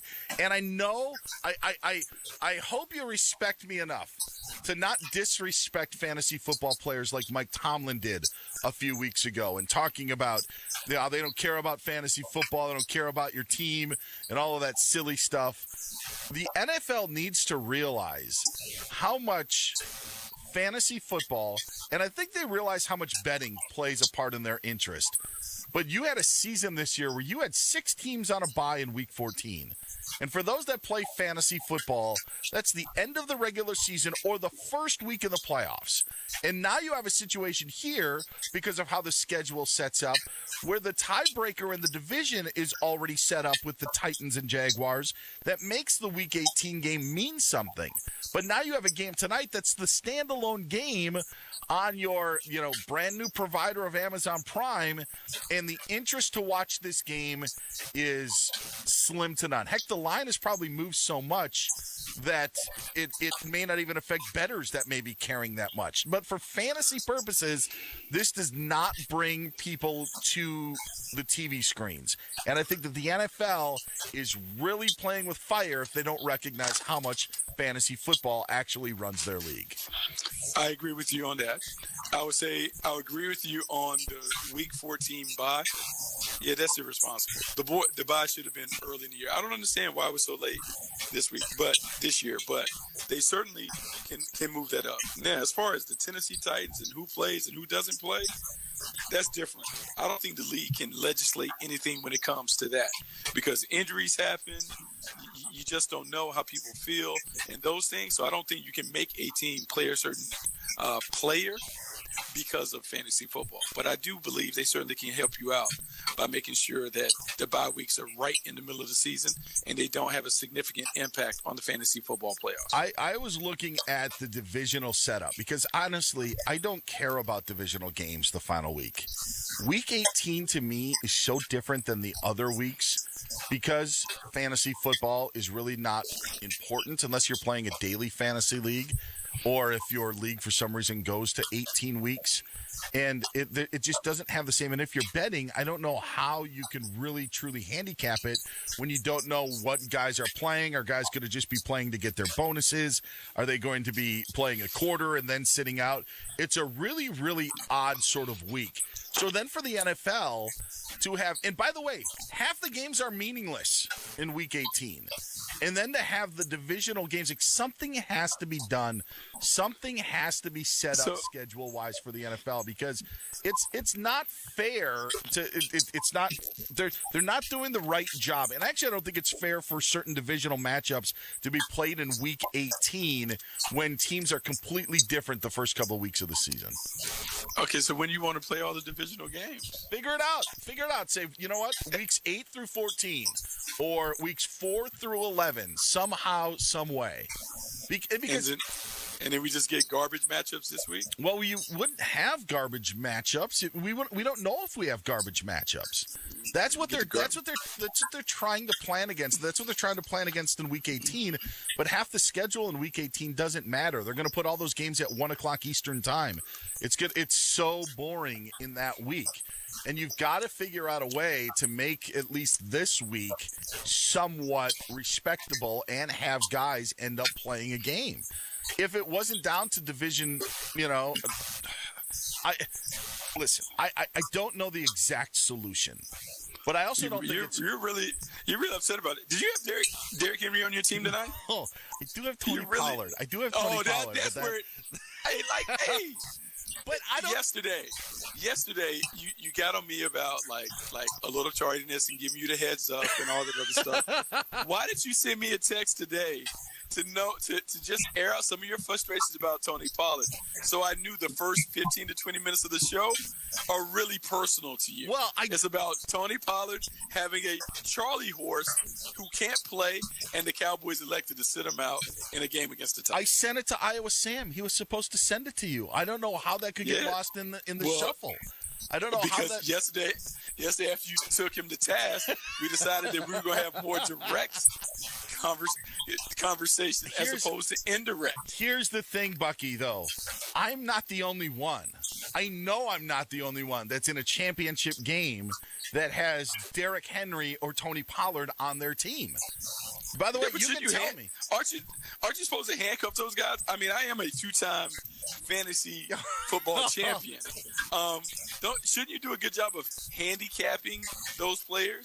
So if you had Tony Pollard, you should take Ezekiel Elliott? It's not as easy as it would seem to be able to do that. And the adjusting. Plus, hey, lineups lock at the end of the regular season in a lot of leagues. It's the way that it is, Bucky. I did have a plan. I do have a backup plan, but I don't think people care about my fantasy league. However, when Tony Pollard has been giving you great play over these last 2 months, really throughout the season, he's been really, really good as of late. And now all of a sudden you have to make a change or go and pick up Malik Davis for your champ. You got to pick up Malik Davis to win your fantasy football league? What are you doing to us, NFL? What are you doing to us? You know what the NFL is actually doing? The NFL is allowing you to be a real general manager. Because guess what? That happens in real football. In real football, you have injuries and you have to have somebody. And so I would say, buyers, you need to have a next man up mentality and scour your fantasy football lineup and find out who's the next man up. Who's going to be the hero tonight to save you in your fantasy football championship? Because when you win with this player playing out of his mind, it'll last forever. You'll be able to sit back in 20 years and talk about, hey, no, you know what I'm going to say? This is what I'm going to say, Bucky. I can't believe I picked up Malik Davis and played him in a fantasy league. Yeah. And he had 1.8 points for me. That's what it's going to end up happening. I need him. There's a hero waiting to happen. I have made my adjustments to my lineup, but I know for a fact. You tweet me at Dan Byer on Fox. I guarantee you, I will not lie. I get 5 people who are either screwed by Derrick Henry or Tony Pollard entering a title game. Guaranteed. Guaranteed. And that they're a little upset.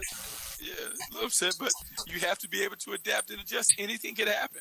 Remember, the last couple of years we had COVID situations where you had to make adjustments on the fly. You didn't know who was going to be up and available. Like by now, Dan, you should be able to handle it. That's a pandemic. The NFL has a way to make things work. I mean, figure it out. Maybe ditch the Thursday games starting here. Give Tony Pollard the full week. Figure out something. And the divisional matchups are completely unfair because teams are so different from week 2 to week 18. I mean, just completely different. Like it's not. The NFL tries to set up a schedule that is so equal that it's so boring that you basically know your 14 of your opponents over the next 8 years. It's really like that's why we don't have you're getting me on a tangent. Point is, the NFL could do a lot better, and they've got to think of fantasy football players because junk like this is happening too often. All right. We're gonna get into Titans Cowboys because the Titans made a move today that may seem like a big deal on the surface, but it actually may be an even bigger deal once you dig into it. He's Bucky Brooks, the NFL veteran. Get him on Twitter at Bucky Brooks, and if you want to hide your fantasy football knowledge, that's where you can also send him a tweet and ask how Malik Davis is going to exploit that Tennessee Titans defensive front. You can find me on Twitter at Dan Byer on Fox. That's where I want you to tweet me if you're getting screwed because Derrick Henry's doubtful or Tony Pollard's not playing tonight and the Titans are resting their guys. At Dan Byer on Fox is where you can find me. It is the Doug Gottlieb Show live from the TireRack.com studios. Coming up next, Bucky and I dive into the Malik Willis drama here on Fox Sports Radio. This is the Doug Gottlieb Show on Fox Sports Radio. 2022 is finally winding down. Tick, tick. Boom! And 2023, well, that's going to be our year. Why is this a big deal? From the morning until the late nights. This is who we are. We'll be ringing in 2023 right. Nice work, guys. On Fox Sports Radio. Hey, it's Doug Gottlieb. Football weather is here. Freezing temps, sleet, snow, ice. Are your tires ready to tackle winter's worst? Trust the experts at TireRack.com. The experts at TireRack.com will get your vehicle ready for prime time. They sell tires that dominate winter, like the Yokohama Ice Guard. Go to TireRack.com/sports. Tell them what you drive. Test results, tire ratings, consumer reviews, fast, free shipping, and free road hazard protection. All the stats you need to make the right call. TireRack.com, the way tire buying should be. Stock up and save big now, store-wide at the Lowe's Truckload event. For a limited time, save up to 50% on select tools and accessories from the brands you trust. And buy a DeWalt 12-inch dual bevel miter saw and get an adjustable stand for free. Plus, get deals on appliances, bath, and more. Head to your local Lowe's or visit Lowe's.com to shop the Truckload event today. While supplies last, selection varies by location. Valid 12/29 through 1/11. Football season is underway, so now is the perfect time to download FanDuel, America's #1 sportsbook. Just sign up with the promo code BET. The app is safe, secure, and easy to use, so sign up today with the promo code BET for your no-sweat first bet, up to $1,000. 21 plus in select states. First online real money wager only. Refund issued as non-withdrawable free bets that expires in 14 days. Restrictions apply. See terms at sportsbook.fanduel.com. Gambling problem? Call 1-800-GAMBLER or visit fanduel.com/RG in Colorado, Iowa, Michigan, New Jersey, Pennsylvania, Illinois, Virginia. 1-800-NEXT-STEP or text NEXT-STEP to 53342 in Arizona. 1-888-789-7777 or visit ccpg.org/chat in Connecticut. 1-800-9-WITH-IT in Indiana. 1-800-522-4700 or visit ksgamblinghelp.com in Kansas. 1-877-770-STOP in Louisiana. 1-877-8-HOPE-NY or text HOPE-NY 467-369 in New York. Tennessee Redline 1-800-889-9789 in Tennessee. 1-800-522-4700 in Wyoming or visit 1-800-GAMBLER.net in West Virginia. You've been putting back a few, and a few becomes a few too many. For a moment, you think of calling for a ride, but nah, you live nearby. What's the worst that could happen? You get pulled over, your insurance goes up, you lose your license, you total your car, you kill someone. The results of driving drunk are tragic, That's why law enforcement is out there looking for impaired drivers to save lives. So if you think you're okay to drive after a few drinks, think again. Drive sober or get pulled over. Paid for by NHTSA. Open up a Mercedes-Benz Sprinter van and you're opening up more than doors. You're unlocking potential with 16 body types, thousands of ways to customize. A Sprinter van is capable and versatile enough to help drive your ambitions as far as you want them to go.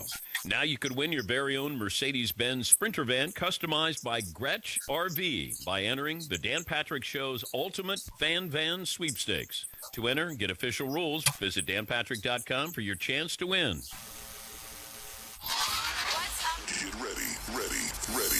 Jason Smith and Mike Harmon are dropping knowledge like this. Lamar Jackson has played his last game as a Baltimore Raven.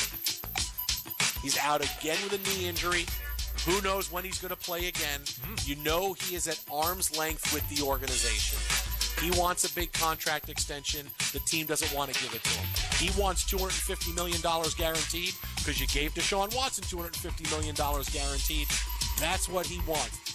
The owner, Steve Bisciotti, doesn't want to give it to him. They're going to want to franchise Lamar Jackson and try to play it out. He's going to not be down with that. He's going to be saying, no, I'm not showing up, and you're trading me. And if you're not going to pay me, you're going to trade me, and it'll be very easy for the Ravens to do so. Well, we don't want to pay him. We can get a bunch for him if we trade him, so we're going to do this. I don't think we see him again the rest of the year, and he gets traded in the offseason. And the Jets should be in on him, and the Steelers, everybody that could be possibly, well, they're not going to trade within the division, but many teams should be in on him because he is going to move on. It's just not, it just doesn't go like this, and you wind up staying, right? He has said what he's wanted. The Ravens don't want to give it to him. And as much as the Ravens, well, we want to give him money. Well, no. Well, do you want to give him what he wants, or do you want to give him what you want to give him, right? And, we've talked to Jason Lockenforum many times that Steve Bisciotti says he only wants to give Lamar Jackson a certain amount of money. He's acting as his own agent, which always makes it personal, right? That's why I always say, if you're in a position where you have to negotiate for a contract for your future, get an agent because it gets really personal. I don't believe he plays again. He's on a different team next year. To get the rest of what Jason Smith and Mike Harmon said, podcast it by searching The Jason Smith Show with Mike Harmon. And as always, you can hear The Jason Smith Show with Mike Harmon weeknights at 10 p.m. Eastern, 7 p.m. Pacific, right here on Fox Sports Radio. And now, the Dan Patrick Show. Dan Patrick. This is always tricky when you have to change your viewing patterns of finding something. But going to YouTube, NFL Sunday Ticket was launched in 1994, and it was on DirecTV. This was a godsend for DirecTV, and they've had it since DirecTV's inception. But the NFL and YouTube are now partners here. The traditional media is not going to play a role moving forward. We're seeing that. Just different places with, a lot more money and needing that content there. Yes, Todd? They do need to figure out a way, if there is technically, where you can flip from one channel to another without having to have 9 different remotes. And yeah, you kind of can. If you have, depending on what type of streaming TV you have, you should hit one I don't think it's that easy. Yeah, it's kind of a pain. Yeah. The Dan Patrick Show. Dan and the Danettes and you. Weekdays, 9 a.m. Eastern, 6 Pacific on Fox Sports Radio. Like Anita Baker. We're giving you the best that we've got. Yeah. It's the best. Every hour. A ton of stuff to talk about. Of every day. Our business is sports. This is what we talk about. And boy, they're good at it. Every morning. They can't stop it. They know it's coming. That's what gets you up every morning. And every night. Boom. Done. We're Fox Sports Radio. You want to know what the best look like? This is what it looks like. And we're giving you the best that we've got. The most fearless voice in sports is on FS1. The one and only Colin Cowherd is bold, unique, and outspoken. Wow. You can see him on The Herd, weekdays at noon Eastern on FS1 in the Fox Sports app.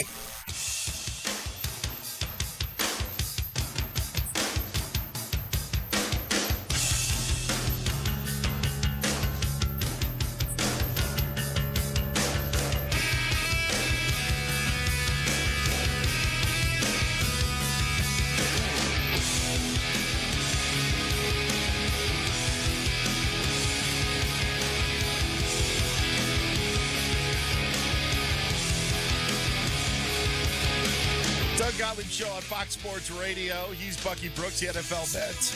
I'm Dan Byer. I didn't mean to have the phlegm cop come up when I said NFL vets. It just happened. 5-year NFL vets. It just came out. It just happened. Took over. It happened. Welcome to the Fox Sports Radio tailgate presented by the Big Green Egg. Nothing beats the flavor of live fire cooking on a Big Green Egg. It's the most versatile grill you'll ever own, backed by a lifetime warranty. Roll with the best. Shop online for free delivery at BigGreenEgg.com. Lifetime warranty, free home delivery, BigGreenEgg.com. We have heard, the public has spoken, and we will get to that in about 12 minutes or so, Bucky. About 12 minutes or so, they have responded to the NFL messing up Week 17. The Raiders are having their own issues to deal with. And joining us now on the show, he's covered the NFL for a while, now doing so for the Las Vegas Review-Journal, covering the Raiders, the one and only Vinny Bonsignore joins us here on Fox Sports Radio. Happy New Year, Vinny. How are you? I'm doing great. How are you guys doing? Man, better than I think what's happening in Raiders land. I know you've been in the thick of all of this, in front of Devontae Adams, in front of Josh Jacobs after the Steelers loss, but we are going to start out with Derek Carr. How does this whole thing unfold with the Raiders, where not only is Derek Carr benched, he's now not even going to be active and with the team over these last 2 weeks? Yeah, I think in all due respect to Derek Carr, I would couch it almost more as they're shutting him down. And there's a reason why they're shutting him down. Does performance play into it? Absolutely. He had an opportunity to solidify himself as the long-range quarterback for Josh McDaniels and the general manager, Dave Ziegler.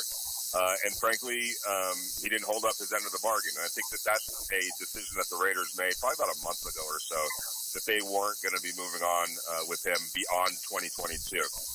But as long as they had true playoff life, they were going to continue to play him. Now that most of those opportunities, or the bulk of that opportunity, has been exhausted, there's financial and practical reasons to make sure that Derek Carr does not get hurt the remainder of this season. He's got a $40 million in guarantees should he get hurt, and that's $33 million of his 2023 salary, and then $7.5 million of his 2024 salary kick in if he gets hurt at any time over these next 2 weeks. And obviously, you can't afford that to happen. Number one, you don't want to pay him the money because you've already decided to move on. But number two, then he doesn't become, his trade value lessens dramatically. Just think about Jimmy Garoppolo last year. There were probably teams that wanted to trade for Jimmy Garoppolo, a healthy Jimmy Garoppolo, but that wasn't the case. And the 49ers, in a lot of ways, were stuck with Jimmy Garoppolo as a result. That's what the Raiders are trying to avoid right now. So while he is being benched, and there's a reason for that, and a lot of it has to do with his performance or lack thereof, proving that he's a long-range guy, there's even more of a factor here, and that's the money and the ability to preserve all options, most of which is trading him at the end of the year. So now what do the Raiders do at quarterback? Like, what's the long-term plan? What would you envision the Raiders doing? Yeah, that's the other side of this coin, and that puts the pressure now directly onto the shoulders of Dave Ziegler, the general manager, and Josh McDaniels, the head coach. We're going to hear the name Tom Brady. I'm sure we're going to hear Jimmy Garoppolo's name being bandied about. I would be curious to see if they would check in on a guy in Green Bay by the name of Aaron Rodgers. Just to see what that might look like or might take, make a reunion between Devontae and Aaron out here in the desert. So I think you're going to hear all of those names. And I think one of those three might end up being the quarterback. Is that the long-range answer? Well, in Tom Brady's case, and really in Aaron Rodgers' case, no, absolutely not. So I think that in addition to bringing in a veteran that Dave and Josh are comfortable with, there's also probably going to be a draft pick that becomes now the heir apparent in the quarterback of the future. So I think it's a twofold decision: a short-term guy that they feel like they can win some of these close games that they've been losing this year in better hands at quarterback for the short term, and then somebody that they feel like is going to be the heir apparent down the road. Vinny Bonsignor joining us here on Fox Sports Radio. He's Bucky Brooks. I'm Dan Beyer, filling in for Doug Gottlieb on the Doug Gottlieb Show. How much does Davante Adams play into that decision for next year? I mean, does he have input? Is it to make Davante Adams happy, or is none of that at stake as the Raiders make this decision? I think you definitely have to take his feelings into consideration. I mean, you part of his being here was his good friend Derek Carr was the quarterback. Now, I don't say that to say that he's joined at the hip with Derek and he's going to just march out and protest and not play because Derek's not the quarterback. I think we all understand that professional athletes, yes, there's a relationship, yes, there's friendship, but it goes beyond that, and many other factors play into what his ultimate decision is going to be. I think Davante will be consulted to the extent that they talk to guys. I don't think he's going to have final say or anything like that, but he's probably going to be kept abreast on what the possibilities are. And I think if you're Davante, and knowing talking to him yesterday, and I know how he's extremely smart and practical and business-like, and he's going to, before he makes any kind of comment on his future, long-range future, I would suspect that he's going to sit back, let the dust settle, and if it's to his liking, Tom Brady, Jimmy Garoppolo, I can make that work. I'm definitely staying here.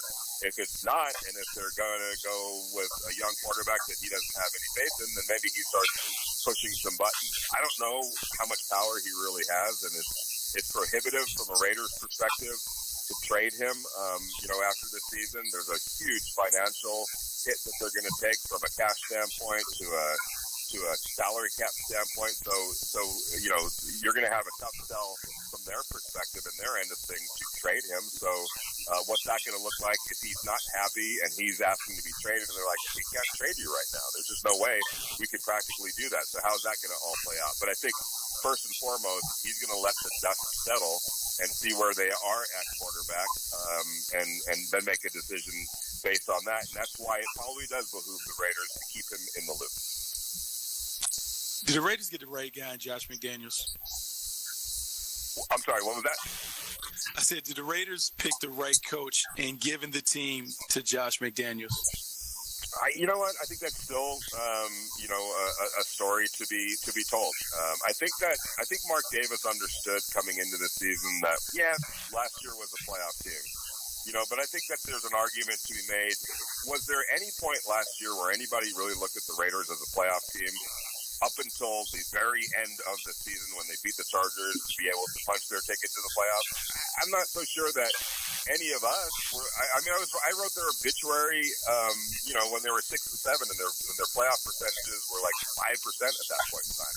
Lo and behold, they won some games down the stretch, very close games on last-second field goals by Daniel Carlson, and the Chargers, messed up a couple of games that they should have won, and then you wake up one morning and the Raiders are in the playoffs. That makes them a playoff team.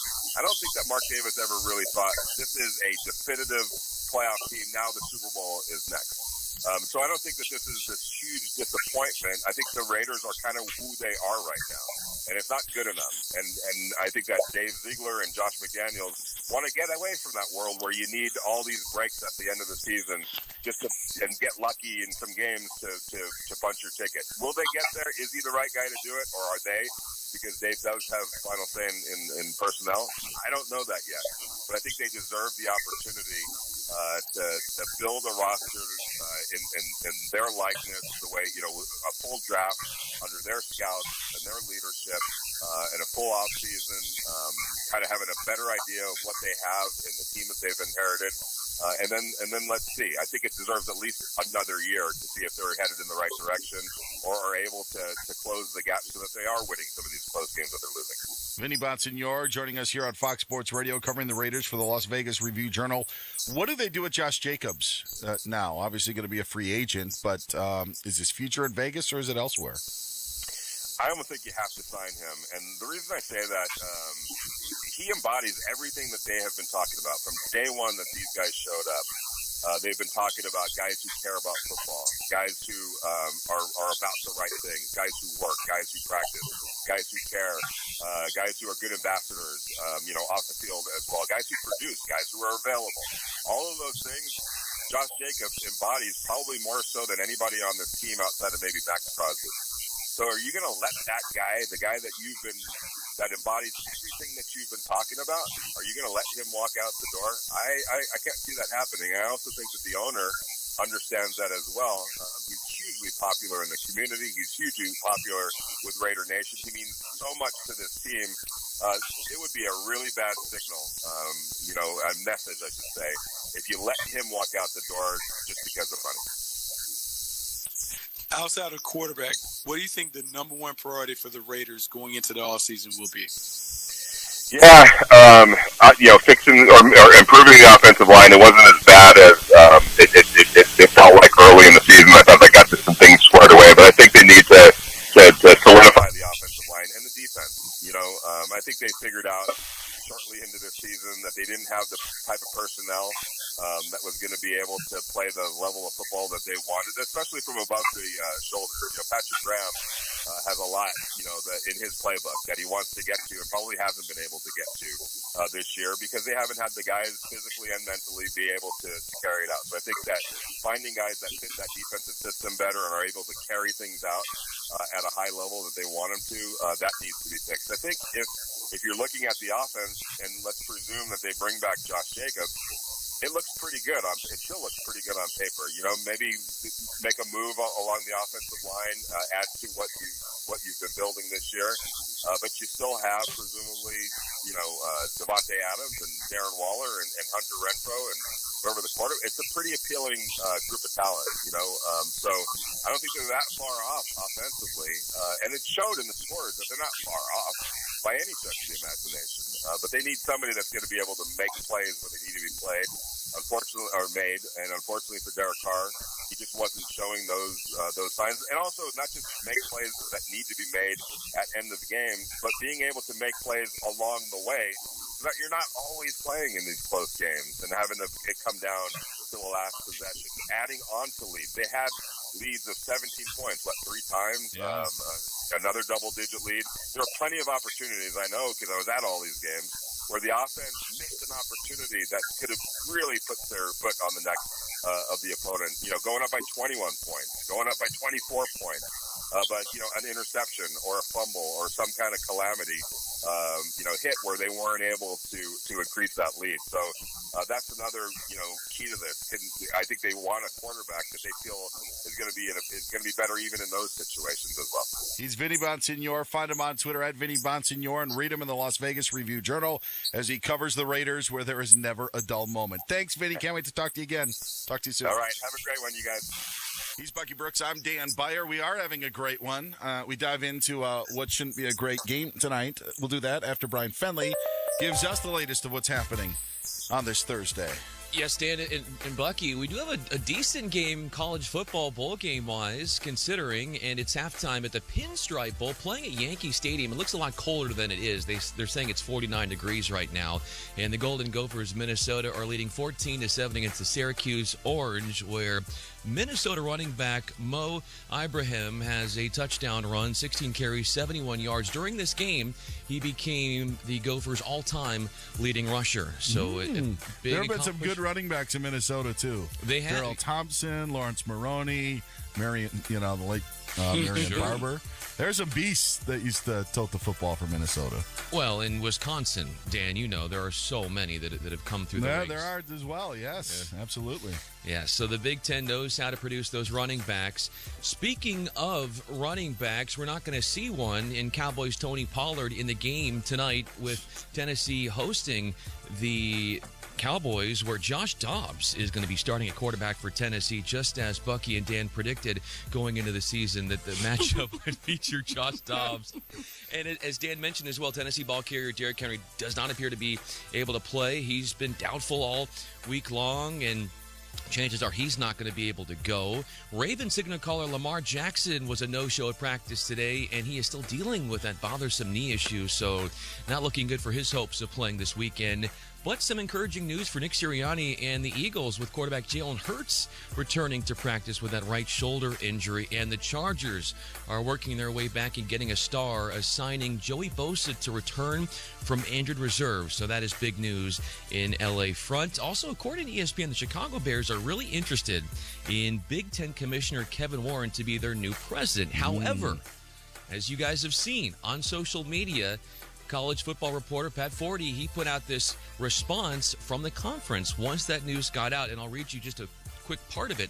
Quote, "The commissioner remains focused on the Big Ten Conference, its 14-member institutions, and over 10,000 student athletes in both regular season and postseason play."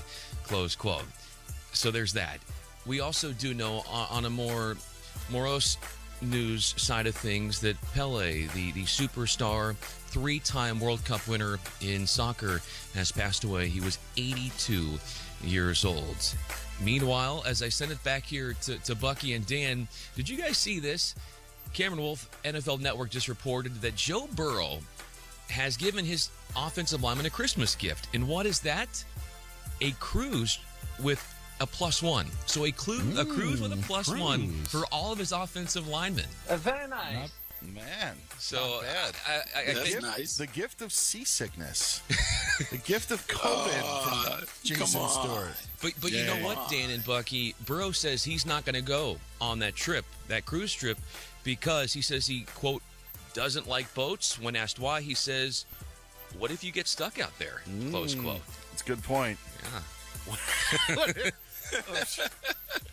Titanic is still affecting Burrow after 100+ years. Thank you very much, Brian Fenley.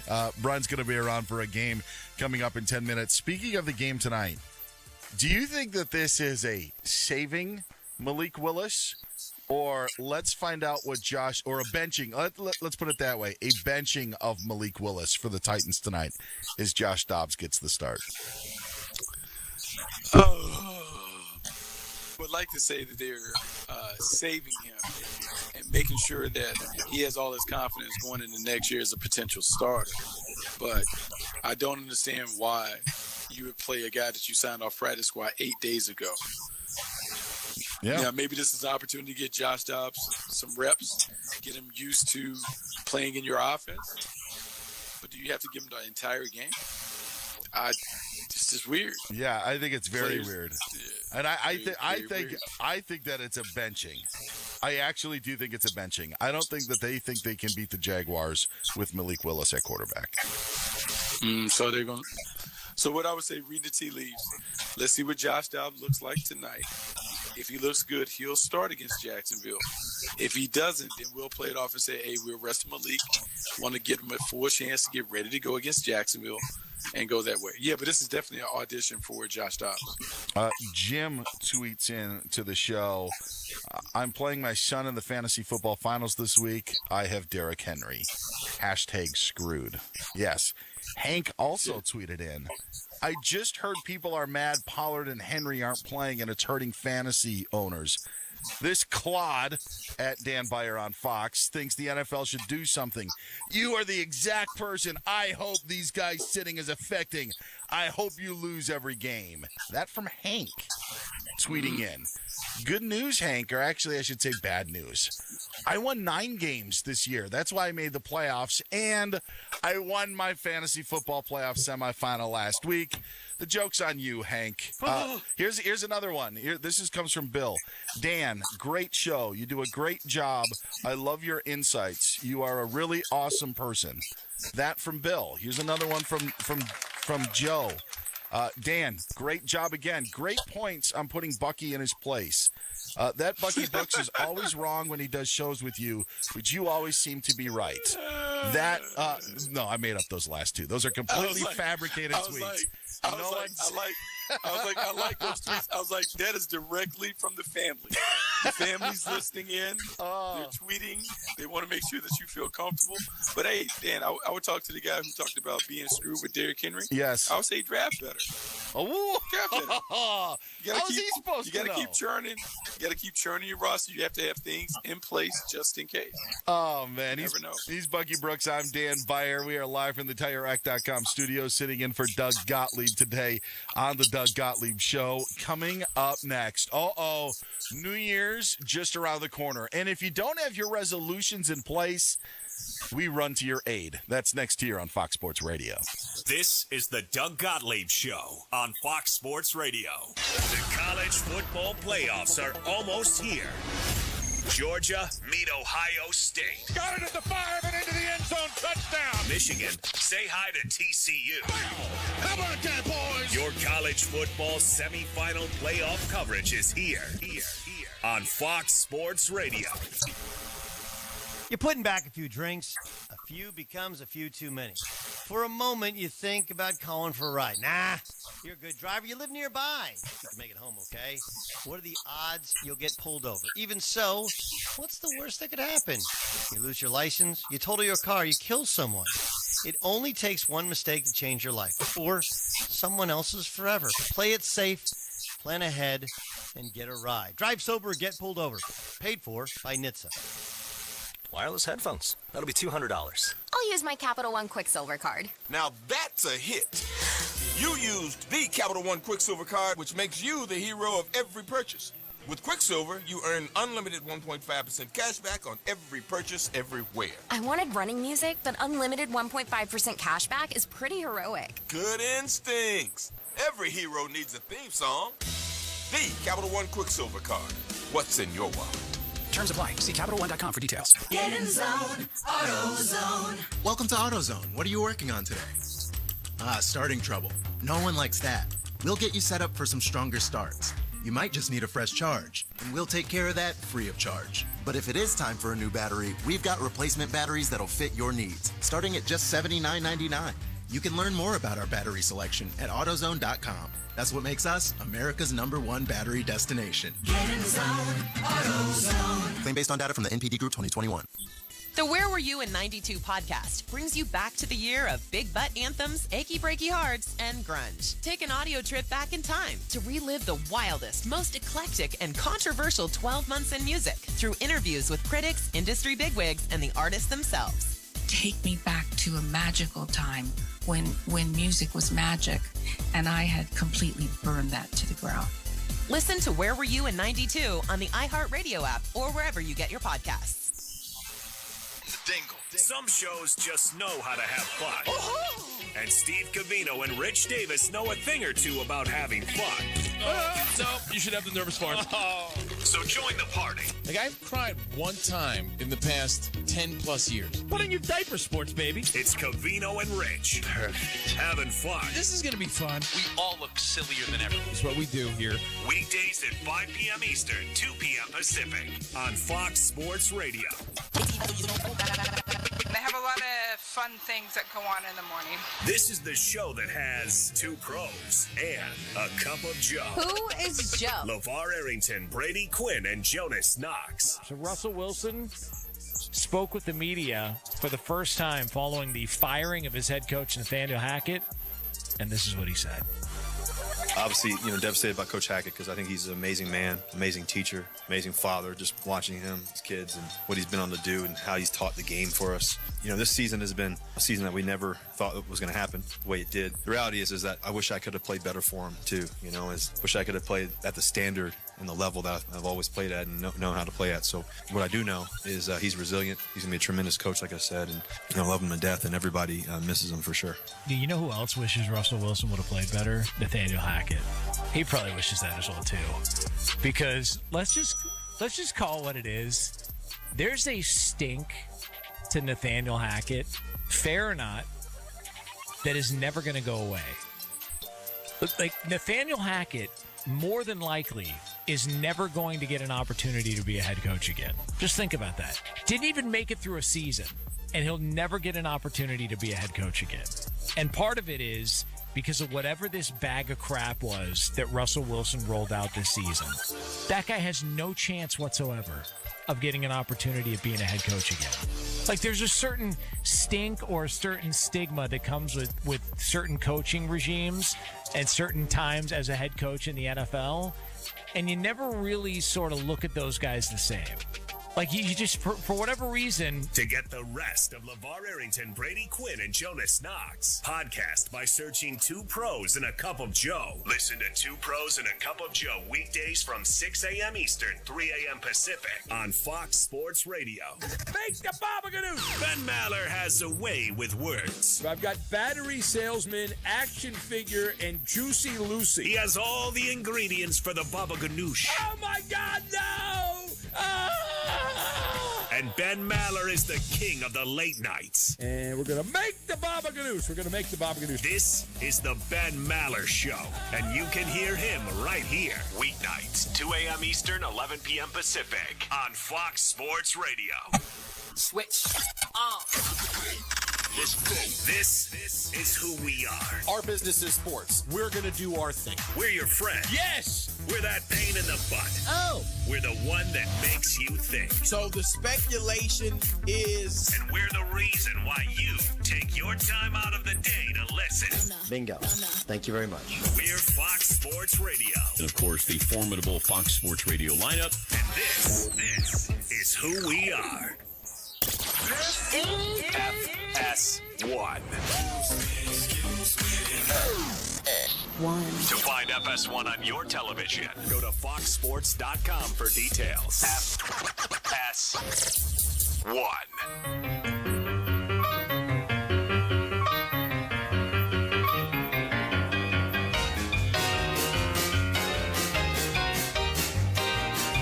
Doug Gottlieb Show on Fox Sports Radio. I'm Dan Beyer. He's Bucky Brooks. Get him on Twitter at Bucky Brooks. You can find me on Twitter at Dan Beyer on Fox. What do you say we play a game, Bucky? How about that? You know, I love games. Favorite thing to do. I'm ready. Let's head over to the news desk right now. This is Game Time. Game time. On the Doug Gottlieb Show. It's hits from the 30s, 40s, and 50s here on Fox Sports Radio. Brian Fenley, what have you got today? Our game would be... I feel a draft. You know Sam's on the board. I feel a draft. He mixes it up. He does the double. I feel a draft.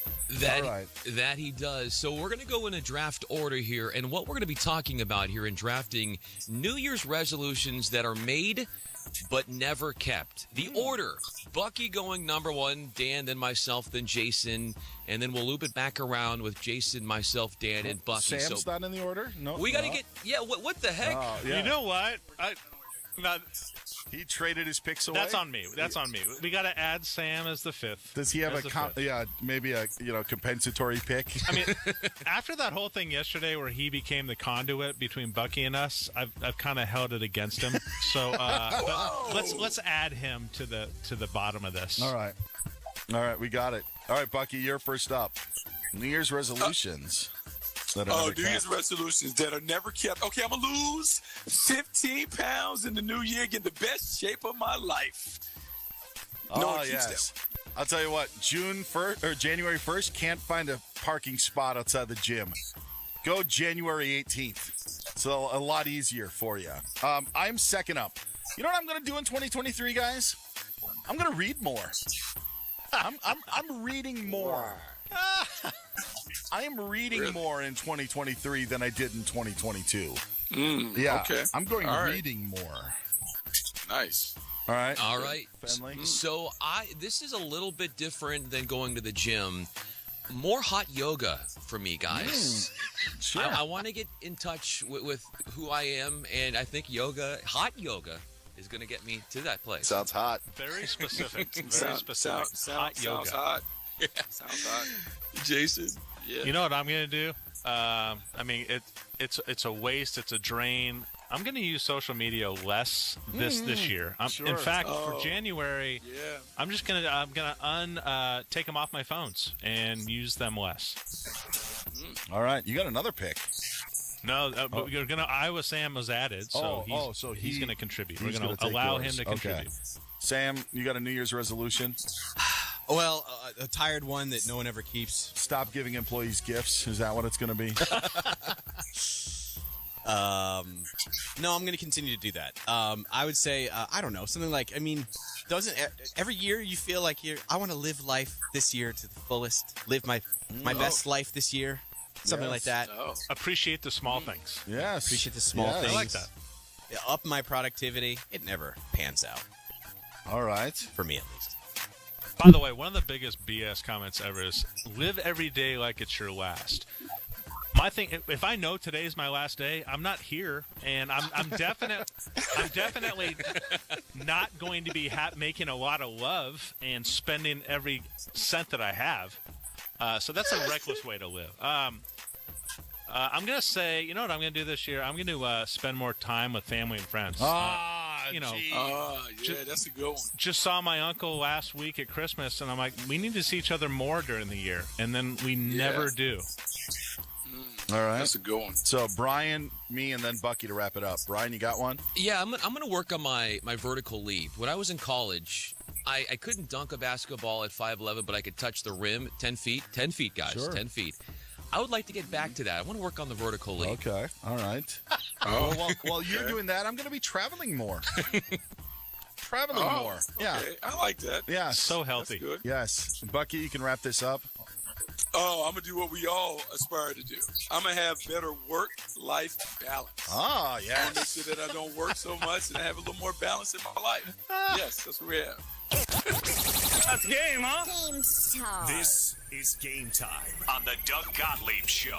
I would like to spend more time with my family, but with a 20-month-old, we are together always. Always. Absolutely always. He's Bucky Brooks. I'm Dan Byer. LeBron wants more family time. Or does he? That's next here on Fox Sports Radio. We are Fox Sports. When you open up a Mercedes-Benz Sprinter van, you're unlocking potential.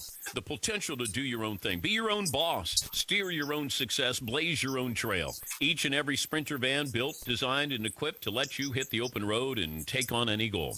To help you follow your passions, reawaken that spirit of adventure, check all of those big, bold, exciting experiences off your bucket list. Owning a Sprinter van lets you live, work, and play out your dreams wherever they take you. 16 body types, a choice of gas or diesel engine, thousands of ways to customize. It's capable and versatile enough to help drive your ambitions.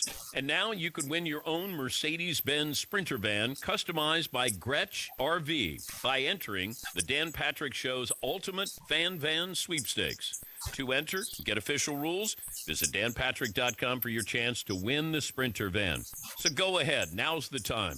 Unlock your potential inside a Mercedes-Benz Sprinter van. Each week, WWE Friday Night SmackDown is live on Fox. Catch the high-flying superstars as they compete for supremacy in the ring. It's Friday Night SmackDown at 8 Eastern on Fox and the Fox Sports app. There are some shows you don't want to miss. Anyway, it's a big story. And there are some shows you can't miss. Yes. This is Covino and Rich. It's all about Derek Carr right now. Oh, and Devontae Adams. You know, we're all talking about Derek Carr. The bigger Cogswell cog, the bigger cog here might actually be Devontae Adams, who talked about his love for Derek Carr. Have you heard this? Obviously, I don't think anybody was excited about it in here. You know, him being one of my really good friends, and you know the reason why I came here in the first place. I mean, I wouldn't be here right now if he wasn't here. So there's a process of how things go, and obviously I support my guy, and you know we got to finish the season out, you know, the best way we can possible with, you know, all things considered at this point. Whoa. That's my guy. The reason I came here. Devontae Adams, top 5 receiver in the NFL. No one could argue that. Maybe top 3, right? Devontae Adams leaves Aaron Rodgers in Green Bay, where they were pretty much a playoff automatic for the last, what felt like decades, right? And now, the quarterback he went to go play with in Las Vegas is out? They make it seem like it's this mutually agreed sort of thing. He stepped away from the team to not be a distraction. Again, they're 6-9. Carr's guaranteed $33 million. What's going on? Is he done? I mean, they were committed to Derek Carr less than a year ago because they gave him the 3-year, $120+ million extension. So, up until the season, you know what the bummer is for the Raiders, for Raiders fans? Hey, this is Cheech, and this is Chong, and you're listening to Covino and Rich, so listen up. To get the rest of what Covino and Rich said, podcast it by searching Covino and Rich. And as always, you can hear Covino and Rich weekdays at 5 p.m. Eastern, 2 p.m. Pacific on Fox Sports Radio.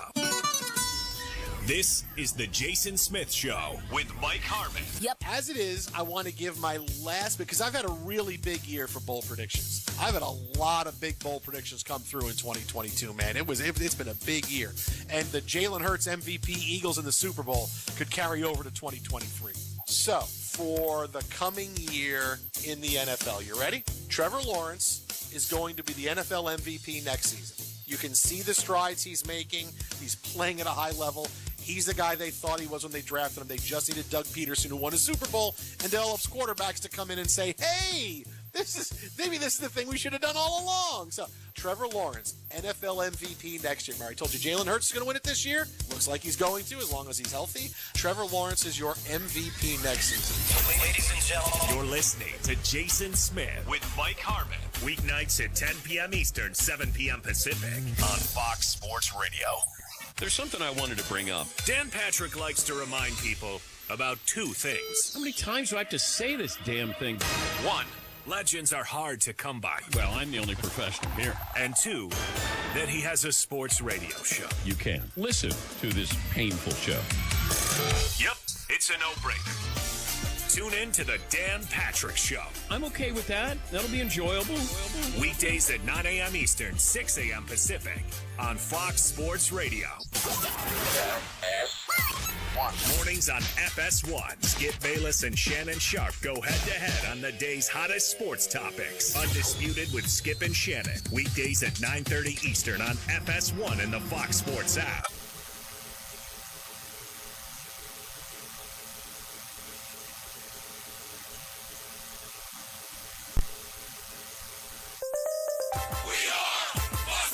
And here's what you need to know. A 40-yard field goal make for Syracuse here in the third quarter, and they have trimmed their deficit to 4 against Minnesota. 14-10, 10:26 left in the third quarter of the Pinstripe Bowl.